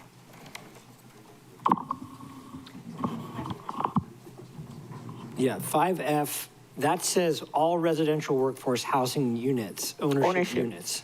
Yeah, so for ownership units, again, this is, you just brought this up, but my understanding is that those would be consistent with any of the units required by this ordinance, whether they were units that were in the 288 or further required by the clause allowing additional units to be used in exchange for the DOT doing the roadway. That's how I would read it. I think that's how council intended it, that these requirements apply to any of those units. Yeah, that is how we intended it. Just double checking that's how you interpreted it. Because he did cross his heart and hope to die on that. Yeah, we're professional here. You have to do that. Okay, any more questions for Mr. Chip Chase? Okay, we're asking whatever because we're going from one thing to the next. But the common theme is that you're here to answer the questions. Okay. Understood, Chair. Yep. Member Rollins Fernandez. Mahalo, Chair, especially if he's getting paid $1,000 an hour. Okay, so page 5 of Exhibit B, subsection F, so we're just on that section. Okay, so for the 10 years, under 2.96, and so maybe this is for corporate counsel too, whoever. When does the clock start on the deed restriction for the owner occupied is in perpetuity, so there's no clock there. But for the 10 years and for the or whatever is greater at the time that 2.96, whatever the guidelines is under 2.96 at that time. Is it when the lot is sold that 10 years starts, or is that when the ownership unit is being lived in, like occupied? At what point does the 10 years begin for the deed restriction for affordability? So I'm not sure if that's specified in chapter 2.96 or not, and maybe Mike has a better answer for me. My presumption, just in my common understanding of it, is that it begins when it's sold. What is sold? The unit. Okay, so then, and then it's occupied. Well, whether they live in it or not, that's kind of up to them, but if the unit Or is... they have to live in it because it's a deed restriction. It's owner occupied. It has to be owner occupied, subject to those exceptions that are set down below the... Or long-term rental. Right, and so my understanding, but again, Mike can confirm if 296 is more specific, I think he's looking at it right now, is that it would begin when it is sold. Okay, and then while Mr. Hopper is looking at that, perhaps another question is, okay, so we said 10 years is the deed restriction period, or whatever is required under 2.96, whichever is greater. At what point is the greater no longer applicable? So when is it locked in at 10 years? And if because we're in the process under Bill 40 to increase the number of years more than 10. And so I don't think it was clear in our discussion at what point we would no longer be able to have that be increased in excess of 10 years. It would be at the point that there's an affordable housing agreement entered into with the housing department. Okay. Is that everyone's understanding? Mr. Hopper? Apologies, Chair. I don't want to misrepresent something to you. I had my computer to do the review. I've switched to my phone to try to do that. Maybe we could have a recess or I can continue to look at this as you have additional questions, but, or if housing's available, but this wouldn't change, I would say, the deed restriction periods may be different, but it wouldn't change the timing from any other unit under 2.96 and how, as far as how the period would begin to run, would begin and end. So whether this is a longer period, I think the intention here is to say the deed restriction period is 10 years or required on 2.96, whichever is greater. The timing, I think, is not going to be any different than what's already in 2.96 as far as when the deed restriction period would run. Okay, and then you're looking in the code right now to confirm. I'm reviewing that, but I mean, I think hopefully you could have a pretty clear answer if housing's available or something like that, but I can look through here to see. I see the deed restriction periods, but it doesn't necessarily appear that there's a very clear statement of this will begin as of this time, but since this is certainly not the first time this has been done, there would be a practice of this, and this condition would not apply differently than any other unit required by 2.96 already. So as far as how you would measure the deed restriction period. I appreciate you not wanting to misrepresent something. Me too. Do you agree that at the time they enter into the residential workforce housing agreement, that's when they will see if 2.96 has a longer deed restriction, and that's the cutoff date? I think that's what he's confirming. Yeah, that was right the second part that I didn't quite totally catch until you just restated it. Oh, Yes, thanks, Member Paulton. I believe that would make sense because 2.96 has, throughout 2.96, they have timing, requirements. And I think once you enter into that agreement is when that would have to be determined. That would make sense. Thank you for Is that what the code said, though? 1 second, everybody. Just want to remind you, or let you know, if you didn't know, that Member Paulton has to go to Lahaina this afternoon, and we don't want to lose her vote. So, everybody try and keep your questions precise. So it's Member Johnson's turn. Then just Chair, I believe the agreement has to be entered into at subdivision approval. So that would be the timing requirement for when you have to enter into the agreement. So I would want to have that clarified because it's the building a certain number of units or prior to subdivision approval. So I did want to get you an answer for that. Okay, and it looks like Mr. Whitaker is joining us. He might have an answer for us. Oh, no, he doesn't. Okay, we'll let Mr. Hopper keep researching. Okay, and I'll yield the mic. Member Johnson. Thank you, Chair. I'm going to pivot on a different topic in regards to the email that was sent to us by Dr. Altonberg that we all received. And I'll just read a paragraph out of it and see if they can respond, if you allow. The April 2018 Draft Preservation Mitigation Plan and Habitat Conservation Plan for Honua-Ulua, which is Ula, Wailea 670, approved by the Planning Commission, details a habitat management and monitoring fund of $2.9 million to support 15 years of management. All mention of this funding and the entire Section 8 of the 2018 HCP containing it were deleted in the July 2022 Honua-Ula Natural Resource Preservation Plan. None of the documents submitted by the applicant in the current amendments mention the $2.9 million. And it still appears nowhere in any documents submitted by the Honua-Ula Partners LLC to Maui County since 2022. Is there a way we can attain this? You know, we just want to know. So can you respond to that? I'm happy to, member. It's something I've explained many times in different public hearings, and including ones that Dr. Altenberg has been present at, but I'm happy to do it again. The funding obligation that he refers to in the Habitat Conservation Plan was an outgrowth of an anticipated taking of endangered species. So for a period, this project was thought to have an adverse impact or potential adverse impact on endangered species. When you apply for an incidental take permit so that you can incidentally impact protected species, you need to have a habitat conservation plan. That habitat conservation plan usually has a funding element set out in the Code of Federal Regulations. Upon further review, extensive rather, studies of the property, including in conjunction with Fish and Wildlife and with DOFA, it was determined that there are no endangered species that would be impacted by this project. And so therefore there was no— Hold on. You said there's no invasive, there's no endangered species within the project? There was one species that was thought to potentially be found within the project area was the yellow-faced bee. It was determined that it does not exist in the habitat of the property.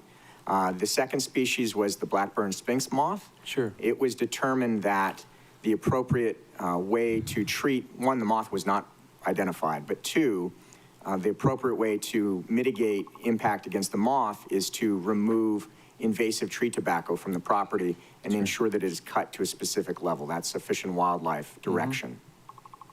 With those further surveys done in conjunction with the agencies, it was determined that no species would be impacted by the project.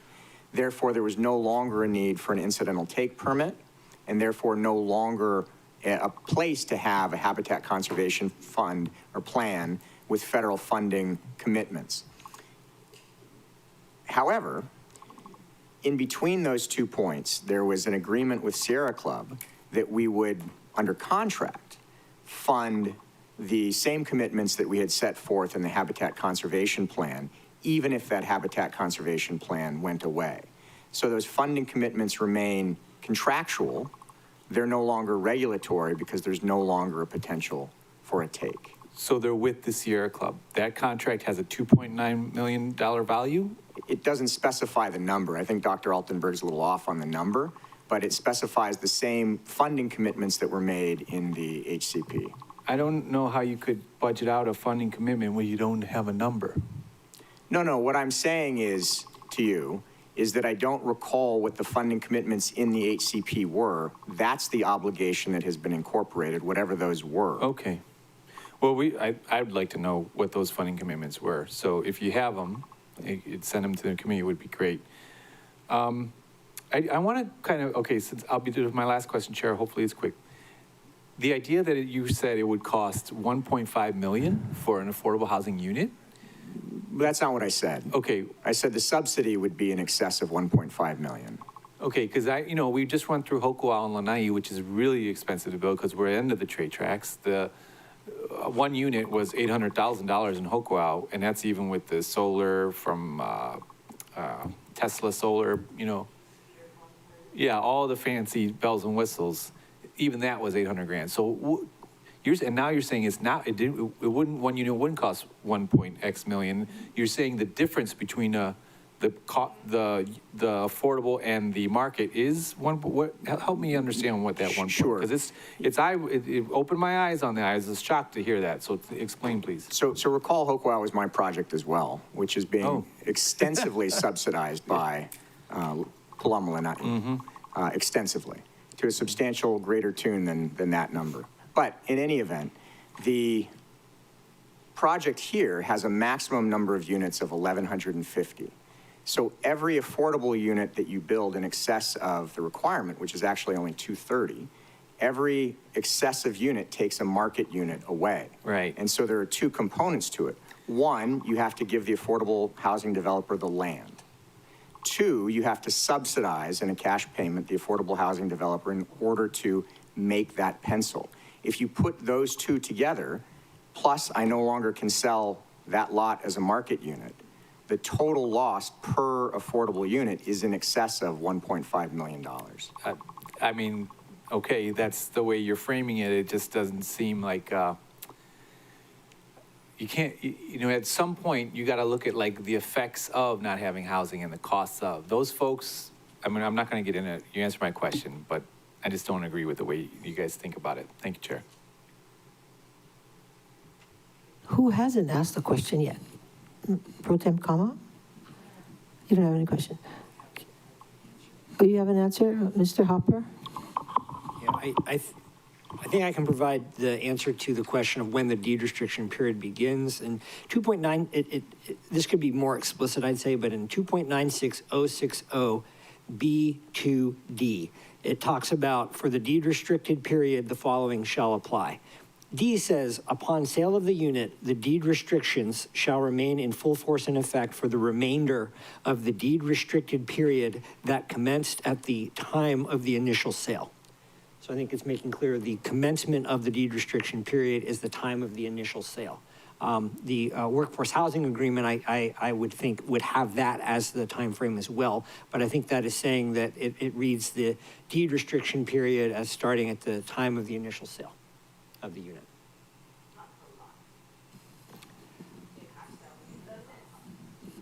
So are we just going to assume that it means the unit and not lot? Or should we make that clear in this condition that that's what we mean? If you want it to be something different or more specific than 2.96, you would have to make that more specific. Or we could get clarification as to lot or Well, I don't want it to be lot.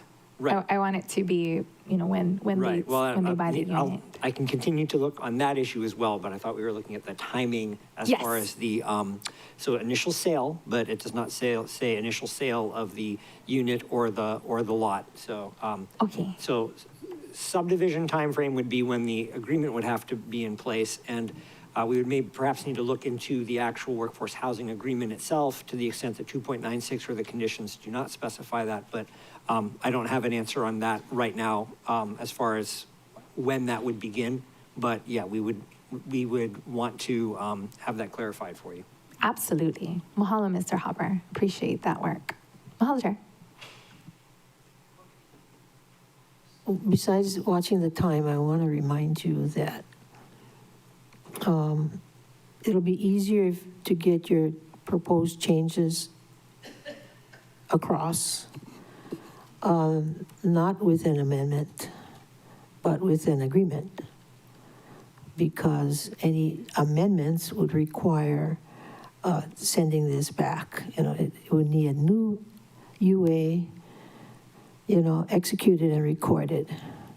But that's why, from a practical point of view, the developer is here. He could agree to some of your suggestions, which it seems like he is.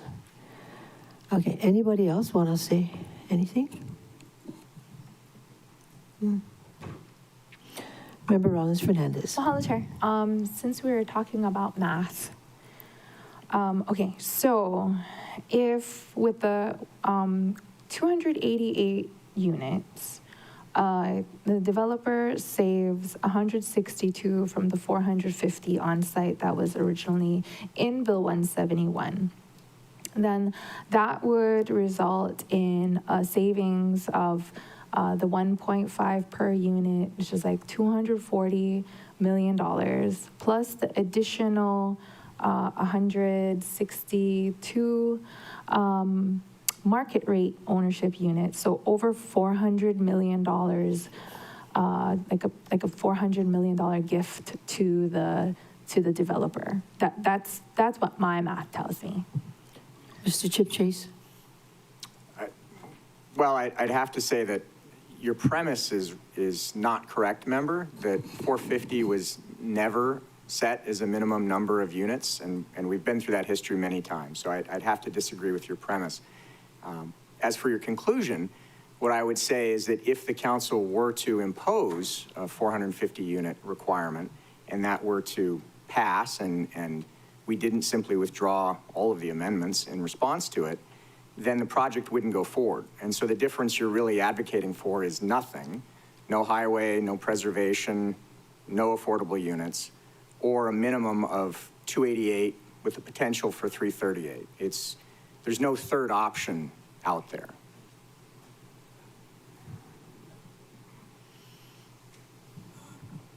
I have another question. I think it might be from Member Bolton. Because we were talking about the 201H project last week in Kahului. And for this project, I don't remember us talking about doing in-person applications like the HFDC project in Kahului. I was checking it, and so I was looking, and I didn't see it in here. I was wondering if Member Bolton would recall. I don't believe we did. I don't believe we did either, although that is an idea that I've long advocated for. So that's what you're committing to on the record? Look, he's agreeing. I have no problem representing that we will do in-person applications, but we also have put into our affordable housing agreement the durational residency preference that Mr. Johnson has advocated for. So that's under review by the housing department now, which largely serves the purpose that I had always used in-person applications for. And then another math question. Okay, so I wasn't. What's that? That didn't seem like a math question. Oh, no, that last one wasn't, but the one before with the 400 million, that was a math question. So this is my other math question. Okay, wait. The ownership units. So the total number of units.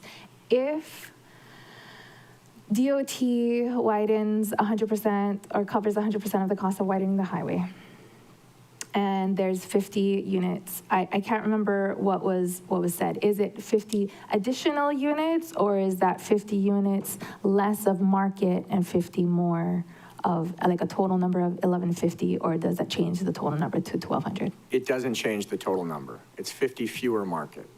Okay, mahalo for that clarification. Oh, and then Chair, since we're trying to agree, then if 2.96B2D is not very clear on whether it's the sale of a unit or a lot, would clarifying 2.96 in condition F, 5F, result in a need for amending the UA, the unilateral agreement? Mr. Chip Chase.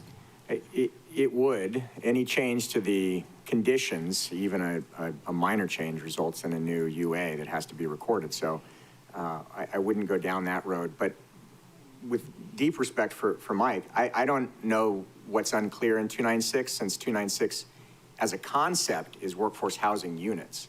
They don't have workforce housing lots. And so the deed restriction period would have to be measured from the sale of the unit and not the sale of the lot, because it is the unit that satisfies your obligations. Yeah, I know, but if it's vague or if it's not, if there's even like a little bit of like uncertainty, then like I don't trust that. I would like full certainty.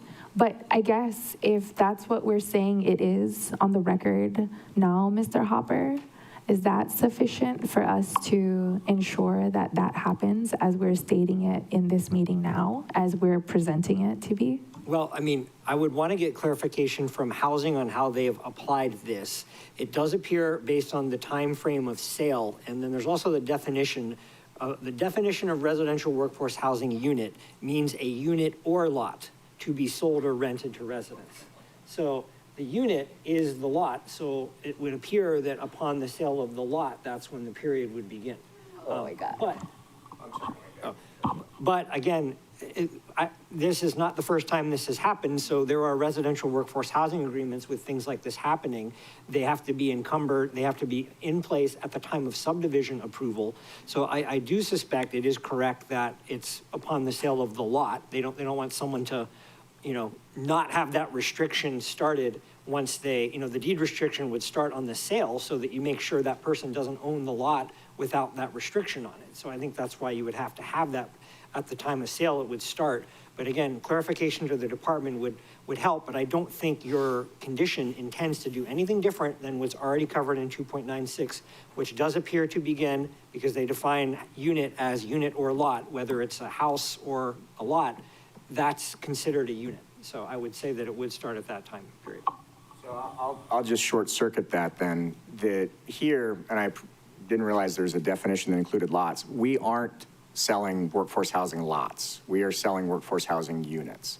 So it's 288 units, not 288 lots, or 288 minus 125, 163 units, dwelling units, not lots. And so the deed restriction period, because that's what we're providing, is the unit, would begin upon the sale of the unit, not upon the sale of the lot.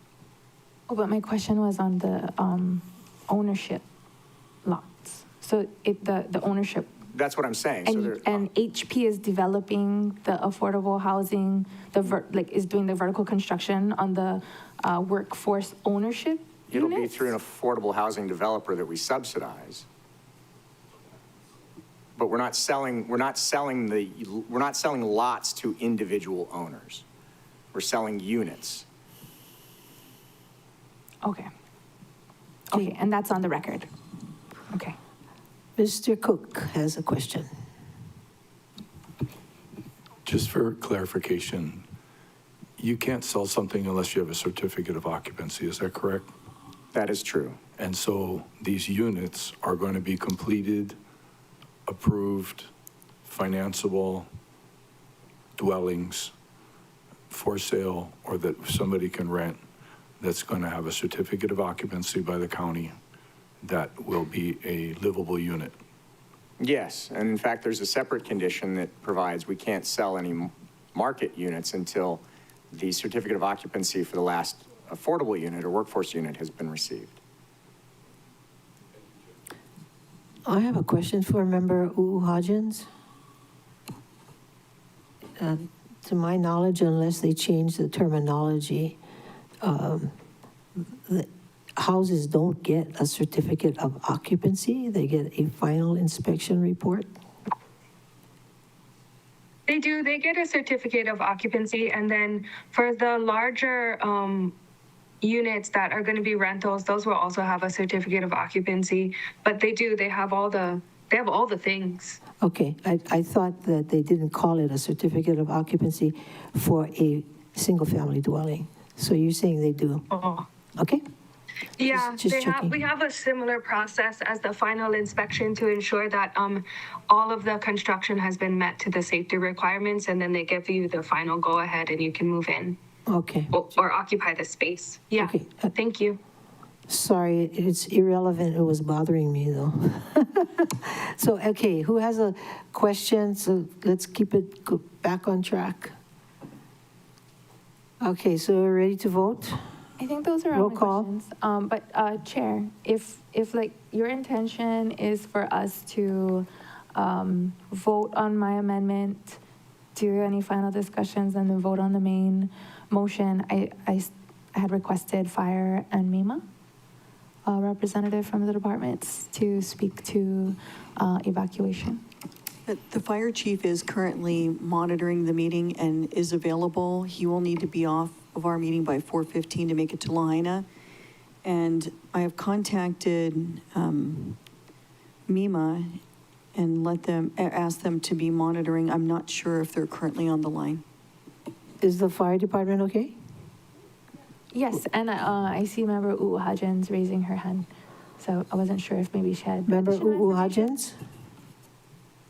Member? Thank you, Chair. I was just going to point out, which I'm sure you folks already know, but for the record, for people watching, we did receive a letter from the fire department dated June 27th of 2025 that discusses a few things, including emergency access up Ho'ala Drive, boundary access with Ulupalakua Ranch, fire hydrant distribution, system capacity and flow requirements.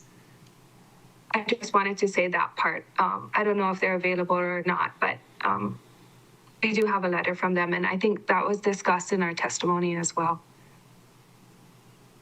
Mahalo, Member Hudgens. I think after this last tsunami scare, it really opened folks' eyes up to how, and you know, as the testifiers stated, like they were given hours of, advance notice versus like a fire, which, within an hour burned a whole town.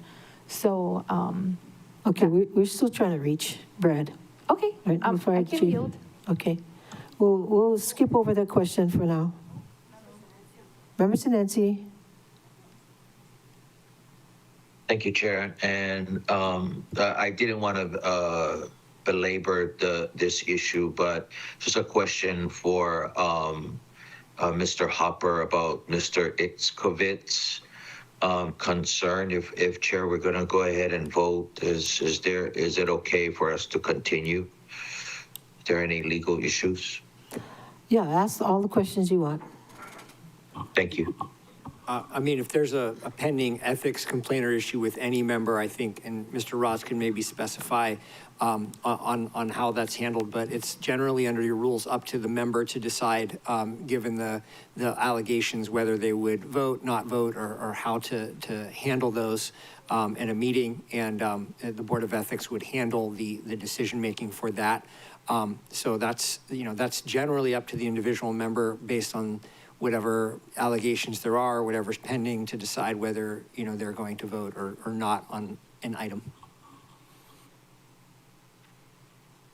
Okay, is that all right? Mr. Rotz? Yep, thank you. Mr. Did Rotz? Mr. Rotz want to weigh in?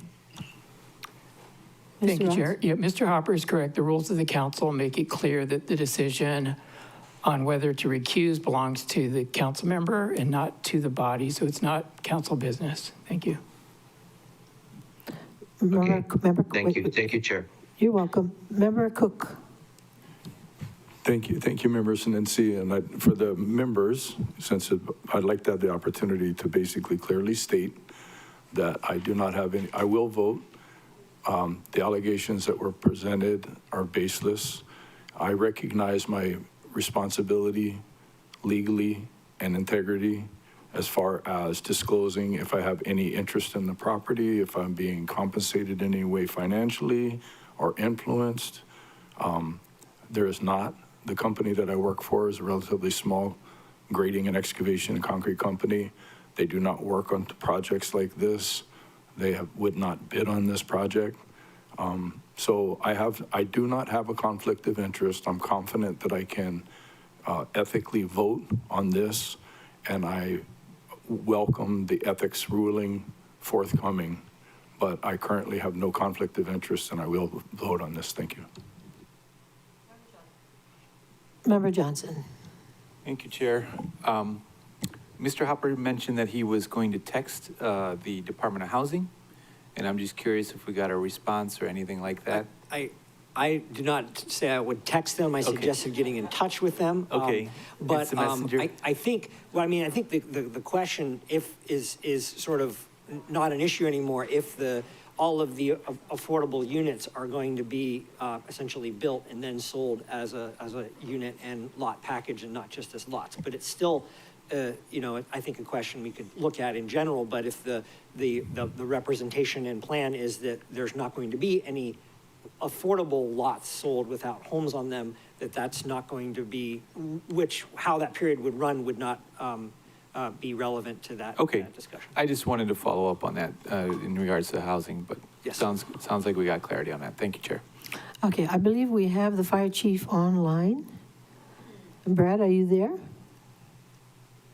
Okay, very good. Member Rollins Fernandez, you had questions. Mahalo, Chair. Aloha, Fire Chief. Mahalo for joining us today.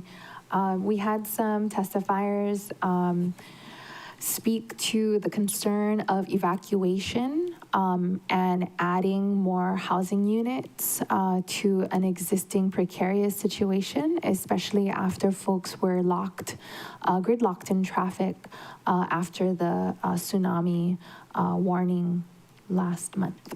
Was it last month or earlier this month? Within the last couple of weeks. How's that? Gotcha. Thanks, Chair. I guess I can speak to what I understand about the project and what our requests have been to make it as safe as possible.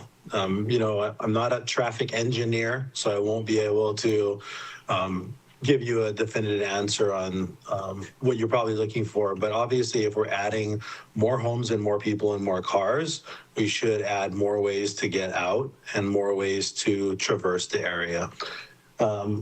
As mentioned in our letter that we submitted last month, we did work with the developers to connect roads to Maui Meadows, to make additional roads for us to access at the top of the parcel that's being developed here, to access the ranch land so that we can, you know, intercept the fire should it be above the neighborhood.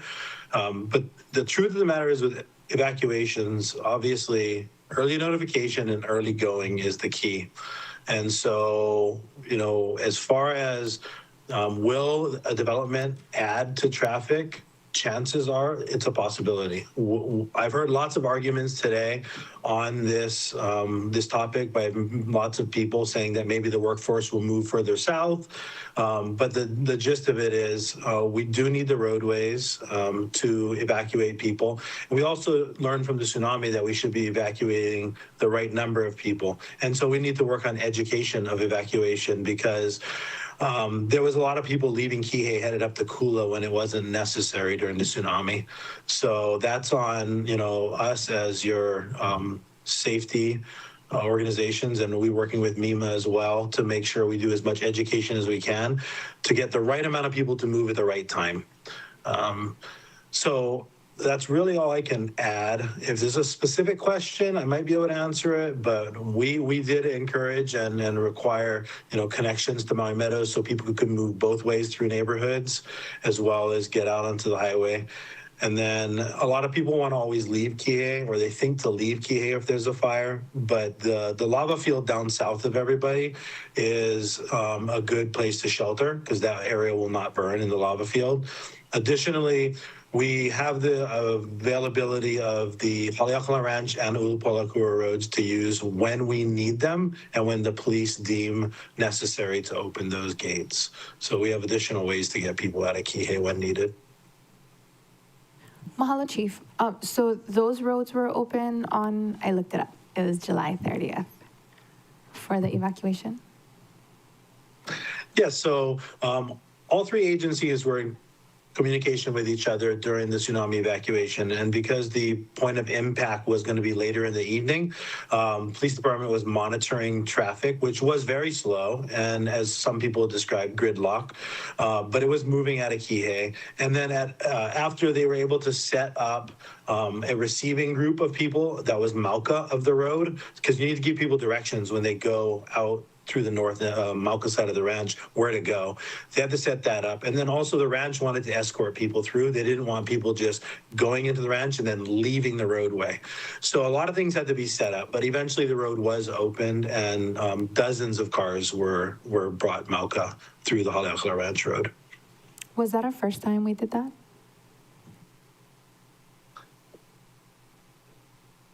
Good question. And I ask because, thankfully, there wasn't destructive waves this time. And it was good practice for us to set up protocols. And in, hearing the description of the challenges that arose, it sounds like it's not something we had practiced many times before. Yeah, I would agree with you there. And I think a good thing for people to recognize also is the evacuation shelter, like Kihei Community Center, is below the highway. And so those that were on the highway were outside the evacuation area for the tsunami. Okay. Mahalo, Chief. Those are all my questions. Any other questions, members, for the chief? Member Sinensi. Hello, Chair, and thanks, Chief, for being with us this afternoon. I guess, we heard a lot of the concerns from South Maui residents. It is a one-way in road and a one-way out road. So those are the main concerns. So finding those where we can, circle back or even go Mauka, those roads are going to be important. But Ms. Amaral Krauss, she testified about some impending projects, upwards of an additional 5,000 units they're eventually going to be developed, planned for South Maui. We've been hearing some already. So moving forward and in anticipation of increasing the Wailea community to, 5,000 more units, or do we need to make more changes should we see that population expansion? My advice would be that's a smart thing to do. The more we increase the population, the more impact it's going to have on all of our infrastructure. So identifying, we've tried bypasses in several communities and maybe a road. When I grew up, the highway didn't exist, and then the highway had no lights, and now the highway is all lights. So it's just constantly adapting and overcoming the growth that we have on this island, but properly planning for it and, putting the funding towards creating those roadways out. Including increasing fire protections in the department. Yeah. Yeah, for us, we enforce the current fire code. So when things are built, we follow the fire code that you folks approved. And when new developments are built, we require more hydrants and more water and more distribution systems so that we are safer as a community. And so we are leaving the old fire codes in the past for all new construction. Okay, thanks, Chief. Thanks, Chair. Member Rollins Fernandez. Mahalo, Chair. I thought of one more follow-up question, Chief. Mahalo. Okay, so with the tsunami, the warning came out around 2, and then the expected time of the arrival of the waves were around 7, so that was like about 5 hours. And we know that in 80-mile-per-hour winds, like what happened with Lahaina, it took like an hour or less. It was just really fast. So with fires in very strong winds, like 80 miles per hour, we don't have that luxury of 5 hours to, get people moving in safe locations. And, as you're describing, setting people up in the different places to ensure that folks don't go meandering through the ranch or, know where to go after they get to the exit of the different roadways. Will we be set up in sufficient time when we don't have 5 hours to be prepared and get people evacuated? That's a great question. So when you look at the Lahaina fire and when you're talking about evacuations, that's considered a no-notice event, which means there's no way to set up tiered evacuation, like a ready, set, go sort of a thing. And so it's an everybody goes at once. I'm not aware of any place that infrastructure is built to evacuate 100% of the cars at the exact same moment. And so it is going to be important. And so what we mentioned in the past, if you're looking at that day, particularly like August 8th, and the weather is doing what it is doing, it's okay to leave before anything happens. It's okay to evacuate your home before there's even a fire. It's okay to put yourself in a safe location hours before anything starts. And so that's what we want people to do, is basically be aware of the environment around them and be ready to go should you get called. But if you're able to go prior, or you see that you're in a risky area, like it's a red flag warning and you're in a drought area and there's 80-mile-an-hour winds, maybe you don't want to be in that area today. So you can leave before we call for evacuations. Because a lot of our events in Maui when it comes to wildfire are going to be no-notice events because of the speed of the fire moving and the proximity of the homes to all of these fires. Mahalo, Chief. I don't think there will be any other questions for me. So, okay. Mahalo for joining us and answering my questions and anyone else's questions. I do have another question for Mr. Chip Chase later. Okay, but are we ready to vote on the amendment? Okay, I have a question for Mr. Chip Chase. Okay, Mr. Chip Chase. All right. So I just want to go through this to clarify each section of all 80 pages, just kidding, for the public. So for the workforce rental units, that will be developed, the vertical construction will be developed by HP's partner or whatever? By an affordable housing developer, but we'll engage them to do it. Okay. And then the affordable housing or workforce housing, because they're not all affordable, they're workforce. The workforce ownership units will be developed by an affordable workforce housing developer that you will partner with, that HP will partner with? Correct. Okay, and then the market rate lots, the 862 or whatever, those will be sold as undeveloped lots, all of them? That's Go ahead. So, no, I didn't mean to cut you off. As we talked about last time, the anticipation is that those lots would be sold off as lots, either individually or in groups. No firm decisions have been made. In other words, that there are no lots HP itself would develop, but the expectation is that they will be sold off individually or in groups. Okay. Mahalo for clarifying that. So anyone that's watching this meeting and didn't want to watch us till past 12:30 at first reading, they have that information here today. So mahalo for that. I think that's my last question, Chair. Okay. How about anybody else have a question? Okay, roll call. Thank you, Chair. Proceeding with roll call. And we are voting on my amendment, which is to reinstate the 450 affordable units to be built within the project district. Mahalo, Chair. Councilmember Pro Tempore Tasha Kama. No. Vice Chair Yukile Sugimura. No. Councilmember Tamara Paulton. Yes. Councilmember Gabe Johnson. Yes, please. Councilmember Rollins Fernandez. I, Okina A.E., please. Mahalo. Councilmember Cook. No. Councilmember Hodgins. Oh, we didn't. Sorry, no. Councilmember Sinensi. Aye. And Chair Lee. No. Chair, there are 4 ayes, 5 noes. Motion fails. Okay, Pro Tem Kama. So we're going to talk about the motion on the floor is to pass the 2 bills on second reading now. Yes. Okay, further discussion?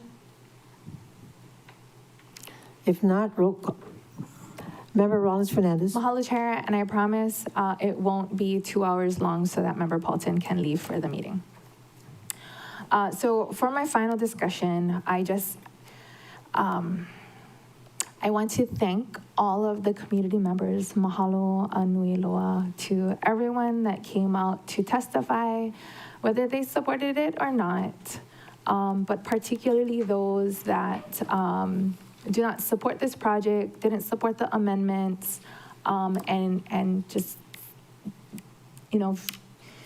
came out regardless of knowing that, their testimony wouldn't necessarily change the final outcome. I really appreciate everyone that pushed through that feeling of despair and being demoralized by fighting this for over 17 years, some for more. While at the same time, there was a sweep happening in Ukumehame, and community members being arrested, same community members who, if a sweep wasn't happening, would have been here today, either in person or online, to provide their testimony. And it's a heartbreaking irony that it's happening at the same time, and that's me being hopeful in calling it an irony and not intentional. That it would split the community that would otherwise show up for this item, who are showing up for people who are fighting for a place to live, because in both instances, those same folks are fighting for a place, a home for our residents to be able to stay here and to live here near their family, where they were born, where their ancestors were born. Mahalo, Mr. Dick Mayer, for this chart that was printed and put on our desk and provided in testimony.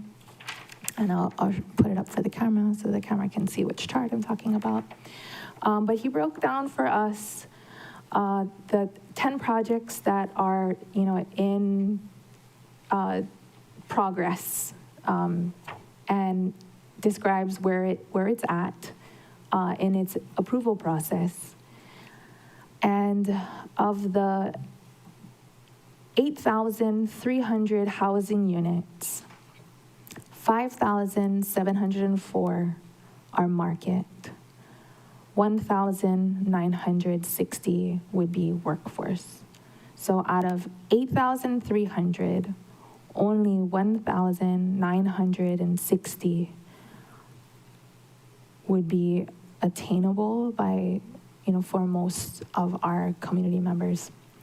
I can't remember the exact projected year that Mr. Matt Jakowski presented on. I think it was like over 200 years that it would take for us to build enough workforce units for our residents to live in at the rate that we're going. And Mr. Mayer's chart really shows why, which is why I knew I wasn't going to get the votes for the 450, but I'm not going to give up, and our community is not going to give up, and we're going to keep trying, and I'm going to stand with our community and keep on keeping on, even when the odds are not in our favor.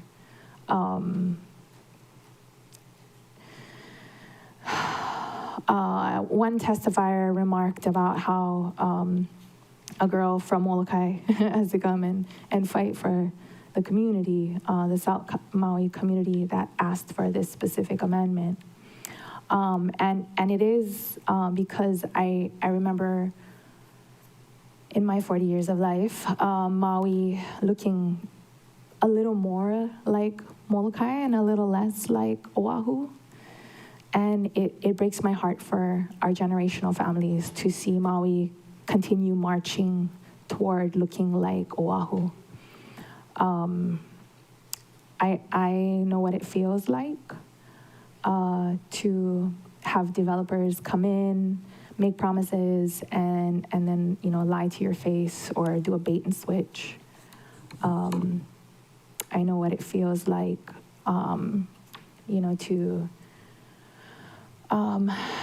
not be able to live, in your homelands.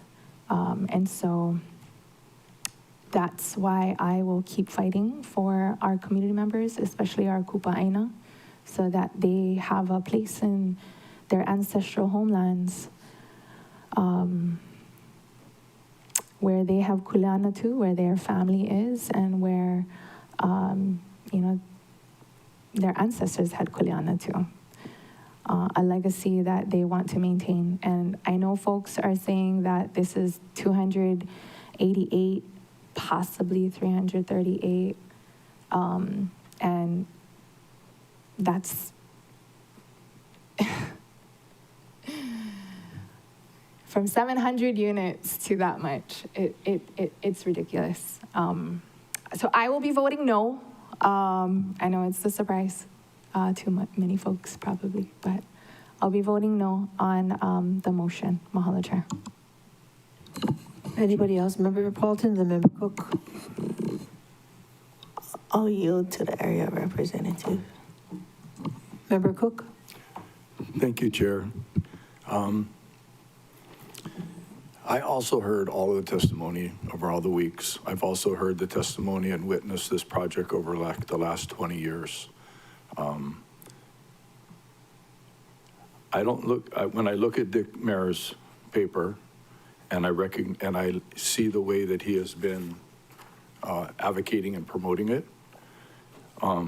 If this could happen as fast as he's stating, it would be really scary. When you look at these projects, many of these projects have been in the works for 20 years.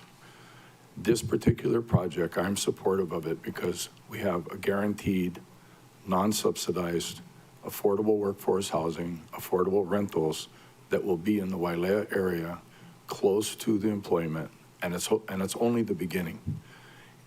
In the district that I currently am privileged to represent, South Maui, we have flooding issues that we can have the opportunity to do capture stormwater, for recharging the aquifer, for mitigating much of the damage, and enabling the wetlands to regenerate. We have opportunities that are underway in CIP projects to utilize the R1 water for irrigating the pasture lands with the nitrates that it has, keeping it out of the ocean so that it's not going to be harming the reef, so that it can revitalize the pasture land, which is going to substantially assist in keeping the topsoil where it belongs and not sedimentation in the districts.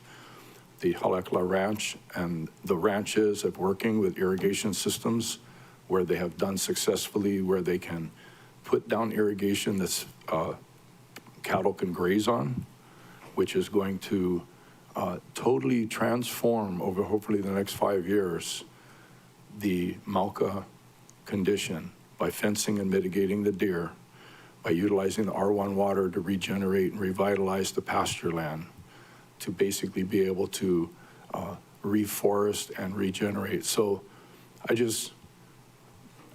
want to put on a public encouragement to any and all of my people in my district to make an appointment, come talk story with me, because many of them don't understand my background, don't understand my values, have been making understandable, possibly misrepresentations and not knowing.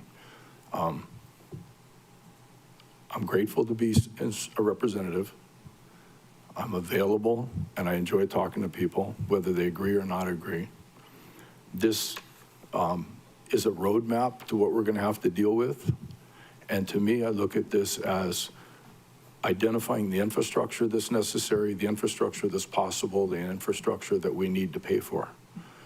And besides the workforce housing for this particular project, I'm looking at the potential tax revenue from this project, Wailea, McKenna, to basically be the annuity to assist us in paying for all of this capital and necessities and not burdening. We just approved approximately 86 affordable housing project in Kahului and Kahumanu Avenue. That project will never pay property tax as long as it's approved. So it's 186 units with zero property tax or the minimum $300. Properties in my district, projects in my district have the ability to be able to enable the county and the community to subsidize and pay for projects like that. So as counterintuitive it may seem, some of these, quote, luxury or upscale projects are actually building and enabling the low-income housing that we desperately need. But we will be keeping a keen eye on this project, and the commitments that have been made will be honored. The challenges that they encounter need to be brought to our attention along the way so that the government, if the government is the impediment, can hopefully be enabling instead of obstructive. Because we need these homes. We want these homes. We need the road widened. We want the road widened. And that's why we're approving this, is because we're having a commitment that we're going to get this housing in Wailea for workers, we're going to get the road widened, and we're going to be able to have increased infrastructure paid for by the developer that will help for the fire mitigation for Maui Meadows and the general area. So I welcome people who have disagreed with me or questioned me to get to know me. I am the South Maui representative and I am available. So thank you for the opportunity, Chair, to clarify my support, acknowledge the challenges and the fear that are legitimate in our community, and to share with you some of my perspectives of the way that we can collectively mitigate these challenges that are very real. Thank you, Chair. Thank you. Other members? Other members? Member Sinensi had his hand up. Member Sinensi? Mahalo, Chair. I too wanted to mahalo all the testifiers that came out today, as well as the first reading. And all of your testimony mattered for me, and it did cement my decision to uphold my my vote from the first reading. I just wanted to share that. You know, the Chair, the tsunami warning emergency evacuation still holds heavy with me.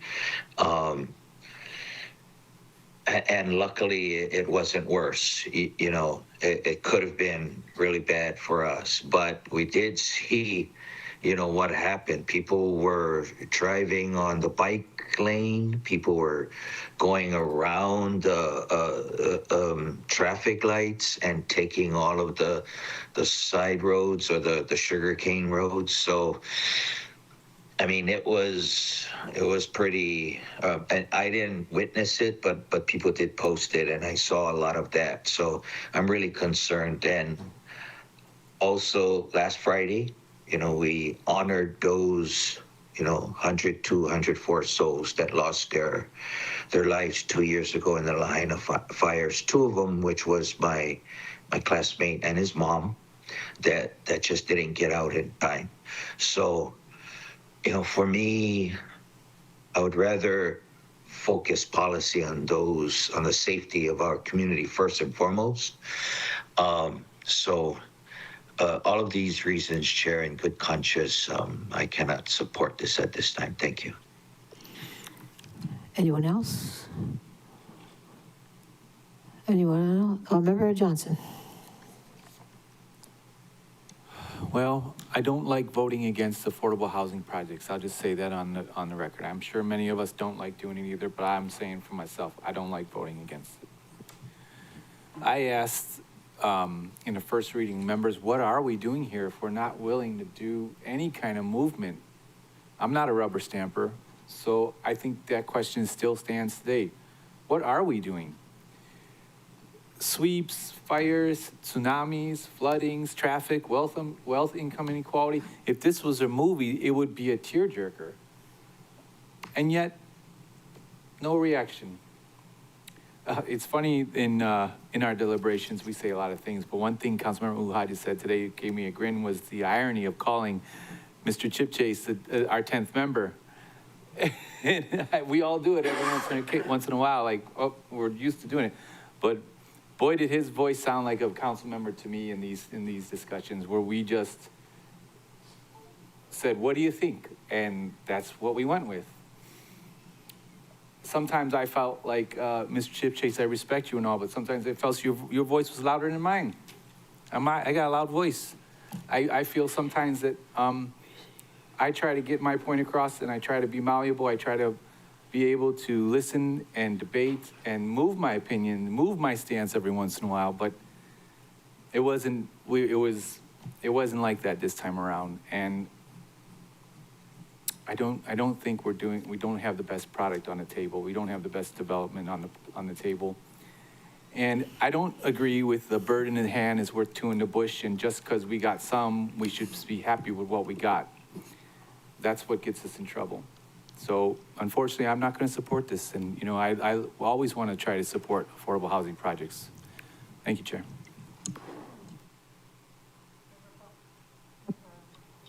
Paulton. Thank you, Chair. You know, I did go to the Kihei Community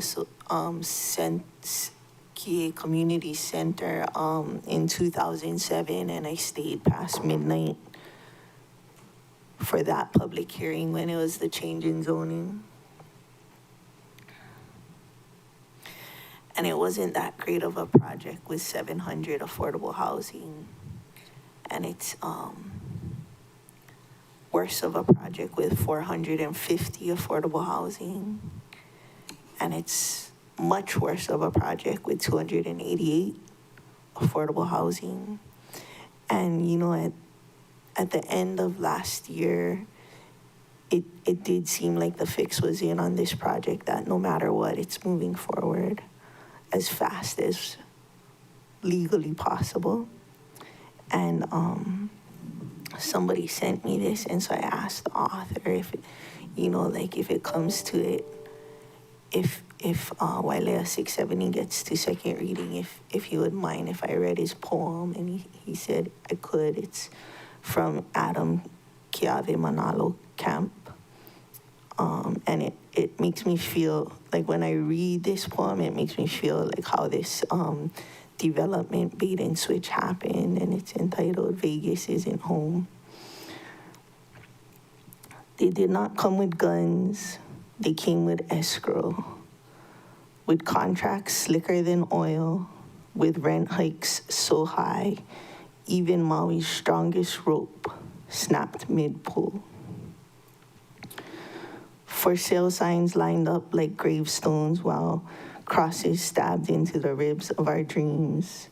They flipped paradise like a busted HGTV episode. Turned Aina into a backdrop for selfies, packaged it, auctioned it, staged it for White Lotus fantasies. For tourists chasing tans, chasing a fake version of us they could wear and toss like plastic lei. They sold the land, sold the memories, sold the bones till only street signs stayed locals. And we stuffed our grief into battered suitcases, boarded planes. Not chasing dreams, just trying to stay alive. Why'd you leave Hawaii? Because I got tired of playing junkin' pool with dinner and the bills. Tired of watching Auntie's face hollow out like a droughted riverbed. Tired of seeing Mama pray for a Hawaiian homeland lot that never called her number. Tired of cousins calling Walmart tents home. Of dreams bulldozed into luxury condos.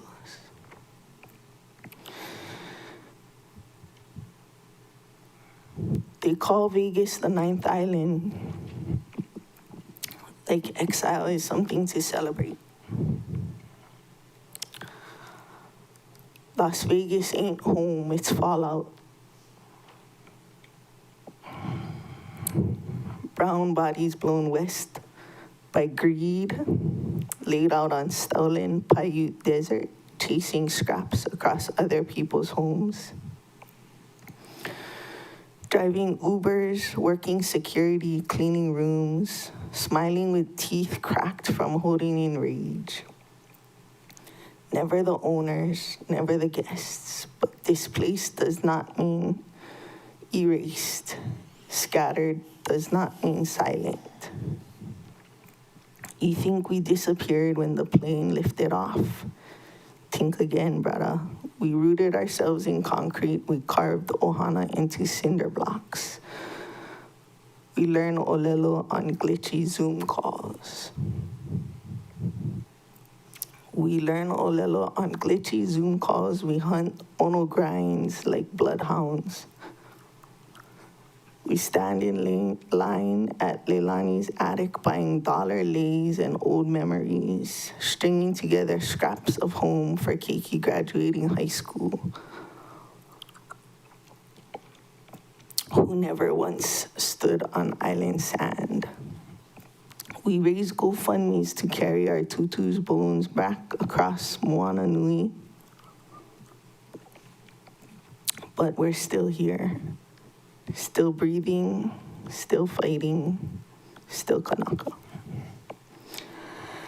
And when the winds shift, when the tides rise, every stone they sold would spit their names into the sea and call us home. This is about more Kanaka Maoli have come fully to grip with the new demographic. Now more than half the people are scattered across the world, not by dreams, but by hunger, by eviction, and by an economy addicted to mass tourism and construction. Some think leaving Hawaii is a choice. It's not. Okay. Anybody else? I'll just quickly say that for me, Member Cook's comments encapsulates the positive benefits that the county will receive, from infrastructure to home ownership to cultural and recreational spaces and more. Yes, I can see some of the truths in the poem that was just read. But, change is undeniable, and we have to keep going, and hopefully we can find common ways to do that and work together to make a better place for everyone, not just some people. So are you ready for the vote? Chair. Yes, Member Rollins-Fernandez. Mahalo, Chair. Section 4-2 of the Charter says, upon the request of the 3 members of the council, a public hearing shall be held on any proposed ordinance or resolution. I request a 3-member hearing, a public hearing. Oh, we just had one. This doesn't say that it would, the simultaneous public hearing preempts this under the Charter. Okay. Director And Rotz? this one is required by law if it's called, because it's a charter. Director Rotz. Thank you, Chair. We have a longstanding Corp Council opinion that says when a public hearing has already been held on a bill or resolution, the 3-member requirement no longer applies to that particular bill or resolution. Thank you. Chair, may I request a recess so I can see what Member Rotz's, Member Johnson. They're all members now. Director Rotz is referring to. Are you suggesting that you will approve or not approve of the interpretation of the Director of Council Services? Yeah, I just want to see what he's referring to. I'd be glad to ask him, but it's not going to stop the continuation of roll call. He didn't start roll call. You were about to, if anyone else had anything else to say. And We're I in had the something. process of taking a roll call. But, No, we you didn't know, start it. but I will take a 1-minute break, 1-minute recess. You can take a look at it, and then we're going to resume with or without you. Thank you. Recess.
Will the special meeting of August 13th, council meeting, please reconvene.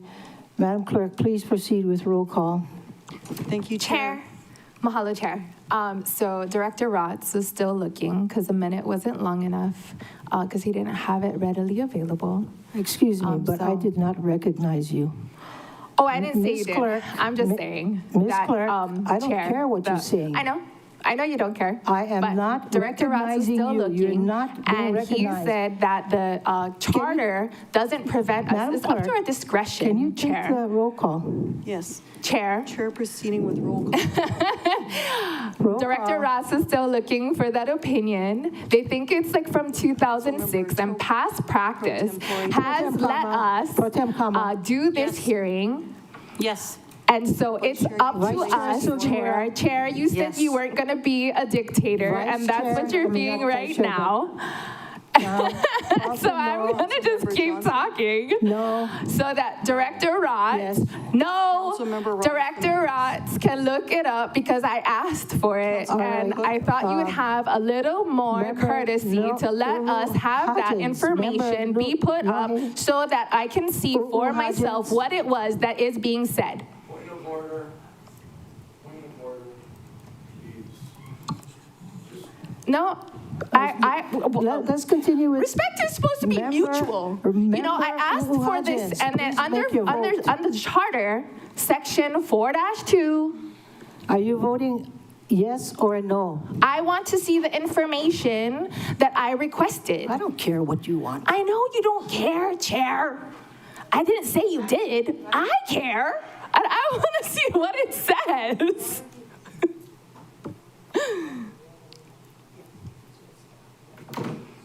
He was trying really hard to find it really quickly. Yeses, 2 noes. 4 yeses. And then we have to count member Uhu Hodgins. This is to pass. Wailea 670 on second and final And Director reading. Ross is still looking for that information that I requested, Chair. So I'm still waiting for that information, and she's Director Ross is looking. She's unmuted. She's unmuted. So Director Ross, as soon as you find Member that, I'd love to be Hodges. able to see it. I She's appreciate voting that. yes. Thank you, She's voting Director yes. Ross, for Member looking. Chair. Sinetsi. Don't stop me. Director Ross is Not still very looking nice. for that opinion from 2006, and I'd really like to see that from Corporation Counsel. For all professionals, I'd like to think. Director Ross is still looking. We He's need looking member really hard, as Sinetsi. is Ms. Nakata. They're both looking as see his quickly as signal. they possibly can, Okay. so that they can find the opinion so that I what can is read your it for vote? myself. What is your vote? Member I would like to Rollins see the Fernandez. opinion. What is your, otherwise I'm going to vote you yes. If You can't do that. You can't be my proxy, Chair. Good try. Good try. If you're present, you have to vote yes or no. And I If was you're requesting to see the opinion from Director Ross, who's still looking. Well, you know, the vote is so far 5-3 yes. 5-3 yes. So either you can vote now, or you are going to be put down as a yes. Chair, I have That's the so rules. much aloha for you, but just like the testifiers before us, I feel like you don't care, and you actually, that is what you said to me, that you don't care what I say, and that's what the testifiers said again and again, Okay. that you don't care what they say, and that's very disheartening. The result is And my vote is ole. And please mark it that way. 5-4, Okina e, motion okina o, carries. L-E, Motion ole. carries. Mahalo, Chair. This meeting is adjourned. Thank you.